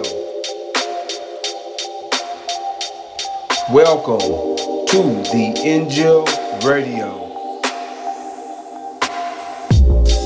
Welcome to the Injil Radio.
Assalamu alaikum, sisters and brothers. Sulman Rahim here, the messenger of the covenant, breaker of the 7 seals, the crusher, the judge. Countdown to the apocalypse. Brothers and sisters, scriptures make it very clear we should look for. So if you misguided or you lost or you mistaken, that's your fault. Scripture is very clear. The person that would appear would be someone who has broken the 7 seals. Has Louis Farrakhan broken the 7 seals? Has he made that claim? You better be careful about the claims he's making. He's already paying the consequences of the ones he's already made. You know, he got his ass blown up. Literally. There's a consequence for everything. Elijah Muhammad made that claim he broke the 7 seals. Master Muhammad never made that claim. And then there's the messenger of the covenant who will come after Elijah, who will clean up someone's mess. So he said he cleaned up Elijah's mess. It's right there in Malachi. I remember when I was with the messenger in 1975, they used to beat the preachers over here. Hey, man, here's Malachi. That shows you that's Elijah. That's got to be Elijah. That's Malachi. Read Malachi, right? But now, Eli's departed, and the messenger of the covenant comes out. They don't want to know about Malachi now. See? See, they don't talk about Malachi now. There's being preached here, Malachi. What about the messenger of the covenant? Who suddenly comes to Elijah's temple. Or that's Farrakhan? So he clean up Elijah's mess? Or is there someone in between that's robbing the nation? The one who's robbing God? See? He's already said, they say it clearly. Remember, you come to Elijah's temple, so it's a temple, not a mosque, not a synagogue, a temple. So it says clearly, Elijah by name. It says the messenger come to his temple, not his mosque. Right? And he cleaned up the mess, somebody's mess. And then there's this one that was robbing the nation. It said nation, robbing his nation. Who's robbing his nation? If you say Elijah talking about the nation of Islam, who's robbing it? It sure wasn't Elijah, because he was producing. But who's not producing anything but eating up everything that he can get his hands on, like a parasite? Well, he is a parasite, a demon, son of perdition that will come after Elijah. And that's why some messenger could have to come and clean up his mess. It's clear, brothers and sisters. It says the one that's robbing the nation is cursed with a curse. Ask any man, what's the worst curse they could think of? Short of dying, I mean, some wouldn't consider it a curse. What? Getting disemboweled, getting ass blown up. Like what happened to Farrakhan. Now he's crapping in the bag. When it depends, a diaper. From they tell me somebody's got to wipe his ass now. He's in a wheelchair. That's a curse. Any man would tell you that. He's a curse with a curse. Nothing like that happened to Elijah. Nothing happened to any prophet. Allah will never chastise. I mean, we would never afflict a prophet with that, because that takes away everything that makes a man. Physically. If Elijah, as Elijah said, even Prophet Muhammad said, that the females out of heaven, then he's in hell. Because he had no heaven. So he's the one that's robbing God. It sure ain't me. I haven't taken a penny from him. You haven't even asked a penny. You couldn't give it to him if you want to. So that's the message of the covenant. So he would come right after. And then you save the Exodus. You get Moses. Then you get lion Aaron. Oh, see Aaron doing his thing. No, first of all, he wasn't anointed by anyone. Show me in the scripture he was anointed by anyone. In fact, the God didn't want him. He got angry with Moses for insisting to have him. So he said, okay, you can have him. Right? And he was in submission to Elijah all his life. Moses was around.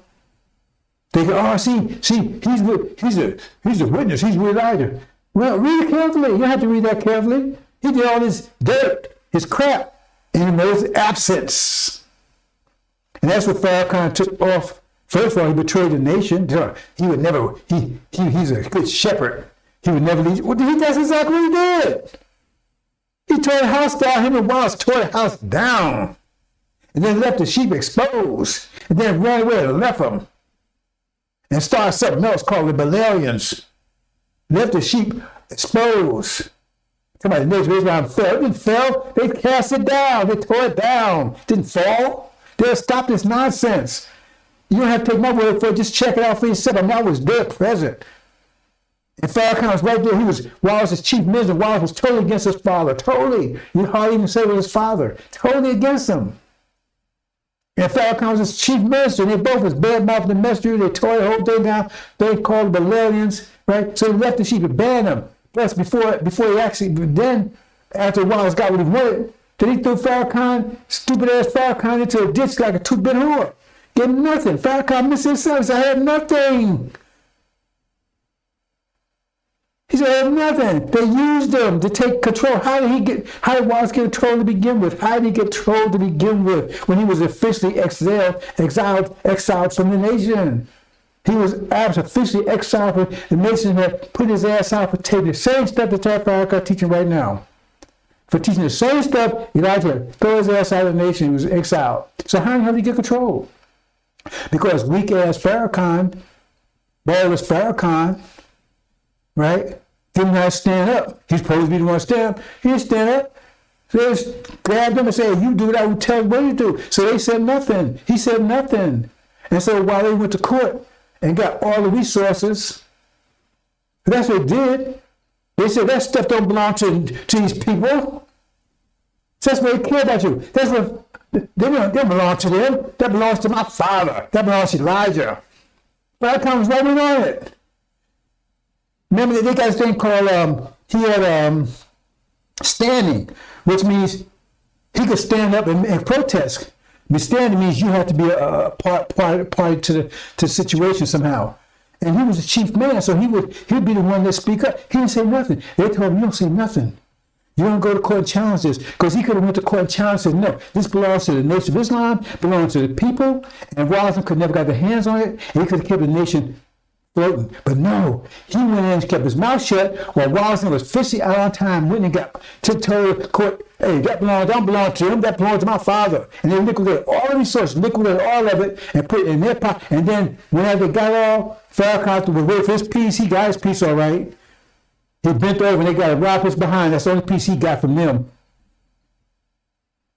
And he had nothing. They used him like a two-bit whore. And then he ran back. What did you do after that? And he said, you think he would stand up and fight back so after even that? I mean, he already bent over. They already made a biatch out of him.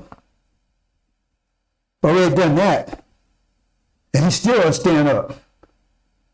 So they really do that. Then he went back to Master and said, can he get back on stage and shake his ass? Calypso. That's who you're dealing with there. You ain't dealing with no man. Physically, you ain't dealing with no man because they took his manhood away. You ain't dealing with no anointed. You ain't dealing with no fighter. You're dealing with a parasite. A nothing. A demons. He follows the devil. That's what you're dealing with over there. And then you got six up 2 or 3 where they're supposed to defend his ratty ass, his stinking ass. I mean, he's sick. That's what you're dealing with. Now, come on, tell me I'm lying, Farrakhan. Show me where I'm lying. Show me your father's not a devil. Show me why your mother been trying to butch you because she was raped by a devil. Come on, come on. Tell me I'm wrong. Call me a liar. You don't know how I call you a liar. I call you a liar because you're a liar from start to finish. That's why I try to butch your ass. Because she, come on, well, she was afraid, right? You was going to look like your daddy. And you do. You got no woolly hair. That's why she tried to butch your ass 3 times. If you was from God, then you went well, he would have her. Because remember, you say God controls everything, so why is he creating you and then have her aborting you at the same time, abort you at the same time? How does that make any damn sense? That's the facts. Now, come on now. Come on, Farrakhan. Tell me the line. Come on, Ishmael. The donkey. Come on, tell me I'm lying. Because I was there.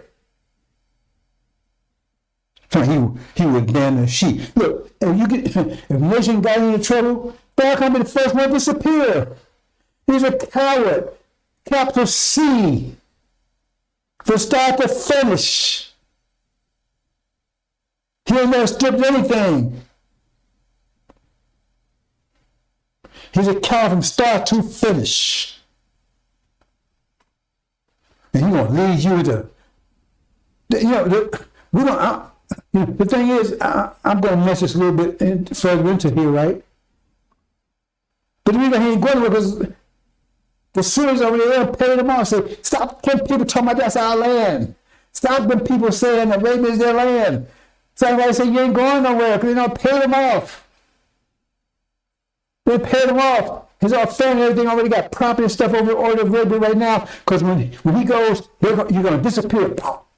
Like Elijah Muhammad's family just disappeared. They got what they get and they disappeared. Nobody knows where they are. You see a few the ones left behind, they get nothing like Ishmael, his mama, they fled to Mexico. They got what they get fled. Why did they flee to Mexico? Why did Ishmael's family flee to Mexico? Why did his mother, right? Or why did they flee to Mexico? Why did they leave the country? All of them left the country. They got the hell out of here. They got what they can get and got the hell out. That's what you're dealing with. You don't represent Elijah Muhammad. Elijah Muhammad, great. And the Bible says, no greater man is ever born, but even the least in the kingdom of heaven be greater than him. Elijah Muhammad was a great man. I ain't taking anything from him. He wasn't a prophet, he wasn't a God, he wasn't eternal leader of the nation of Islam, but he was a great man. He stood before this beast, toe to toe, and didn't back down. He had his whole family, everybody against him.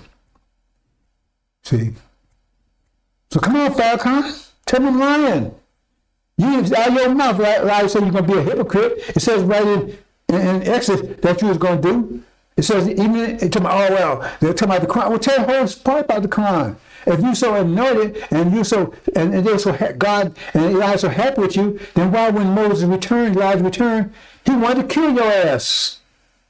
He grabbed you in the Quran, said kill you, about to want to kill you. So why if you so good, why do you want to kill you? Why is it in Exodus? Why when Moses came back, right? Aaron had control everything, right? Then why did Moses have to come and say, Elijah come and say, go with me? Well, obviously they should all been with him, right? Shouldn't they all been with him? So why do you have to say that? Because they wasn't. And then turned out it was. Some came with him and some stayed with Aaron because they wouldn't with Elijah to begin with. Because most of them was demons to begin with. And then what happened? Elijah's followers wiped out off Aaron and his followers. That's right in Exodus. So you read it, don't read it, I don't care. Because demons, they can't deal with that because all that do is tell them who they are. Because I don't even know who they are. Right? And then idiots like, and then the betrayers like Ishmael, well, he's a betrayer and an idiot. He tried to betray his father. He's worse than Wallace. At least Wallace came out with and say, I'm against him. Ishmael keeps saying, I'm with Elijah.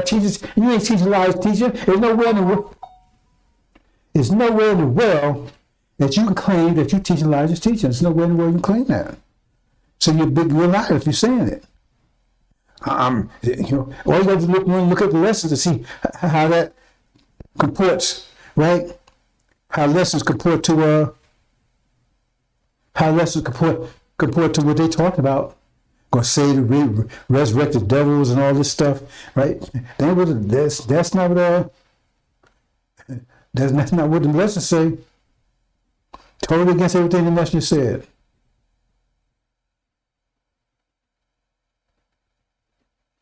Totally against it.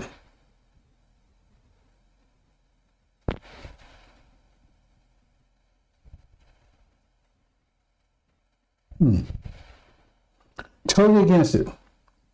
Okay, brothers and sisters, let's move on to this.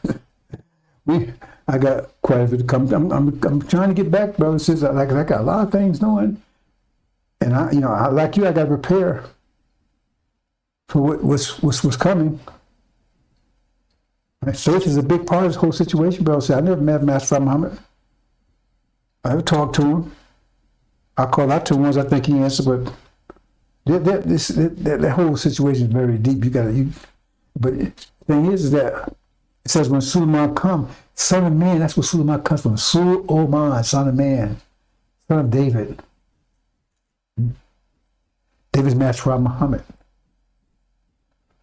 That's a question nobody ever asked, right? Did Master Muhammad produce any children while he was here? That's a good question, ain't it? Did he produce any children while he was here? Did he produce any children? Because Suleiman, he don't know anything about his father's background. I have no idea. He never met his father's family. Is that I'm just throwing it out there. I don't know. Did he? That's a very interesting question, isn't it? He was here quite a bit, a long time, right?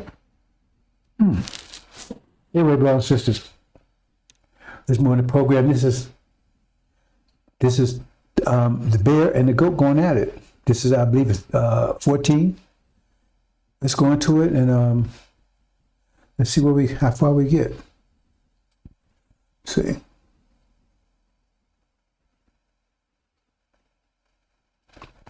Apocalypse. See, the apocalypse is the whole. See, you're afraid talking about Armageddon. First, he don't know what he's talking about. First of all, he does know what he's talking about. He has no idea what he's talking about. Right? And secondly, Hold on, brother. I got to try to get myself situated here. Secondly, Armageddon is not a universal war. He claims the war to end all wars. I mean, I can elaborate on that quite a bit. Because somebody tell you house on fire, right? House already on fire. First of all, if they prophet, they're supposed to tell you, hey man, there's going to be a fire. There could be a fire at that house, right? I mean, there's going to be a fire at that movie, right, tonight. Unless he's going to start the fire himself, right? He's a prophet. But they ain't with fire crime. He tell you, whoa. Well, he didn't tell you, he's, if Armageddon's already started, he's supposed to tell you it's going to start in 2023. But he didn't say that. He didn't say anything like that. But anyway, he's telling you now it started. So somebody tell you, hey, the house on fire. Well, as they say, hey, the moon's on fire. Well, shouldn't they be telling you next word out of their mouth, here's the exit doors? What you should do about it? His solution is, hey, just believe in him. Well, first of all, you got your ass blown up by people you claim you're at war with. You claim you're at war with the synagogue of Satan. Apparently, they must be winning because you said they the ones blew your ass up. Put those radiated pills up your behind and blew it up. So obviously they must be winning. So if you, that's your protection, and we put listen to you and you losing. So just have faith in you, and that's supposed to, that's enough? Really? And you buying that? You buying that because you're either an idiot or you're a demon. Either way, we don't want you. See? Idiot or demon or betrayer. Like Ishmael. He's an idiot too. See?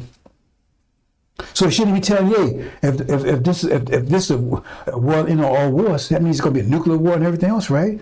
That means nuclear bombs could be dropping any minute now.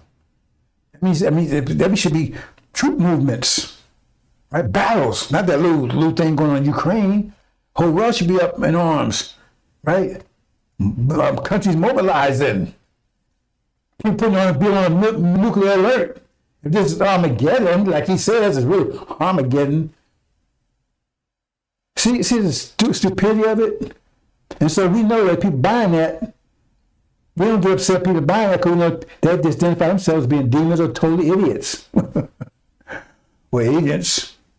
So we say, yeah, good. You buying that, then that identify. See, you got to understand, bro, since this is about exposing all, like Elijah Muhammad said, exposing all defects. So when you see a defect, then you don't say, hey man, you try to clean up the defect. The defect is revealed, so you get rid of it. Why you bring out defects and you want to keep the defects? You put iron, you put gold into the furnace to burn off all the impurities. So why are you going to put the impurities back into the gold? What's the point of doing that if you're going to do that? You get the impurities and you throw the impurities away. Unless you got some other use for them. So when you see people listen to that stuff and believe that stuff, then you know they're defects. You know, I call culling, the purging. So that means they manifest who they are. They're stupid, they're ignorant, idiots, demons, or whatever. So then you know. So therefore, you know, that's part of the group that's be flushed down the toilet. We don't want them to identify, because when the time comes, they're going to be asked, why, all this boo-boo, and they don't have no answers. Why was you with Farrakhan? I mean, didn't you be exercised? Oh, well, I don't believe the Bible. Well, if you didn't believe the Bible, why do you believe anything Farrakhan's saying? Oh, I think this part is right. Oh, he picks it? Okay.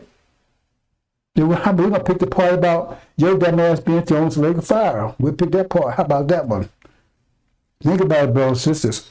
Don't get upset when you see people, because that's the manifest. And you see, oh man, you put gold in and you put gold in there, and all of a sudden the gold gets smaller and smaller and smaller. You don't get upset about that. If that's your purpose, it purified it. Because why it gets smaller? Because impurities are getting out of it. I mean, come on. Use your head for something. Oh man, my gold is disappearing. Yes, disappearing because why you put it in there? Because you want to get the impurities out. Once the impurities go out, it means it's going to be way less. But it's going to be pure gold. So maybe half as much as it may went in there 20 pounds, it come out 10 pounds, but it went in there 20 pounds corrupt. It came out 5 pounds pure. That's 144,000. That's a small portion of the nation, small portion, but they're pure. They're foundation of a new kingdom that's going to last forever. That's why we put in the furnace of affliction, where it says Malachi to be tested as gold and silver, purified. So it'll be a small number. It says many went out, but only a few returned. Because went out, many went into the furnace, and only a few survived the process. Only a few survived the process. We look out there now, we see our people, some they can't get, they overcome this gravitational vortex. They can't survive it. The devil's got them. They can't, they can't rise above the devil's wavelength. They love what the devil doing everything else. They had the ability to do it, but they don't, but they got them. Self-imposed energy deprivation. We're gonna give them a chance to, we ain't gonna just abandon our people, because some of them, they got caught up. And so that's why we're doing what we're doing right now. Some have to go to tribulation, right? To give them a second chance. Because we want all the people come in. We don't want the demons. But we know that the gravitational force of this is very strong in the condition our people are right now. If that people was in a condition they were 50,000 years ago, this wouldn't even affect them at all. But we're in a weaker situation. So you don't ban your people when they're weak, but they stay weak, then that's on them. Let's move on, brothers and sisters. Apocalypse covers the whole thing. And that's why I'm doing a countdown apocalypse. Who initiates apocalypse? Master Muhammad. He initiates it, right? Who closes it? Suleiman, with that last war. That last war. So who make war with the beast? Who's like the beast? Who make war with the beast? It tells you the Lamb did in chapter 17. It says these 10 kings made war with the Lamb, and the Lamb overcame them. That's the last battle. The last battle. See, if you understand the battle, right? So Master Muhammad, he would be the Air Force. It says when Joshua was going to war, it says the God, Master Muhammad, he was Air Force. He was in the sky, covering him by the sky, but Joshua was on the ground doing the battle. But God was covering from the sky. He was his Air Force. You better read it. This is apocalypse. Apocalypse. Come on, brothers and sisters. But this is a mercy to you, brothers and sisters. I'm telling you, get out. Get the hell out of here. This place is going to be, it says time unprecedented trouble. But what's the focus? What's the focus of that point? At time unprecedented trouble, what's the focus of it? What's the focus of it? Where's the focal point? Where's the target? Right here in America. That's where time pressure trouble is going to focus on. Be right here. It's the worst thing ever happened in all of existence. It says nothing ever like this ever happened before, and never ever will again. Get out of here. It's going to be all over the planet, but it's going to be really, it's the worst here, especially for you, because you're going to be on the dinner table. Get the hell out. If you don't want to hear what I got to say, you hear the last like Muhammad said else. If you got any sense at all, just get the hell out of here. Don't want to go to Europe. Get the hell out of here. Get the hell out of here. It's going to be better than any place else, but you don't want to be here. Get the hell out. That's a mercy. Because according to Injil, I'm not bound by Injil. Injil, you weren't supposed to get this message until Babylon fell. Read chapter 18. Then you get this message. I'm telling you, it's a mercy, brothers and sisters. Get the hell out of here. Because this thing is so close, it could blow up anytime. But Master Muhammad is the one to make that call. I don't make that call. He makes that call. He initiated apocalypse. He could do it tonight. He could do it right now. He could be in the process of doing it right now. Get out, brothers and sisters. So you can read chapter 8.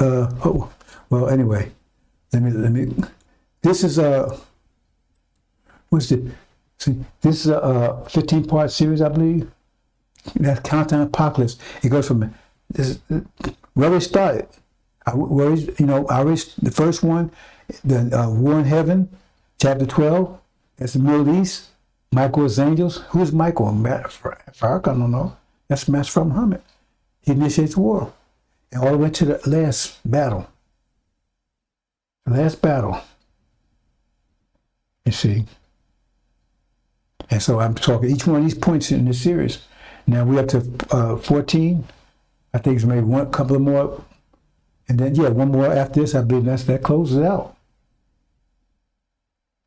I might do a redux, but I doubt it. Right? Because I'm getting the whole blow by blow. See, the thing is, Farrakhan, most of these, none of this stuff I'm talking about Farrakhan knows about. He's like, oh, Armageddon. No, man, there's a whole bunch of wars. Whole bunch of wars. There's a whole bunch of wars, brothers and sisters. You have the war here that's going to take place. Demons against the devils. Got a lot of wars, brothers and sisters. A lot of wars. It's not one. That's Armageddon east or west, Armageddon east. And the wars here is going to be vicious. Devils against the demons. And you're going to be caught in the middle if you don't be careful. And some of you are going to be caught whether you're careful or not. Because I told you to get the hell out of here.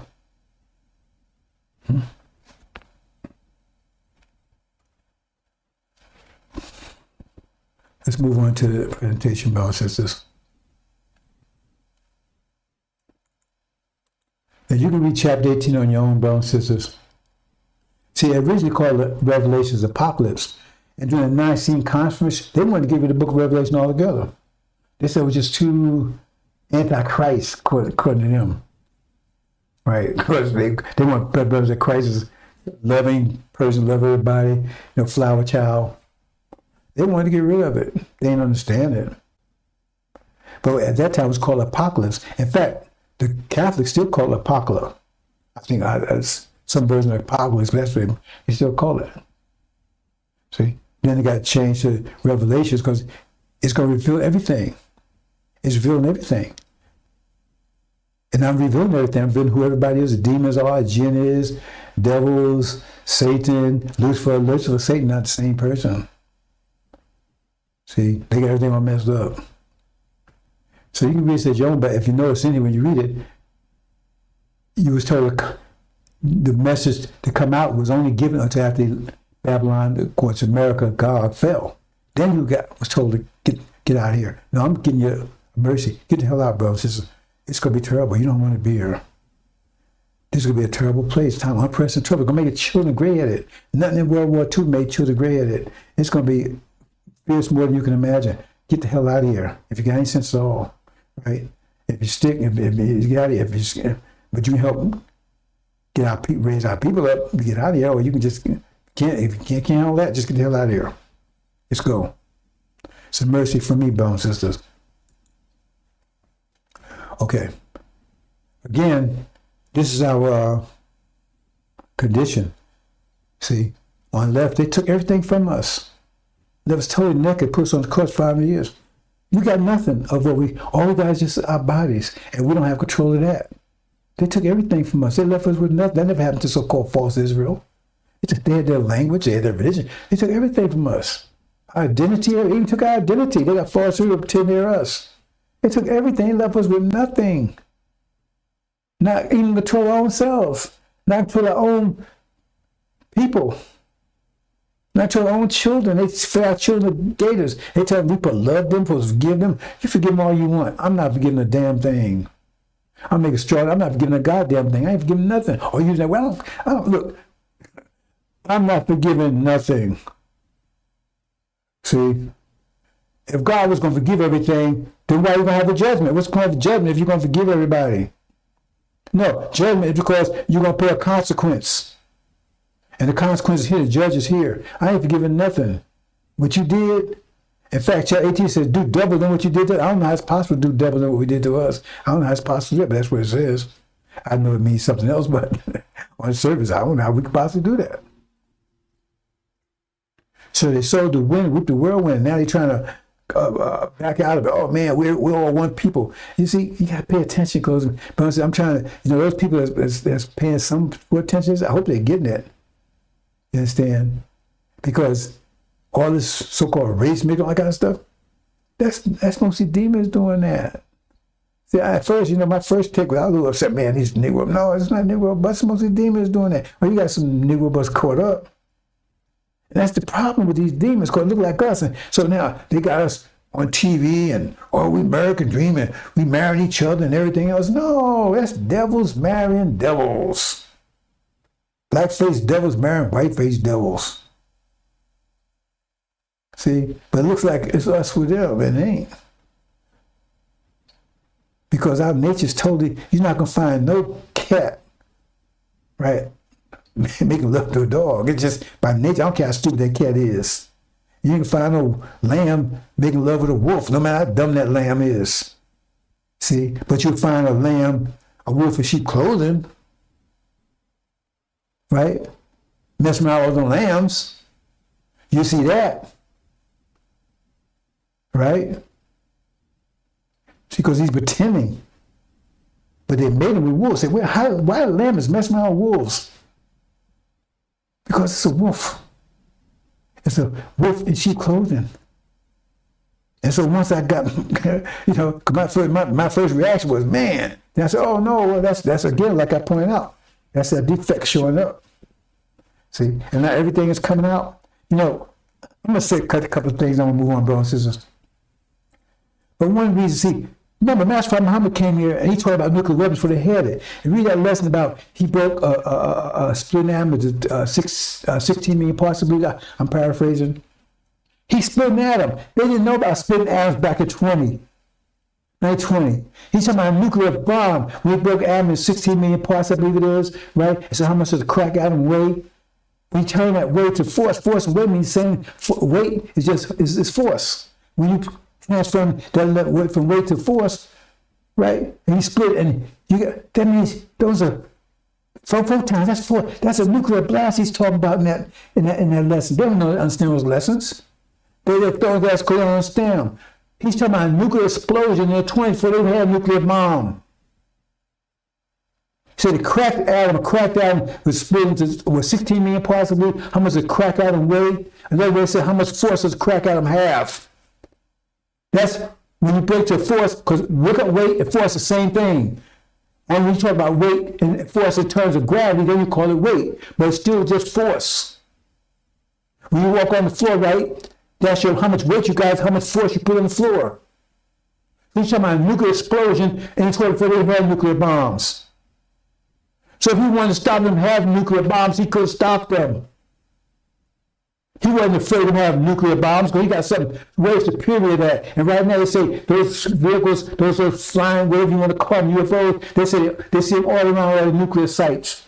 And every time they come around, nuclear sites become neutralized. They don't work anymore. Because he ain't afraid of that. There's not going to be a nuclear war. Matter of fact, he's not going to let them destroy the earth. So he's going to come and destroy those who try to destroy the earth.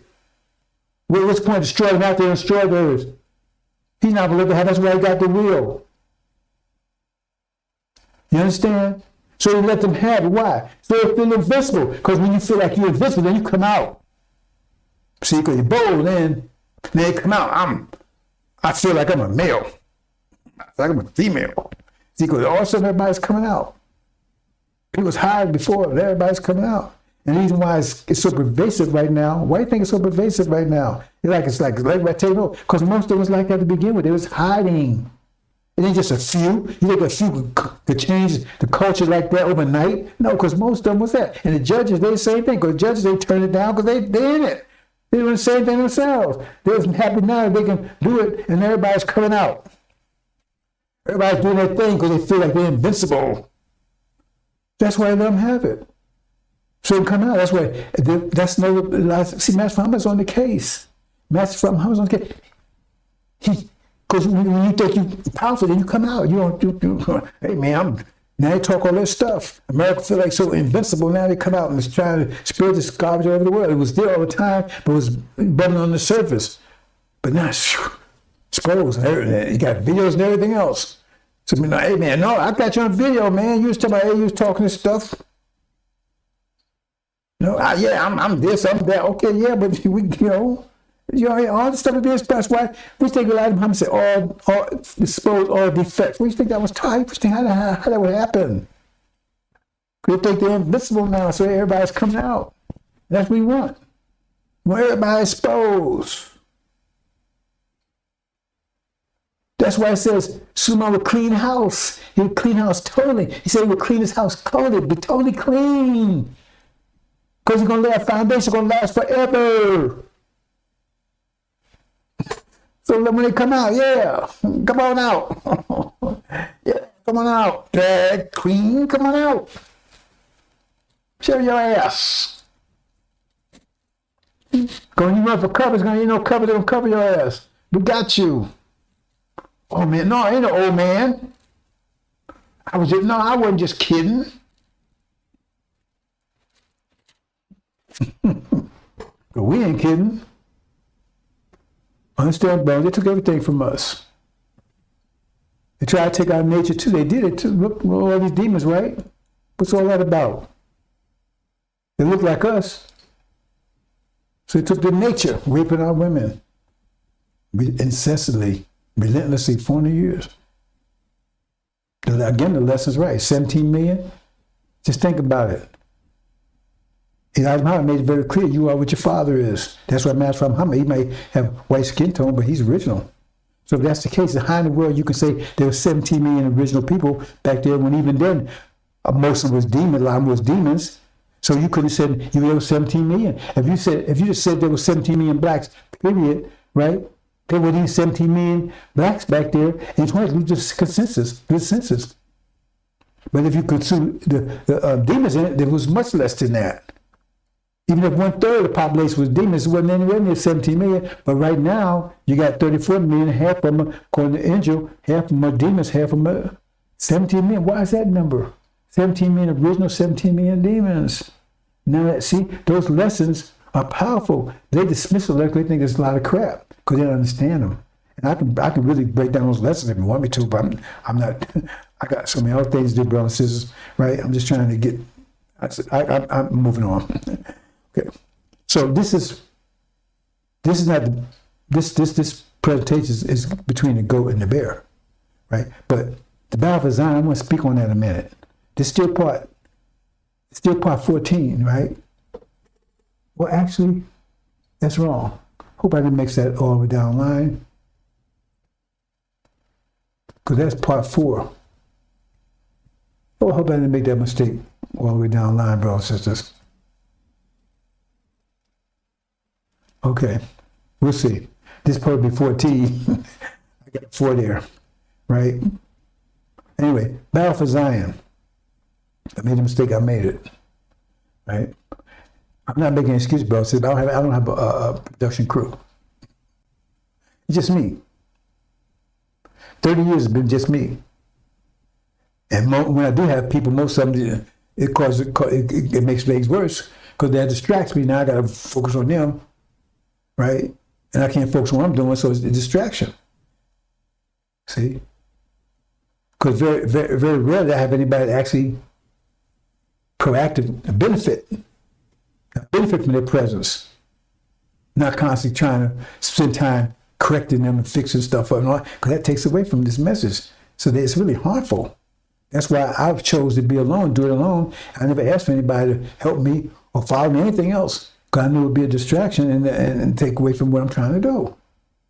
And I got enough just keeping up with this and getting this information out and doing the presentations and right and the graphics and everything I need to do and still studying and trying to spend a lot of my time just trying to put this message in a context so you can understand it. And that's difficult. See? Especially, for the females too. I mean, I can't. I don't have a female mind.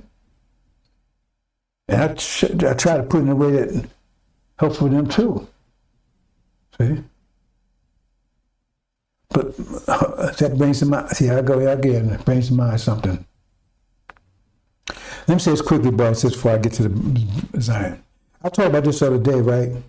About the war of the moon war, right? And that was about gender. See, but the way Elijah Muhammad said it was about language. But I broke it down, it was really about gender. Because Arabic is our grammar, but mathematics is our language. Islam is mathematics, Islam. Yes, we spoke mathematics, but the grammar was Arabic. So you got to get that straight.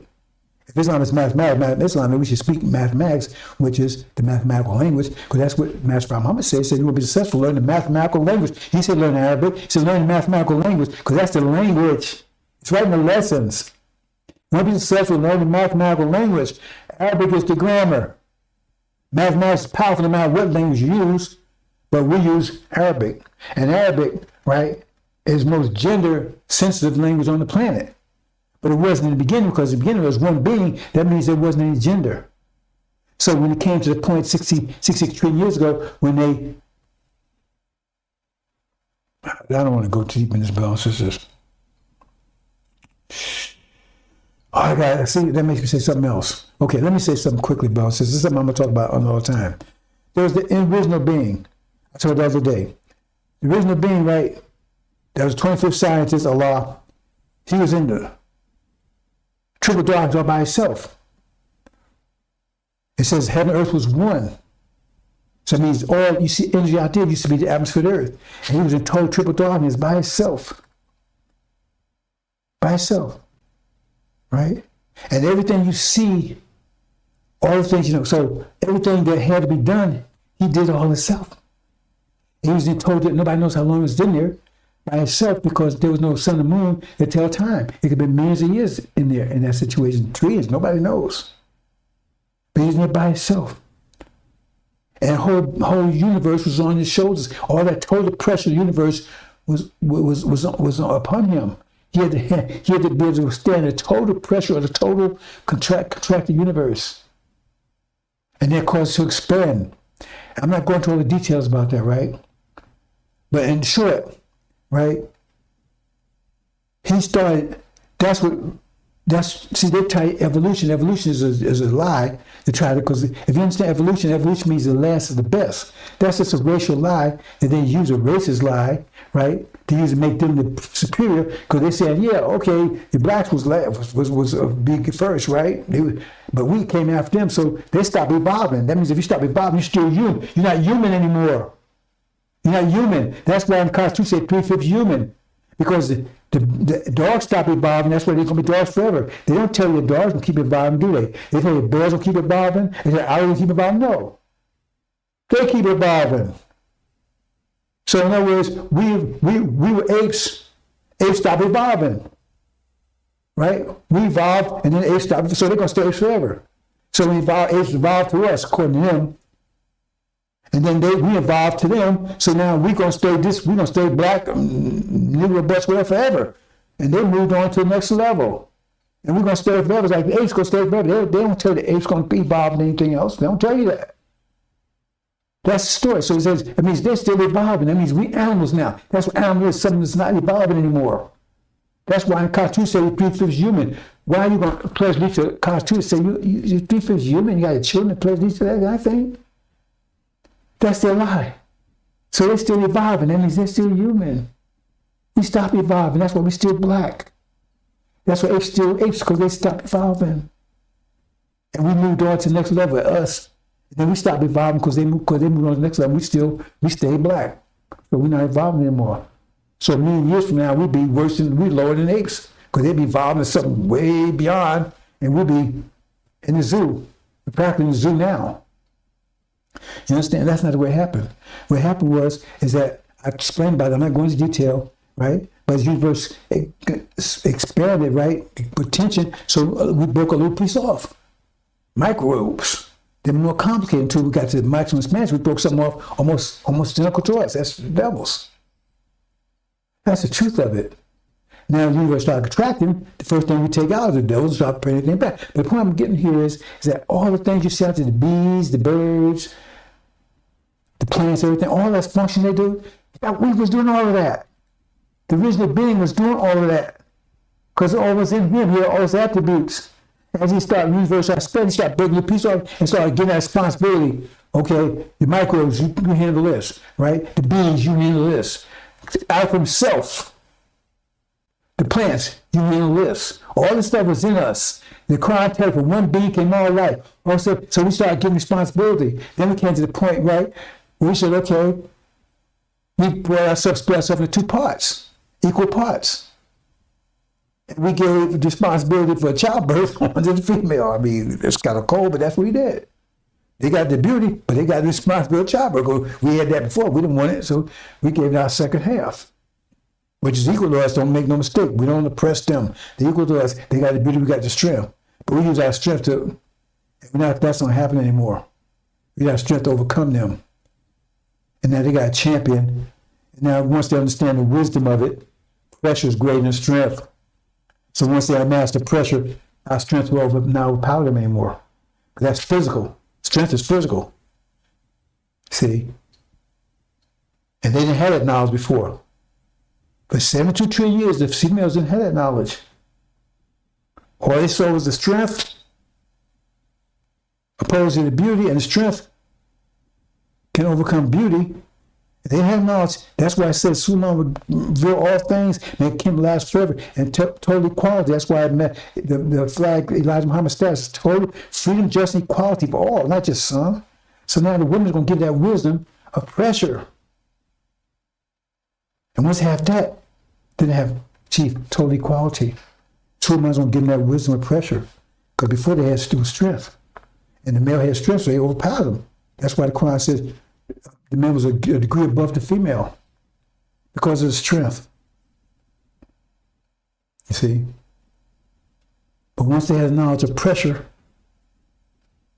it stops. So that's what I was saying. I was trying to explain that how, we gave responsibility. Right? So at the last bit, we lost, because of energy deprivation, we lost power to maintain ourselves. We gave responsibility of civilization to the devils. The last thing that came out of us. But the first thing that we neutralized when we start gaining strength again, is we start contracting. That's why I wanted to get that, brothers and sisters. I wanted to point that out there.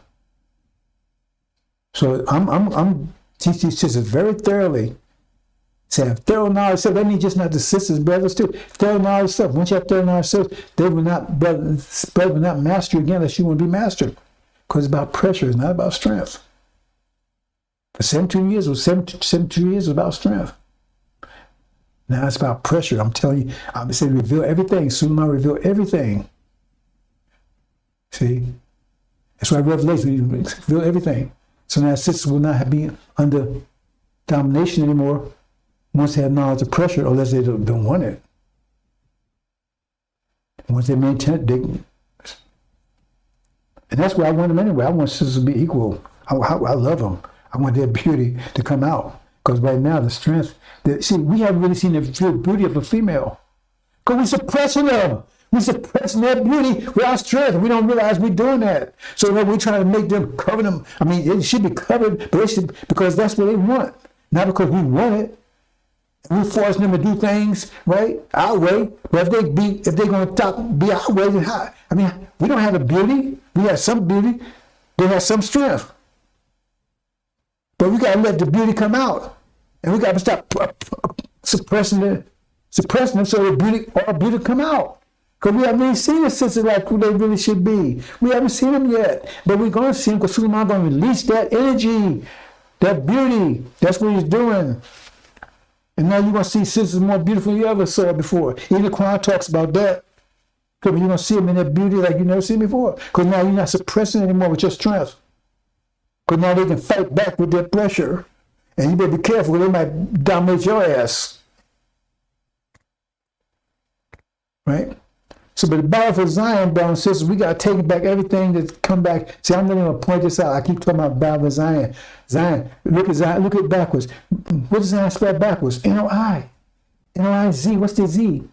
That's Tribe of Shabazz. That's why I got a double Z there. Why you got two Z's on Tribe of Shabazz?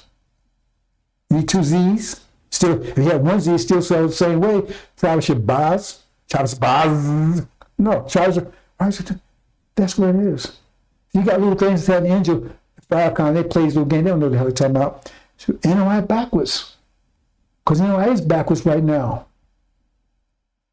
NOI is backwards right now. Farrakhan's turning around backwards. And they're making a joke to their enemies. We got to take everything back. Zion is our land, says Zion is our land. That's what Zion is, our land. Says you saw Suleiman and the 104,000 stand on Mount Zion, taking our land back. We're the first to go back. The Levites come after us because they got to go to tribulation. We're the first to go back. And Joshua has to fight for Zion. We have to fight for it. Read Exodus. They're not giving it up. Ishmael's not giving it up. They took from us 50,000 years ago. They said they're the firstborn. They're Abraham's the oldest, but they weren't the ones getting the blessing. They took and they betrayed us. That's the whole story of Joseph. They threw us into Egypt. They betrayed us. Hope we never come back. They was looking for us to just die here, but we didn't die. And now been resurrected, and we come back for our land. And Pharaoh, they paid Pharaoh off to stop us from even thinking about that. He's paid off. How the Saws already paid him off. They already got land, everything over there to disappear. As soon as Pharaoh demise, they're out of here.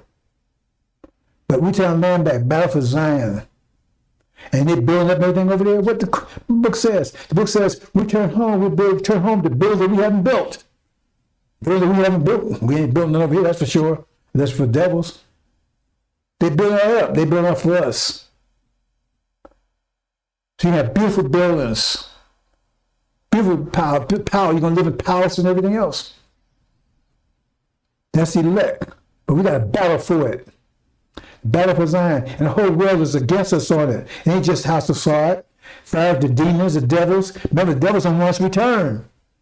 Pharaoh didn't want us to return. Try to stop. That's why the Armageddon was heard, the plague of Armageddon. That's the 9 plagues to make him break his grip. And then you got demons trying to, they can't to see if you, you got to buy into this, keep your self-energy deprivation, pretend you and all that kind of stuff, right?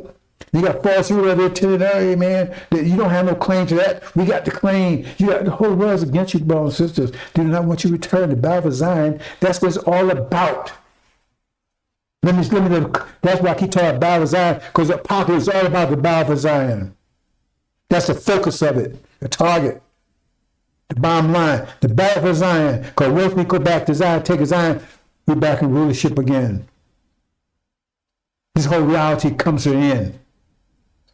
A new reality. That's what it says. Right? Age of days. He gives mass from Muhammad kingdom that will last forever. That's the battle for Zion. Once we're back together. The kingdom is perfect. Remember? Because 104,000, they're perfect.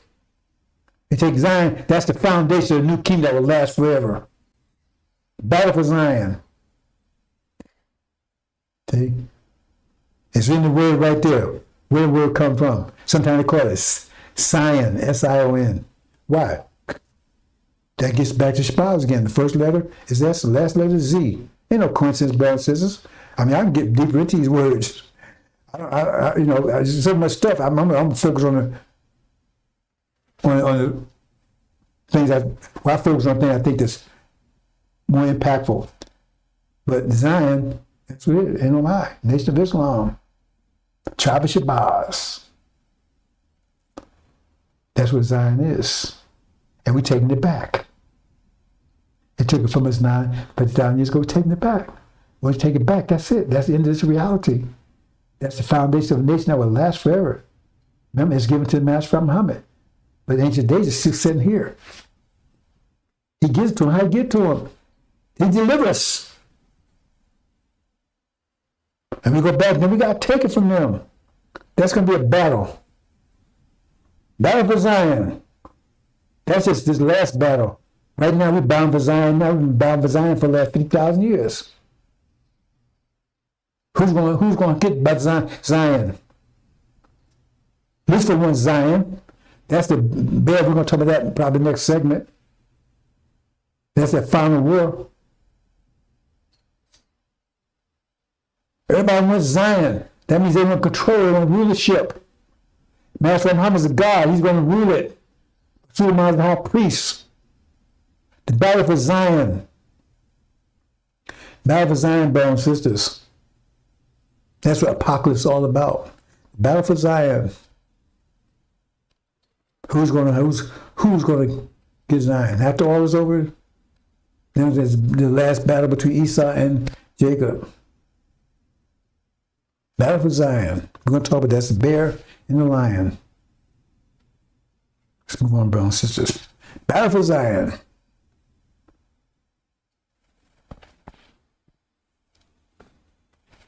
Yeah, brothers. I'm saying this is 4. It really should be 14. My error. Again, it's my error, brothers and sisters. Oh, that's my error.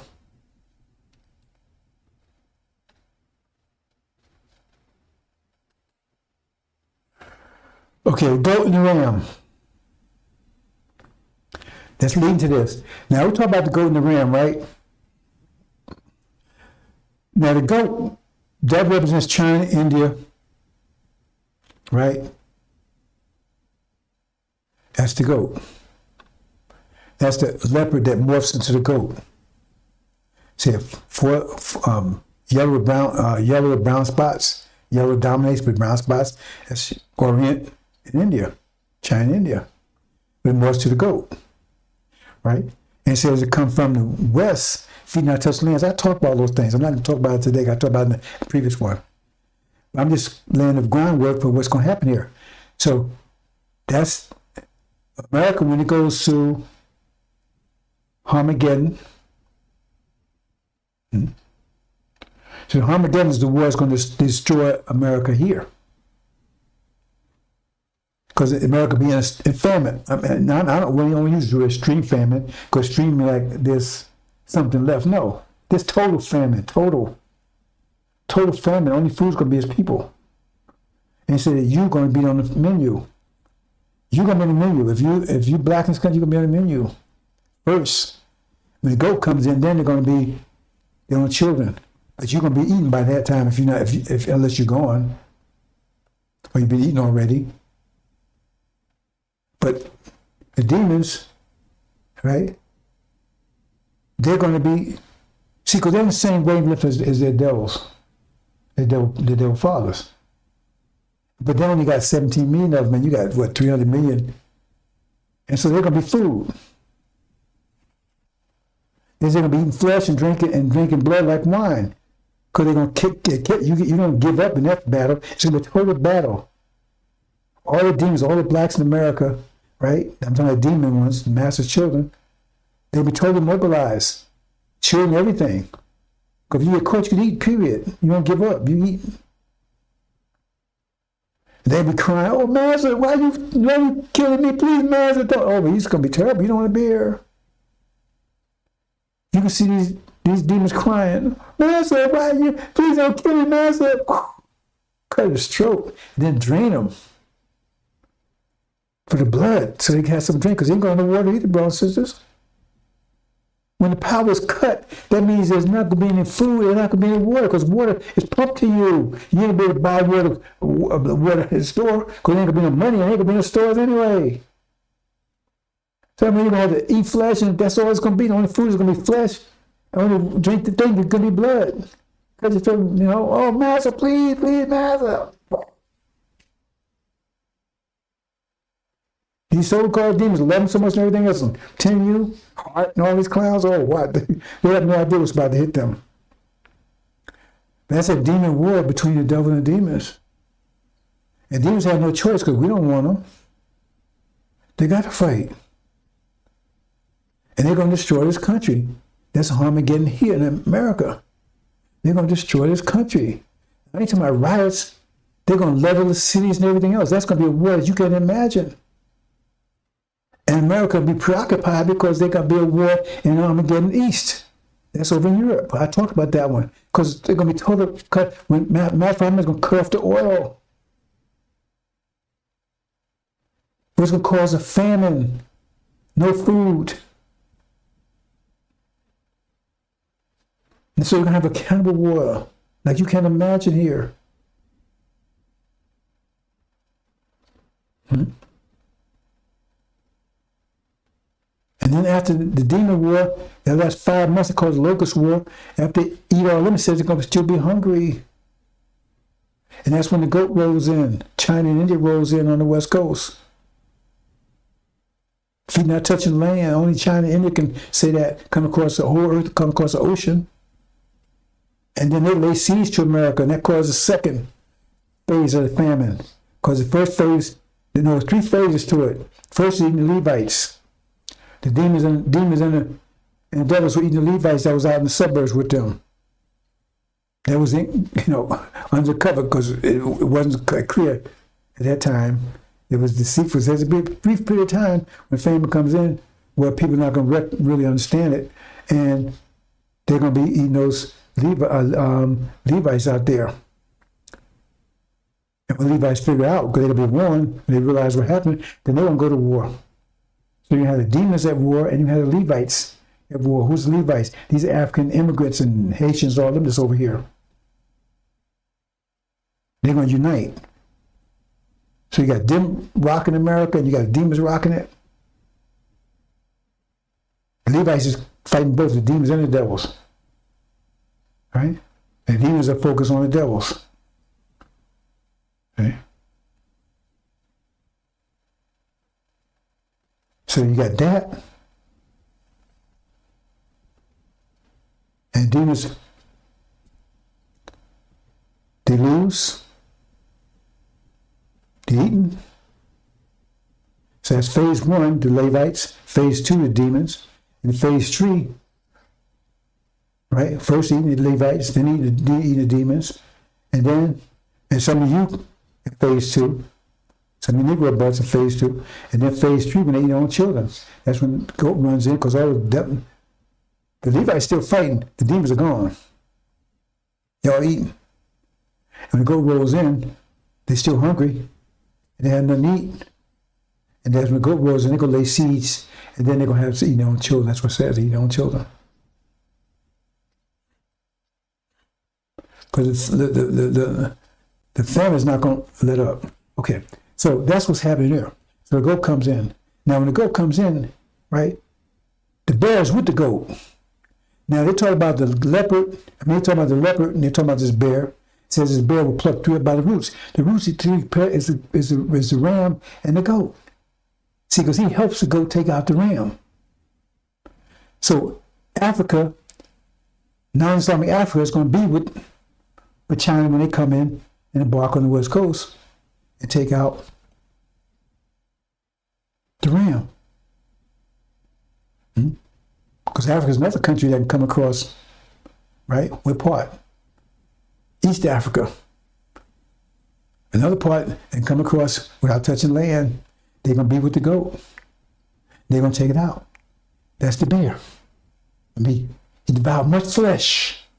If like a 3 by the roots, it means he takes out the goat and takes out the ram too. The ram had 2 horns and the goat, that's the 3 he takes out. They think it's part of the 3, 10 horns there. They don't have any idea what they're talking about. Remember that. So now at this point, the ram is taken out, destroyed. And I show some geographic stuff where you see. On to fit that, what this Daniel says, it has to be China, India, because the only ones come across the whole earth, it means come across the ocean, only one come across ocean, right, in America, without touching land. A 20 million man army, yellow and brown, right? But the ram came from the east. So they meet together somewhere in between. That's the only way to fit that category is America, this whole hemisphere. Because we want to take place whole hemisphere. Oh, that's what I wanted to say, bro. Says, let me back for that point as well. I said the war about the moon, right? I kind of let that get by. I got into something else. Or the moon. Okay. That was by language. Like Mom said, it was about language. But language was because when they separated the male and the female into 2 parts, right? Then you had gender, which you didn't have before in Arabic. Because it wasn't any gender. But remember, every life came from one being. That means that being was a so-called like a morphodite, had both functions. It had to be, there was only one being. Because even Elijah tell you, he's got it probably right, that the female came out of us. So I mean, they was in, it had to be in us. How do we reproduce? Before actually we did that, how do we reproduce? Because that was one being, and we had both functions. And then we separated the functions, right? But the war was about language, because by doing that, you changed the whole language. Arabic didn't have all. Arabic is very sensitive to gender. It didn't have it before because there wasn't any gender. And so a good large part of the planet resisted, and it started a war, and would blow a large part of the planet away. Large part destroyed a large part of the planet. Blew into it's inhabitable, no water or anything. That happened near the beginning of expansion. Contraction. right? The expansion, right? Now we're starting the contraction phase. And we have the same thing kind of going on right now. What it's about now, gender, language. They're trying to change the language. Same thing back there. And why? Because of gender. They try. I tell you, those lessons are prophetic.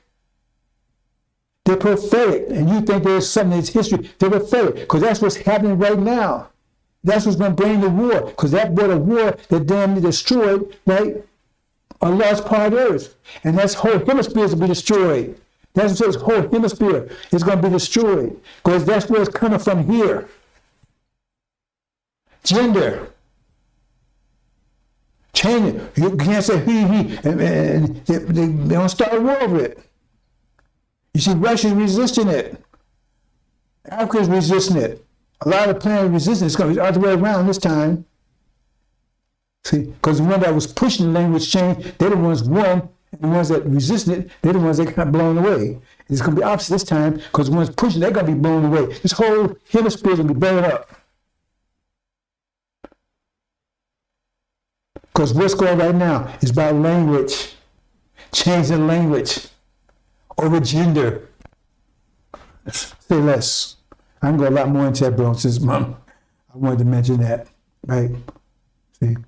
So we're going to move on, bro, since maybe I'll talk more about that another time. I tell you those lessons, I can go into those lessons with you, brothers and sisters. They don't have no idea what those lessons were saying. Muhammad, he always called himself a prophet. Right? So here's some more geographics, right? So here's the goat taking out the rain. That's China, India. They're getting ready to collide. That's going to happen soon, brothers and sisters. You see, it said the goat was very angry. Why is China get so angry with America? Ain't China very angry with America right now? America prancing around like nobody can touch them, right? And the goat said, hell with that. So they got more angry and said he hit the goat so hard, knocked him down, and stumped him in the ground. Go to 2 horns, that's America, Britain, Gog and Magog. Only 2 European empires. And the last one came up, is greater than the first one. That's what it says in the scripture. Not Alexander the Great. That's it. Okay? Okay, so let's move on. And then, this is what I point to. The bear. And the bear represents Africa. Now I'm in Africa. I just cut the chase, bro. Says you laugh whatever you want to do. Obama's going to be the one. He's going to ride on the white horse. We're going to conquer the conquer. He's first president. That was first conquest. Next, he's going to be, because he's been African, he's going to be a leader of Nazami Africa that's going to be with the goat when he comes. And demons, their last battle is going to be on the eve when the goat hits America. That's the last battle, because it's going to last 5 months. Their last battle, the last battle they're going to have with the devils is going to be on the eve of the goat landing on the shores of West Coast of America. And they're going to think Obama's coming to help them. Oh man, we got help. Right? That's a demon. You know, that Farrakhan, because Farrakhan is going to be a spiritual leader of demons. He's not going to be a leader. I told you, he's going to be somebody like Martin Luther King on steroids. I got a good idea what it's going to be. But Farrakhan, he's going to be a spiritual leader. Yeah, we can do it. Same stuff we're talking about right now. We ain't going nowhere. God's with us, all that kind of stuff. But they have most battles. See, nobody's telling you that kind of stuff. Nobody even talk about it. They don't know about it. The last battle will be eve of when they talk, right? And they know that China's coming. They're barking on the shores, right? The Levites that went to the tribulation, they're escaping. That's what the Red Sea, remember, parted? And they was allowed to go through. Why was they allowed to go through? Read chapter 17. Why was the 10 kings? I see 10 kings to go. Why was they attacking the heart of America? Because it says, Master Muhammad got them to do it. He says he put in their minds to do it. You'll control them, all you control them. Because where they depend, they totally depend upon all the Middle East. You want to keep doing all, you got to do what we tell you to do. You got to take out the harlot. So they come. Right? But then they're told, right? You got to let, because remember, you know Nation Islam under Elijah Muhammad, right? See? That's Master Muhammad's baby. He didn't want to set that up. You got to let them through. Part the Red Sea. Let them through. They let through. That's the deal. You got attacked, and plus, you got covered. They're not going to be able to use nuclear weapons against you. So you attack them. We got you covered. They're not being used nuclear weapons against. That's where they come. They come in NOI departs, right? They close ranks, and they come in and they drown out Pharaoh's army. That's the ram. It's right there, brothers and sisters. See? And Africa's with them. They think, oh, that's the demons. Oh, man, here comes China, India. Man, their last battle. We got some help. They're going to help us. That's their last battle. I'm going to come help them. Right? See, they're going to let the Levites that go through the tribulation go through. They ain't coming. And so they ain't going to have no help. And they're going to be defeated and eaten. That's their last battle, last meal these devils going to have. Last one. Because the goat is going to take and put a siege on them and says the siege is going to be so terrible, they're going to be eating their own children. And then they're going to start eating each other. And then they're going to come in and destroy the country, burn it up, and take anybody that's still livable out here into permanent, right, imprisonment, right, enslavement. That's the story. See? But then, and I have to fix that part. That's part, really part 14, brothers. See, I forgot the X up there. But then, after that, it's done, right? Because they don't just take out the goat. They don't just take out Ram. They also take out Europe. That's Armageddon. Because Europe is in total war. So they took out America here, the whole hemisphere, right? And also take out Europe. See? They don't destroy it. They break it. Break Europe, because it says they'll be spared for a period of time. See? But so they're in Armageddon. So because America's not fighting over there anymore, because they broke, they destroyed over here. So now they're neutralized. So they're on the back burner right now. So now the whole world is under control of China, India, and Africa, non-Islamic Africa. But we at home, we in Zion. And now, they know why they escaped. They join us. See? They join us for that last battle we're going to talk about later. So they're all there. See? Because they're going to inherit what you call Africa right now. Arabia is really Africa too. It's North Africa. But that's where Zion is. Right? So they have the whole country. All they have the whole world except for Arabia and a good part of Africa, right? Because Africa's about, in a few more days, going to break into two parts. I know you can't see it, but it's going to happen. Non-Islamic Africa, non-Islamic Africa, and Islamic Africa. Islamic Africa is going to be allied with Master Muhammad. Okay. So, the goat, along with the bear, Africa, has control the whole world except for the Middle East and parts of Africa. See? And then they go to war with each other. See? Because Lucifer, he doesn't want to share with anybody. He goes to war with the goat. That's why it says the bear plucked up 3 horns by the roots. So nobody took out the ram, now it's going to take out the goat.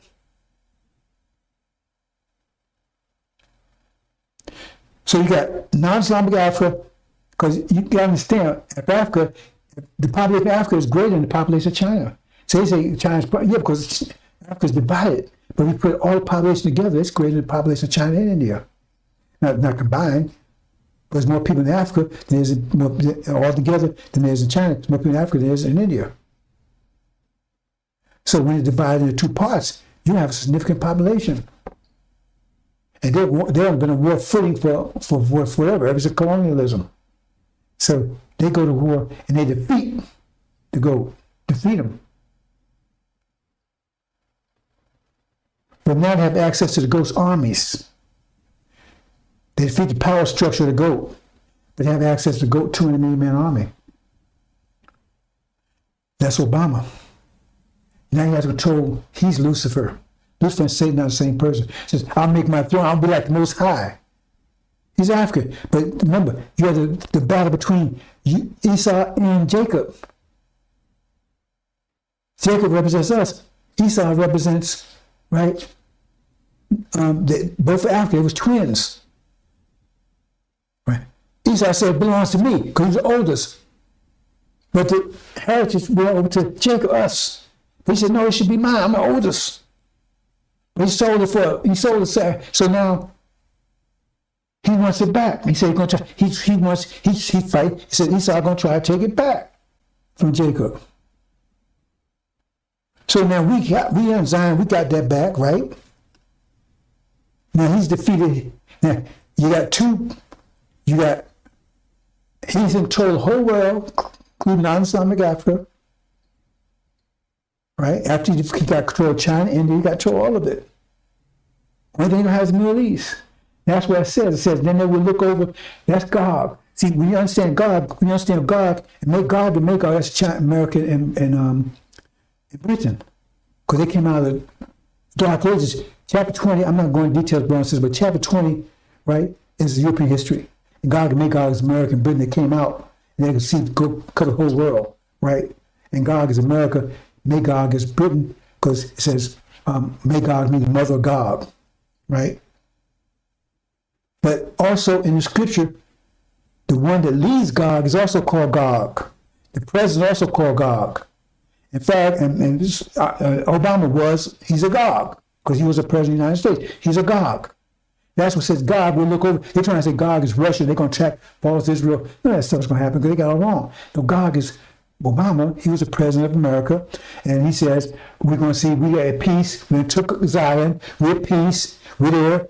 We are Levite. Those that will be loyal to us, right? They came through tribulation. They washed their blood robes in the blood of the Lamb. Those two books that Suleiman now has responsibility for. I'm not going to get to that right now, right? So we're all there together, and then he says, man, if I take them out, that's all mine. I'm the ruler now. See, because his contention was with Master Muhammad, because that's Michael and Lucifer went at it. But his main contention with the lamb, right? Because the lamb is a lion. And so the lion and the bear gets into it. But we ain't got there yet. Oh, I'm jumping the gun here. That's the next phase. But here, right, you got the bear, he takes out the goat. And now he's the most powerful. He's going to control the whole world, except for the Middle East. Control the whole world. That's about, brothers and sisters, part 14. And then we get to the next one where you got the between the bear and lion. But you got the whole thing except the Middle East. Now we're at peace. Israel is at peace, the true Israel. That's why the false Israel, that's why in scripture it's spelled Israel, because it ain't real. It's supposed to sound real, but it ain't real. That's another hint. They got a lot of things of that in Injil that people don't pay attention to. We is real. Israel. We is real. Some of these days, brothers, I say, I didn't know any stuff when I got to Injil. I had no idea what I was going to get into when I got to Injil. Like I said, science had talked to me through the Injil. I didn't realize that until deep into this. I said, they're telling me things. They're actually talking to me. Because right now, when they wrote the Injil, I explained to you how they have a computer that you can't even imagine. This computer they got right now is like little calculators, compared to what they have. That's how the future. That's how they was. Oh, they need the same thing to navigate the universe. No, it's all together, brothers and sisters. But the point is, they looked in there, just like I'm looking at the screen right there, and they could see us doing what we're doing right now. They saw me saying what I'm doing, everything right now. right? Then you say, okay, but since we don't have that, can pray back with them in some one way. So you can say, okay, tell them this, tell me you know this, tell me you know this, tell them about this, tell me you know this, tell me watch out for this, tell me watch out for this person. And so it took me a while to realize that now I know what to look for because they talk to me. Okay? Anyway, brothers and sisters, the bear and the goat. And let's move on and finish up, brothers and sisters. Do a little mathematics here. Again, this part 14. I got part 40. I missed that. I'm doing a little mathematics here, brothers and sisters, for you. And I cleaned this up a little bit because I think I didn't make it clear enough. Hope I got it right this time. Okay. What I'm showing here, I taught about evolution earlier, right? Energy. So those represent original people, right? So if you remember, each one of those squares represents how much energy talking about pressure system. Each one of those, so the pressure has to be equal in every one of those squares. Otherwise, you got a current, a wave. So equal, right? So each one of those squares, right, containing like so much energy. So I say, and when I say time, that says at that point, each one of the squares represents 14,000 pounds per square inch of pressure, which is also energy. But you, as an individual, you make up 7,000 pounds per square inch. I'm just throwing numbers out there. Give you an example, right? So that means there's two of you could be in that square and it's balanced. It's balanced. Two of you could be in that square because it's balanced. Right? Each one of those squares, two of you could be in. Just the white, the red, too. I'm just, right? But two of you, because it's balanced. Because if it's 14,000 pounds per square inch is allowed in that square. But you only 4,000, 7,000. So two of you could be in that square. Or otherwise, you can have 7,000 units of good luck. Or you can have a personification of a good person, a mate, right? Whatever. See? A friend, a brother, whatever, right? So and everything's comfortable, no problems. Right? So let's go on.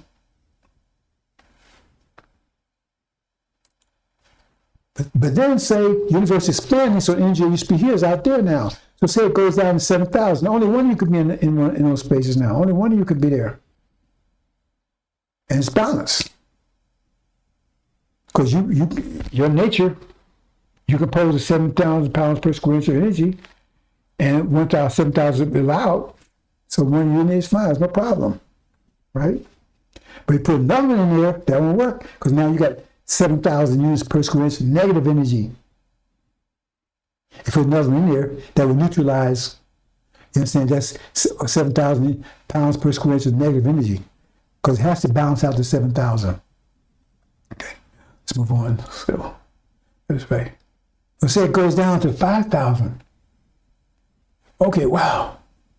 That means now, you can't even be in there. If you are in there, then you got 2,000 units per of negative energy, right, to balance it out. Well, that's personification, because we personify everything. There's no spiritual spooks.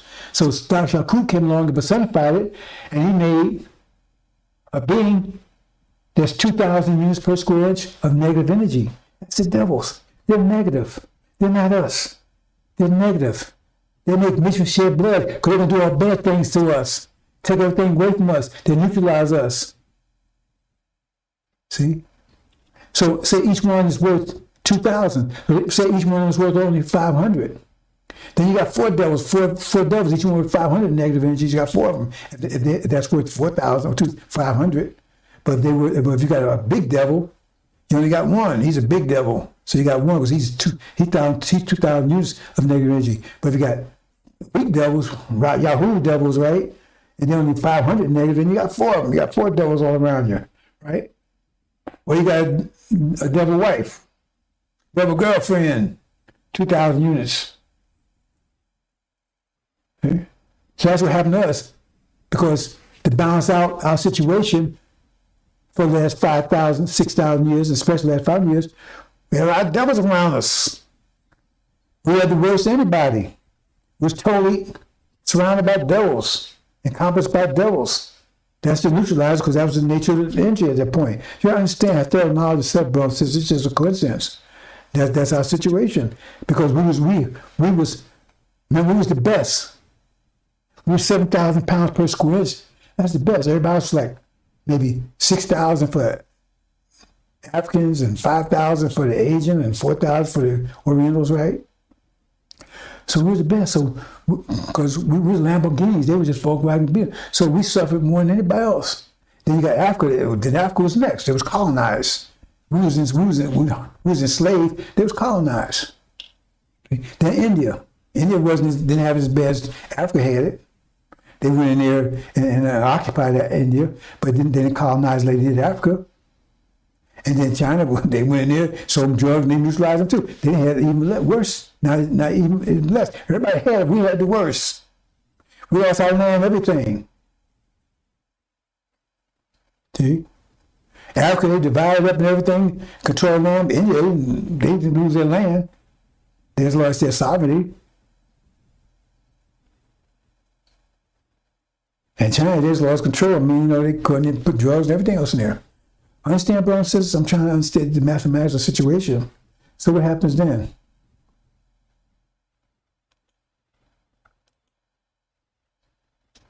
So energy's coming back now. Universe contracting, energy is returning.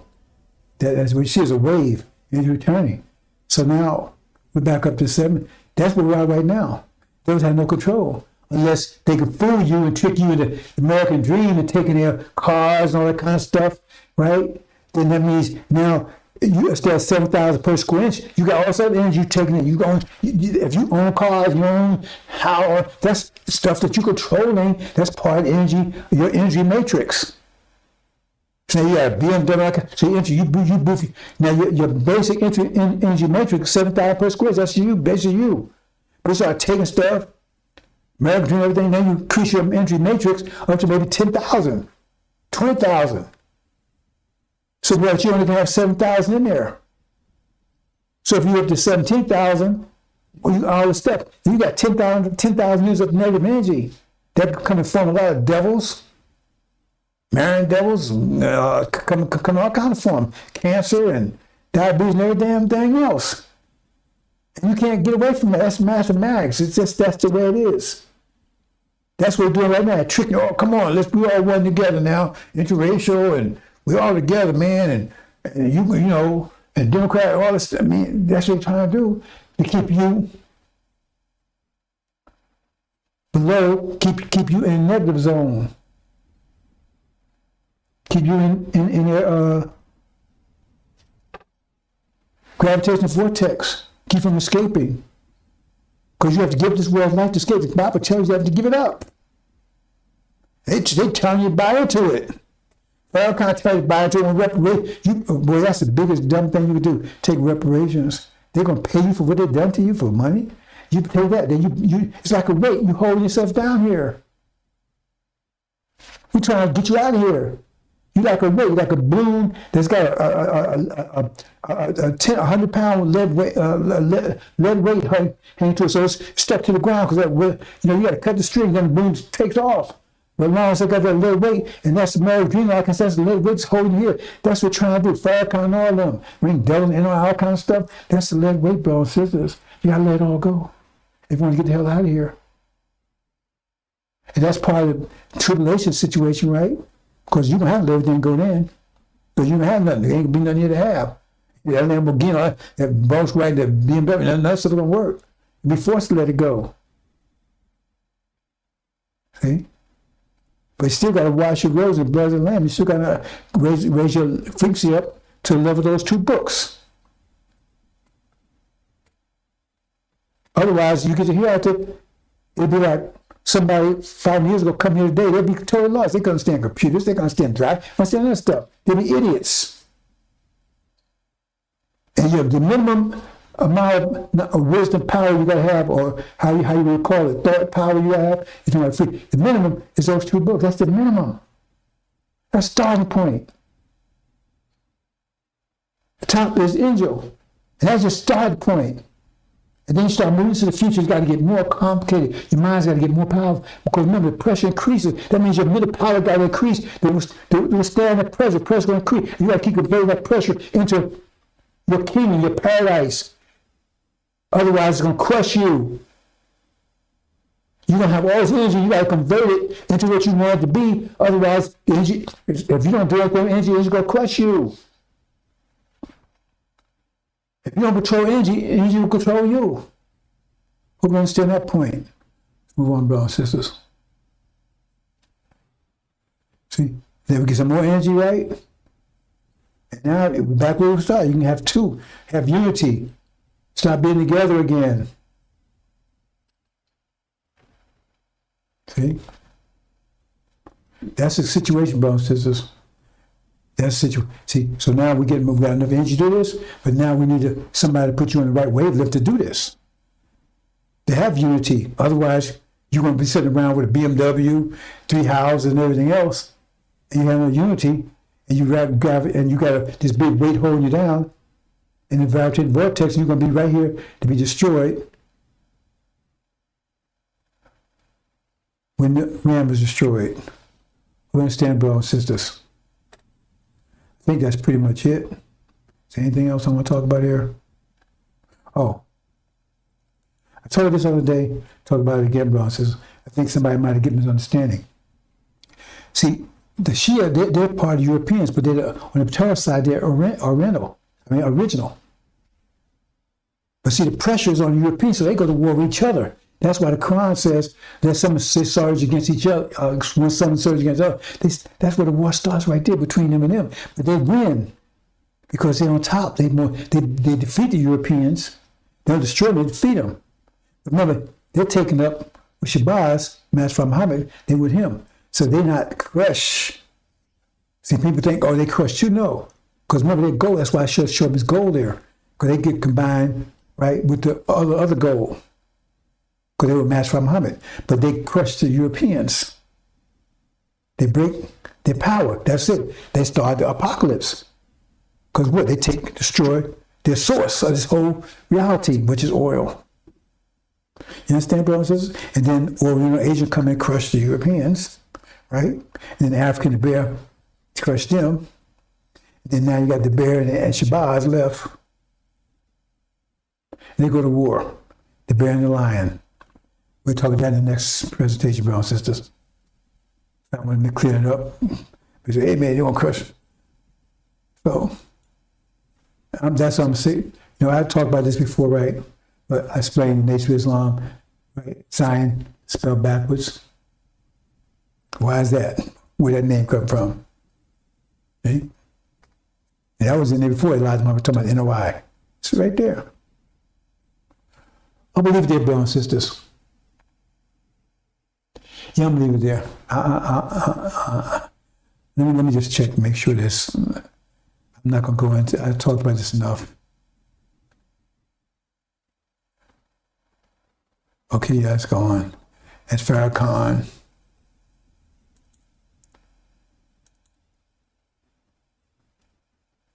Well, I'll show this real quick, brothers and sisters. See here, those two books. 7 Churches, 7 Thunders. Those 2 books right there, brothers and sisters, right? They said they washed their robes and the blood of the lambs went through the tribulation. See, that's their chance to get those books. But somebody's got to teach them those books. They can't teach them if you don't know them yourself. And so rely on Suleiman to have to do that. See, that's what it looks like right now. It says he ended up being the one doing it. Okay? Because he has to go to NOI and clean it up. Yeah. That's if he decided to do it. But see, NOI is, I talked about this, right? NOI is firstborn, elect the secondborn, right? So the secondborn is always chosen. I talked about that pattern, right? See? But Master Muhammad, see, his baby is NOI. Mine is the elect. Okay? So he established NOI. Elijah Muhammad nourished it. Right? But say Suleiman, he had to get the elect. Okay, let's move on, brothers and sisters. There's Farrakhan. He's on his way out. His wheelchair in his diaper. Right? The guy with little apes. Right? he brings in. That's a demon from South America. Understand? Those people in South America, that's demon. That. See, you got devils north. Primarily devils, they're fortresses here. But you got a demon fortress that's in South America. A demon fortress. There's mostly demons there. See, that's what they speak. What's the language? But I'm not talking about the Brazil, but still, you got a lot in Brazil too, right? Speaking Portuguese and Argentina, those areas, right? But you got a lot of original there. But mostly, because you got a lot of dark-skinned people there. But you see, when you saw all these light people, when Smash came over here, those people as dark as me, some even darker, and they didn't bring their women over here. So that's their seed you see there. Same thing you see in Arabia. A lot of the people in Arabia, they're demons. That's why Prophet Muhammad said about 70% of them when he was hellbound. That's mostly the Sunnis. Most of the Sunnis, they're demons. Because how they get like that, they was dark. Remember, they half brother. Because they got like that because that was the first demon plague. Because when they was forced into Europe, right? Yaquub's fathers forced in Europe, they hid the babies, and look what happened. See how bad that is? I mean, just a few of them, and now they turn the whole place. That complexion. Demon seed. And you got demons all over the planet. I keep trying to tell you, or they're spirits. Farrakhan is one of the chief demons, if he's not the chief one altogether. That's what happened over there. And so when they came over here, Spanish come here, you could take Guam, for instance. It's on record. They killed all the men, even the babies, all of them. So those people over there, they're not Guamanians, because you see pictures of real Guamanians, they dark people got nappy hair. Same thing in Hawaii. You look at the original people in Hawaii. The people over there, they're Polynesians, they're not Hawaiians. They go to these big movies about space, right? They go out to space. Everybody in space is white, light complexion. We're trying to tell you, ham. There's something special about you because everybody in the world, universe is light complexion, and you dark. So you was cursed. That's a lie. Curse ham. And on that note, let me get out of here, bro. Go read Abraham. Only place in the Bible in Abraham, when they read Abraham covenant, Abraham's not called Abraham. He's called Abram. Why? Why is the Ham part missing? Because that's what it's talking about as a hint. That part be separate and they be calling him Ham. That's the point he had to return, the one they call him Ham. That's one return, the one they call him Ham. That's us. Because they say Ham was one cursed. That's a lie. Noah. But when you get Abraham, all of a sudden his name is just Abram. The Ham is missing part. Because that's the part that went into slavery, and they be call us Ham. That's a big lie. Like about that evolution thing, trying to say the last is all that kind of stuff, right? But they go over here and they spread their seeds all around. You see all these, and that's a demon there. Abdul calls them Abdul, he's a demon. Ape. That's what's most down there. That's this whole continent, this whole hemisphere is going to be burned up. You got demons to the south, and you got devils to the north. And it says Farrakhan would fill the place with demons. Let me say this last thing, Brian, since I'm definitely going. See, the story says, on this rock I build my church. Now I explain what they're saying there. It's talking about Peter, right? Now how do you want to call it? Just say Peter, right? He said, on this rock. If you build something on a rock, that means it had no foundation, it had no strength, because it blown away easy because it had no roots. It's built on a rock. So that's one thing right there, right? And the gates of hell will not prevail against it. Now just pack it, don't just assume you know what it means. Read what it says. On this rock I build my church. You got a church, and you got hell, and between is the gates. The gates of hell will not prevail against it. Now what is the gates of hell designed to do? To keep people in or keep people out? It's designed to keep the demons and the devils in. Right? So that keeps the demon and devils in, the gate, and so the church is okay because demon and devils are locked into hell. But if that gate fails, that means it doesn't prevail. When you don't prevail, that means you fail. That means the gate fails and the demons and devils come into the church. That's exactly what we're talking about. That's exactly what Farrakhan did. He filled the church with demons and devils. But then, see, after I broke it down, Then they went and changed it because they used to say it that way. Go back and look at a couple of weeks, 2 weeks. They would say, when they speak to that, because he said it was Peter. And then all of a sudden they went and found some kind of version says, oh no, the version translation says, oh, the gates of hell will not conquer the church. They showed a lie over there because they got exposed, right? See? They got my foot up their ass. And they said, oh man, ooh, that hurts, man. Let's see if we can get some Greek, pull his foot out. That hurt. Because I expose him. Because every time he hides on a rock, I pull a rock up and show where he is. Oh, I'm Aaron, okay. You're a liar and a thief, even in a crime. Most want to kill your ass, return. And then you was a coward because you blame other people. You didn't take and say, oh man, I messed up. No, it was their fault. It's like you do it right now. And you say, well, Peter, okay. I just told you about, you feel church, now that, but it says everywhere Jesus went, every time he opened people's ears, Peter was cutting ears off. That's what God doing. He told me, he told Elijah Muhammad's teaching, not teaching Elijah Muhammad's teaching. He's doing just the opposite. So forth and so on. I'm going to leave it there, boss. I said, I'll leave it there. I'm definitely going to leave it there at this point. Okay. I already talked about this enough, right? This is about to happen. This is going to trigger. When the famine comes, because we're all mixed together right now. It's the demons and all the blacks all together. The chaff and the wheat has to be separated, right? So we all neutralize because we all mixed in each other. We're not unified. And then Suleiman, right? He's vibrating on higher frequency. That means the origination, because right now they operate on the same frequency as devils. But when they start operating on higher frequency, demons can't because they operate on the same frequency as devils. Separation takes place. Separation takes place. That is quantum is now separated. So now you have, like it says, the four winds blew, came a powerful army, but also demons are powerful and slow because they're powerful army too, because now they're both united. But we united, but that's those are united to go to the tribulation to get the hell out of here, and demons are united to fight and stay here. See, one fighting to get out of here, and one fighting to stay here. And both achieve their goal, because the ones that fighting to get out of here, they get out of here. I told you, they fight the way to the West Coast, rest each part, the other ones, they get their goal, they get to stay here. They get to be stayed permanently.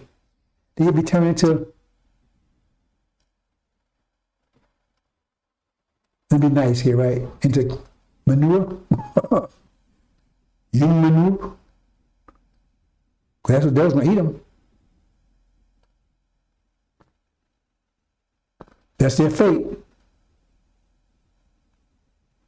That's their fate. On the menu. Okay, brothers and sisters, that's definitely it. I know that's it. Yeah, that's it. Okay, I'm leaving it there, brothers and sisters. Hope you understand. Get the hell out. Get out of here. This is ground zero. Because when it happens, that war breaks out, they're going to close the door. Remember 911? You now get out. It says none will escape. You won't be able to get out. All the ones get out is land a book of life. And those that didn't wake up in time, right? So they wanted to live it.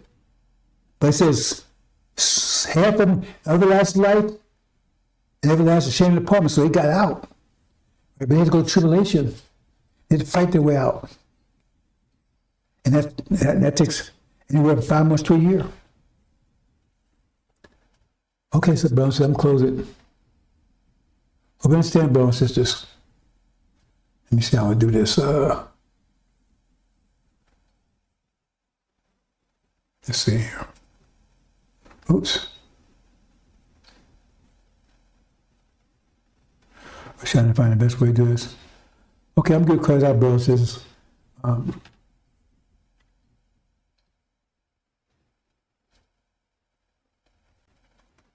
Assalamu alaikum.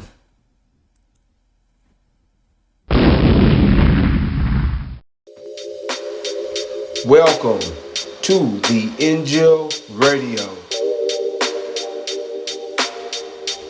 Welcome to the Injil Radio. Welcome to the Injil Radio. Welcome to the Injil Radio.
Assalamu alaikum, sisters and brothers. This is my Rahim here, Messenger of the Covenant, breaker of the 7 seals, crusher, judge, ancient of days, brothers and sisters. Countdown to the apocalypse. Countdown to apocalypse. Pretty soon, the fuse will be lit. You got these liars telling you all, first they tell you anything at all but garbage. Then you got lying Farrakhan telling you, Armageddon started. I mean, are you that stupid out there? If Armageddon's already started, then there should be a war going on right now. I mean, not some little local war in Ukraine. Armageddon, according to him, is supposed to be the war in all wars. So there's supposed to be a universal war going on right now. People dropping bombs, atomic bombs, right? Armies moving. He says it's already started. So if you say the fire started, so you see smoke or some sparks or flames somewhere. It's anything. Because he's lying, he knows what he's talking about. And that's just his new refrain now, because not so long ago he was going, nothing was going to happen, hadn't started yet. Right, America's going to repent and all this bullshit, right? But now it's so clear that the world's going to war. Even Ray Charles can tell you that. Go to his grave and ask, and he'll shout back at you, yeah, what? Right? War's about to blow up. Hasn't blown up yet. It's in the process. And Armageddon, what he called Armageddon is really Armageddon. Read Revelations. They pick and choose what they want. Armageddon. You understand what Armageddon means? There's Armageddon East and Armageddon West. Armageddon is a European war. And it's designed primarily to break their grip on us. We're a subjected nation. We're a nation under control of another nation. That's what it says in the whole thing. These plagues can't come Pharaoh to break his grip off of the true seed of Abraham, not that false thing over there called itself Israel. To break their grip. Okay? And that's the plagues. Those that Armageddon are the plagues they talk about. I already discussed those. I've talked about it over years. So I've been talking these things for years. All of a sudden, say, all right, man, he hasn't predicted anything. The so-called plague, I told you about that as soon as it came out. I told you before it came out. I gave you the nature of it, how it worked. Right away, even before it happened. 1619 to 2019, 40 years, right there. The judge would appear, if you plague or kill the firstborn, the elderly, firstborn, pass over us, exactly that. Check the World Health Organization. Pass over us, it wouldn't kill us like they would say by killing the demons. That's masses. Black-faced children, it wasn't killing us. I never took anything. And I was telling people the nature of it. You need to worry about it. It's not going to kill you. It might make you a little sick. It's going to kill you, right? So you don't need taking any medication, anything. I said all this stuff. I was saying before and during. And 2 weeks, 2 months after, into it, so-called Savior Day, February, he didn't mention it all. 2 months, he still hasn't mentioned it. And it's killing people. It's rocking the country. 2 months in, he didn't mention it all. He has hair of Kobe's ass. He said nothing about it. Not even close. Not even a hint of it. And then 7 months later in July, he knows all about it. And don't take the, wait, don't take the, wait a minute, hold it. I told you that right in the beginning. Then he comes, don't take it now. What about people already took it? I mean, you tell people the flood's coming before it comes. You don't tell people, hey man, the flood's here, you better be able to swim.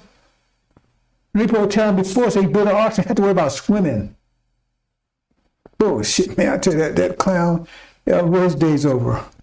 His humiliation is going to be so significant, right? See, it's going to make you crumble inside, right? What's a good word? You see his humiliation. The humiliation he's going to suffer and those with him, the ultimate humiliation. They're going to be on somebody's dining table. See? Let's move on, brothers and sisters. This is part 13, I believe. This is talking about the goat versus the ram. Goat versus the ram. Yep, 13. Okay. Apocalypse 13, part 13. Apocalypse hasn't started yet. See, Master Muhammad's going to initiate the apocalypse. So-called Armageddon is just one phase of it. It's the European phase of it. It's the beginning phase of it. Armageddon. The apocalypse is comprehensive, right? It encompasses everything between the time it starts until paradise, until found paradise. It covers apocalypse. Destruction is whole reality. That's what apocalypse is. The apocalypse of this reality. It's apocalypse of reality because it's totally destroyed, totally destroyed.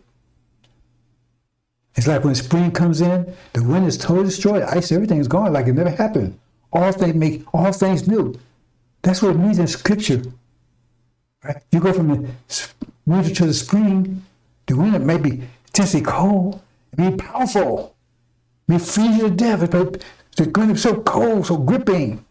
But when the spring thaw comes out, it's like it never happened. All the power of the winter is gone. All that great awesome power of the winter is gone. The ice, the snow, the hail. It's all that power of it, no matter how deep it is. If it got down 100, 500 degrees below zero, and everything was just freezing up, everything was ice, right?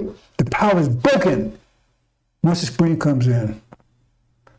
No matter how powerful that winter was, when spring comes, it's broken. And it's like, during spring thaw, right? It's totally destroyed.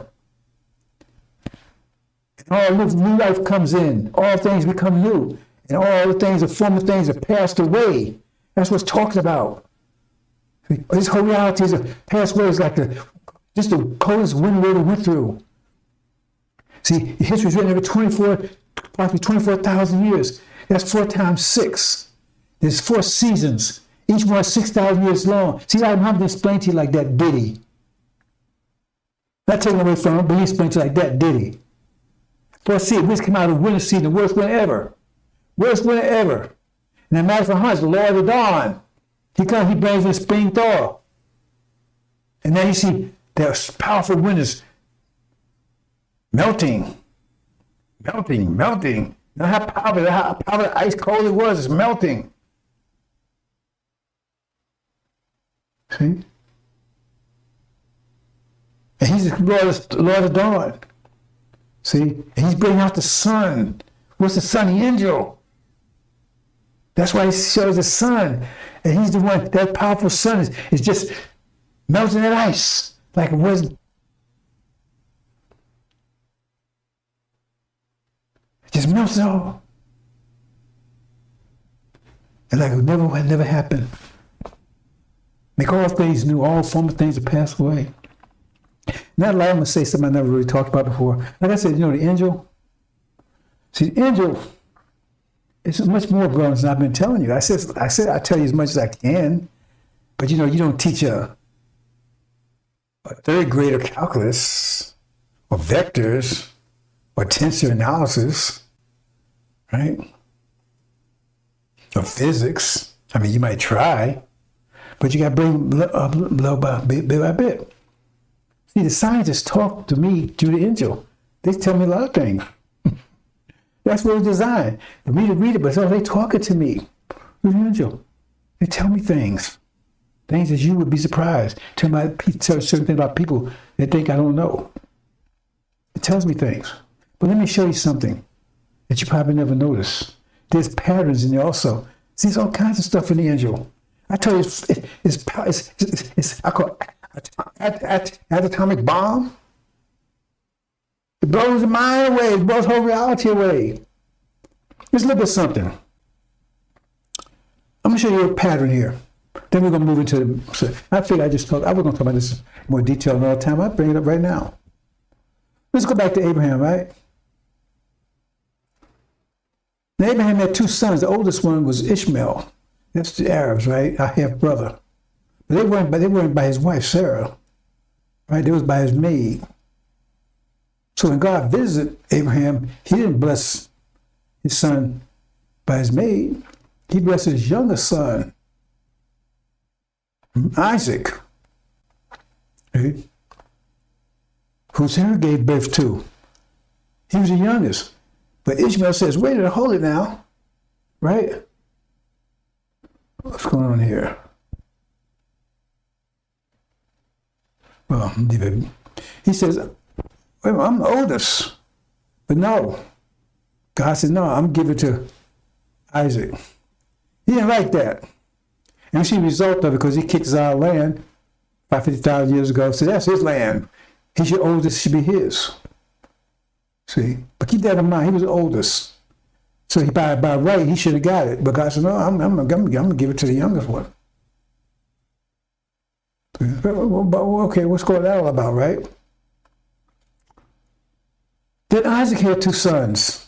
Now remember, Isaac was the youngest of the two, between Isaac and Ishmael. So he's got the same pattern going down the same line, right? So he had two sons, Jacob and Esau. And Esau was the oldest. That's the Levites and Shabazz. They called them here twin brothers. They look just alike, right? But Esau was the oldest. But God chose Jacob, the youngest, over him and says, you have the right. Because see, the other one was land, but this authority. Who's going to rule? See, because you had this conflict between Lucifer and Michael. Because Lucifer said, I should be the one to rule. And you're going to run into Lucifer in a while. You already know him. You just don't know you know him, because you're still in this spooky spirit stuff. Demons ain't no spooks. They're not spirits. They're real characters. They master's black-faced children. Farrakhan, his father's the devil. He's a demon, period. So he chose Jacob over Esau. Esau was mad about that. Said, no, I'm the one supposed to rule this thing. And we're going to talk about that later on in the last part of this series, because That's a conflict. So in other words, one is about land, our culture and all of that, right? The other is about who rule. Mm-hmm. And then down from Jacob, what do you get? Right? Then you come down to Jacob, right? And you get David. Now David is matched by Muhammad. Right? So he had a son, Suleiman. See, that's where son of man comes from. All these people tell you, no, it means don't mean son of a man. That's Elijah Muhammad understood. Remember, Elijah Muhammad was a messenger. And let's even say he didn't get all right. So don't give me that stuff. He was infallible, eternal leader of the nation of Islam. That's bullshit. Elijah Muhammad never said anything. I was with him. He never said anything like he was eternal leader of the nation of Islam. That's crap Farrakhan talks about. They try to use Elijah as bait. Because when you bite, you don't get Elijah. You get a hook. You get Scientology. You get synagogue, all that kind of crap, right? Remember, you got two. So now David, he had a heart like God, but God said, no, hold it. You're going to be king, but David's going to be the high. Your son is going to be the high priest. You're going to rule, but he's going to be the high priest. See, he was the second of the youngest of the two. See the same pattern there? So he chose him, right? But there's no conflict between them because David said, okay, I'm Smith, I'm the rule. But my son, Suleiman, right, he's going to be the high priest. He's going to be one sitting in Mecca. I'll rule from Jerusalem, but I'm the ruler. He's high priest. That's what you get in the Injil, the God and the Lamb. See, because you see both of them at the end. See, one's the priest. You got that Melchizedek also. He's the high priest. And whatever that means, I'll let you figure out what that means, being the high priest. See the pattern? Then you come down a little further, right? And what do you get? Now you got Suleiman, right? And David again. But what you got, Shabazz and Levites, right? Now, the Levites, Elijah Muhammad raised them first. The firstborn. See? But Lazarus was the youngest. He was born after. But Lazarus is put on top, while Levi's on the bottom. See the pattern? I'm going a lot more into that, bro. So I just want to point out to you. That pattern holds all the way through. Why? Why always take the younger one? See? There's a message in there, brothers and sisters. I know some of you never even notice. Why they keep doing that? Put some message in there. Like I'm saying, there's all kinds of stuff, information in there that you don't even know about. You know, there's books in there that you didn't know about. And on that topic, right, I revealed 3 of the books that's in there. 7 Thunders, right? 7 Churches, and the Woes. Those are tribulation books. You didn't even know it was in there. They're separate books. And they packed with information for the tribulation. And people understand what it is to receive a book from the scientists. They don't just give books to anybody. To receive a book. Now we have in the past, right, people fumbled, but nothing like what's going on now. Because you don't understand the magnitude of that, the blessing, what put on a person to give you a book straight from the scientists, written 16,000 years ago. The information is just for you to do a certain job. And these days are remarkable because I see things these days. Ooh, our forefathers would say, "You can't believe it," because all the prophets and messengers they prayed that they could be here doing this day and see this. and be given a book. They wanted that. They prayed for it. They prayed for it. What's going on here, brothers and sisters? They prayed for it. It's such a blessing to be given a book, brothers and sisters. It's such a blessing. You can imagine. Because the thing is,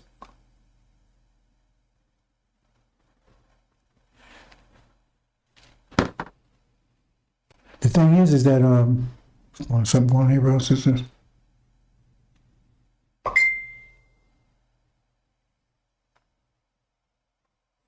Hold on, brothers and sisters.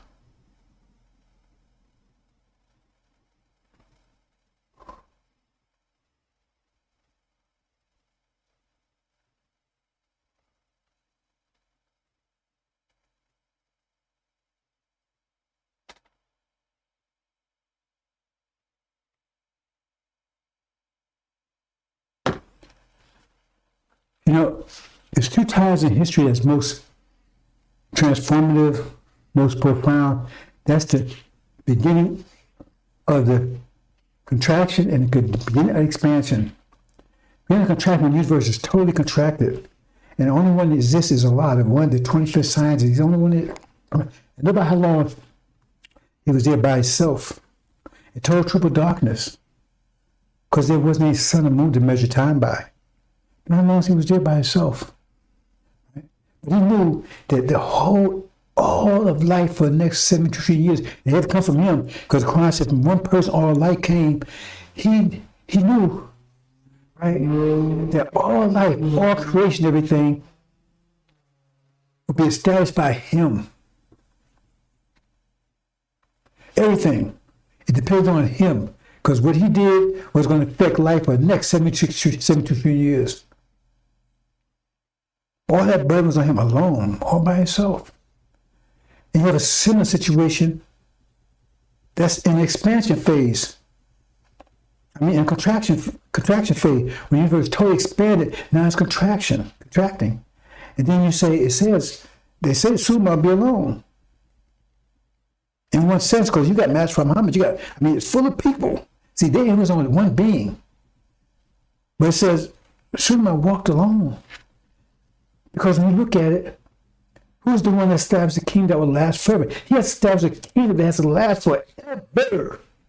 Ancient of days. He has established a kingdom that will last forever. Think about that. The same responsibility that the first God had, he had the same responsibility, Ancient of days. He had established a kingdom and gave it to Master Muhammad. Master Muhammad didn't establish the kingdom.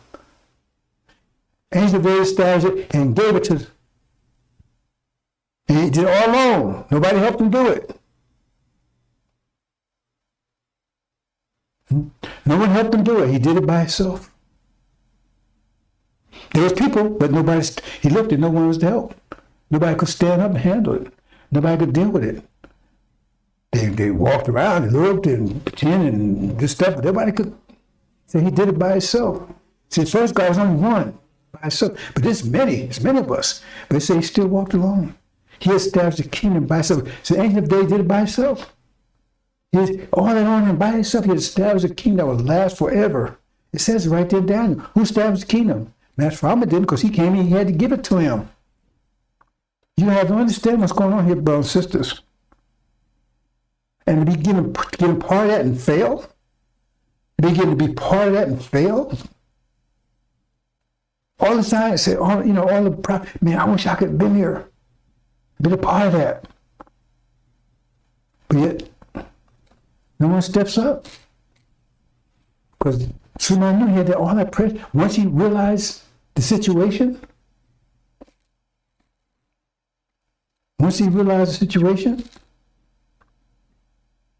he knew if he proceeded with it, he had to go all in. 100%. He had to go all in. See? All in. Because he established a kingdom that will last forever. Perfect. It has to be perfect. Can't be any flaws in it or it will not last forever. And he will not allow any flaws.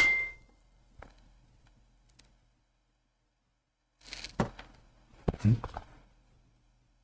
know, like I said, 144,000 says they had no blemish in them. It was perfect. Hope you understand, brothers and sisters. So I thought I poured that out. Let me move on, brothers and sisters. You have to pardon me, brothers and sisters, like I said, I'm still trying to catch up. I got a lot of things I'm working on right now. A lot of things I had to deal with in the last few weeks. And preparing for what's about to take off here. I'm trying to look at how I can make this as simple as possible, brothers and sisters, right? Get them, get you vibrating. You know, when I know freaks to get the hell out of here. Get out, brothers and sisters, get the hell out. That was my call. That was my call, brothers and sisters. See? Because if you read the Injil, you don't get that call until Babylon has fallen.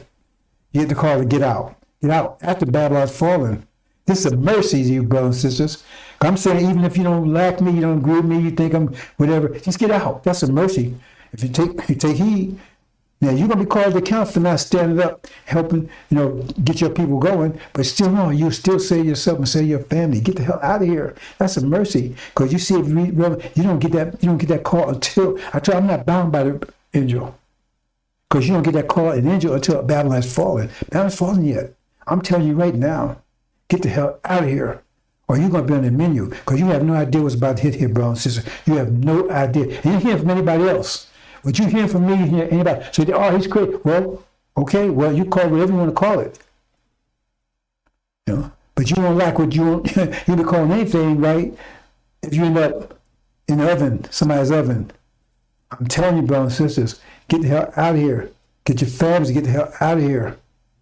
That's a mercy from me to you, to my people. And the thing is, you probably get some demon. The devils probably pay more attention to you than get the hell out of here. That ain't going to help them any. Just buy them a little more time. Because we have nothing to do with them. Okay, let's move on, brothers and sisters. Okay. This is just. But sisters and brothers, everything's mathematical. I'm going to show you that as we go along, right? Islam is mathematics. Islam, like Elijah, I'm going to tell you. So Farrakhan's the man. How come he never teach any mathematics? But bullshit. Numerology. How come he has never taught you any mathematics? He get out philosophy, but the angel says, the Bible says, that's what they would give you, philosophy. Philosophy of men. Pretend it's from God. See? And they warned you about that. Somebody trying to tell you it's from God. He's speaking directly from Master Muhammad. No, he ain't. Muhammad ain't speaking to Master Muhammad ain't speaking to him. If Master Muhammad protecting him, then how he end up getting his ass blown up by the ones he called synagogue? He said he had war synagogue. They must be winning. And they blew his ass up. That's what he said, right? Now he's in the bag. He's doing his business in the bag. So like they winning. So if that's the kind of protection that his God, that he claims Master Muhammad is God, gives, then excuse me, please stay back. I don't need your protection. That's the kind of protection you provide. Man, Elijah Muhammad never worried about stuff like that. He was protected. See, I say he was in the world. Master Muhammad told me he would go to jail. They said they wouldn't harm him. And nobody laid a hand on Elijah Muhammad. No one ever laid a hand on the man. That's he protected. And no one ever laid a hand on his family. That's what he asked Master Muhammad to do. Protect me and my family. And he got that protection. See? Farrakhan got the worst thing that happened to any man on the planet. Guys, his ass blown up. Guys, he was never a man anyway. He was a cattle to begin with. But where the physical attributes he had that you might call manhood is gone. Now somebody's wiping his ass now. Come on, Farrakhan. Come on, speak to me now. Tell me about the diaper you're wearing. Depends. Tell me who's wiping your ass. Tell me about the dimension is moving in. We see you in a wheelchair. Come on now. But you're going to save us all. Well, you can't even save your ass, can you? Literally. Because Come on now. Come on.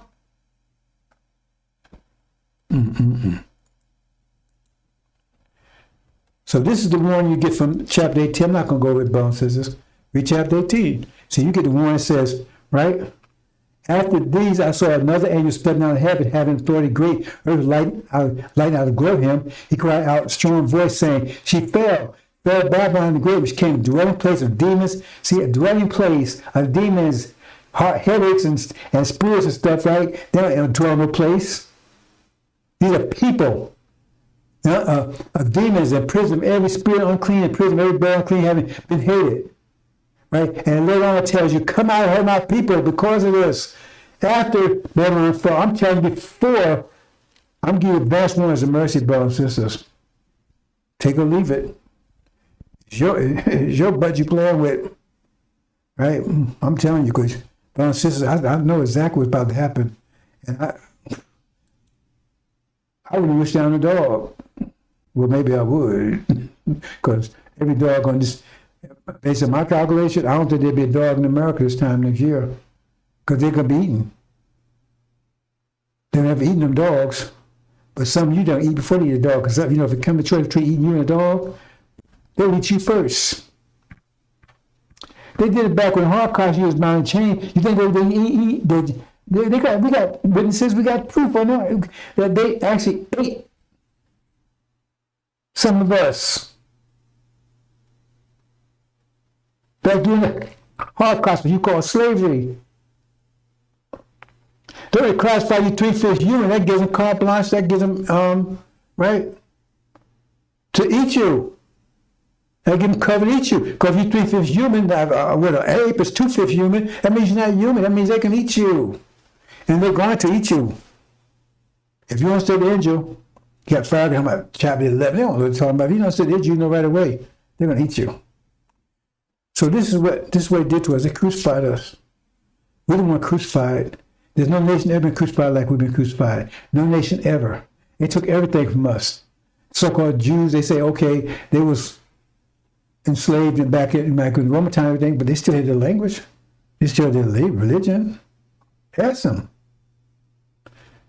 They took our language, our religion, our culture, our land, our names. They tried to take our very nature. In some cases, they did with their demon children. They look like us, but they don't have our nature. So in that sense, they even took our nature. Because demons, they left them with nothing. That's the whole story of Samson, right? So he killed them and killed himself in the process. Took everything. No one can never claim that ever happened to them, no other nation other than us. In 40 years. You see 19 to 20, but that's theory. Oh, it's 16, 19, probably theory. Okay. When you, in a few more days, right, when this war starts here, Armageddon West, and eating flesh and drinking blood, call that a theory. Because I'm gonna be, so you don't understand. See, there's wrath has come. Say, their wrath, let's say one, their wrath. Who's they? The Lamb and the God. Now it's from Muhammad and the Lamb. Who's the Lamb? The one who broke the 7 seals. Have you broke the 7 seals for our God? Because if you not have broke 7 seals, then you should keep your damn mouth over chapter 11 because you have no idea what it means. It's sealed. So why are you trying to tell people you know what it means unless you broke the seals? Come on now. You broke the seals? Yes. Because in heaven, you'll keep your damn mouth shut. But you keep talking, so keep on talking. Because all you do is track in devils and demons. And let me say this, I'm going to move on, bro. I don't want to take a long time with this. I mean, I don't mind talking. I talk for days, right? But, I have other things to do, bro. So I got to prepare for more information.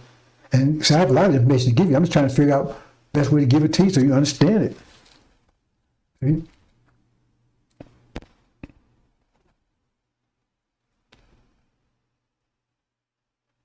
See?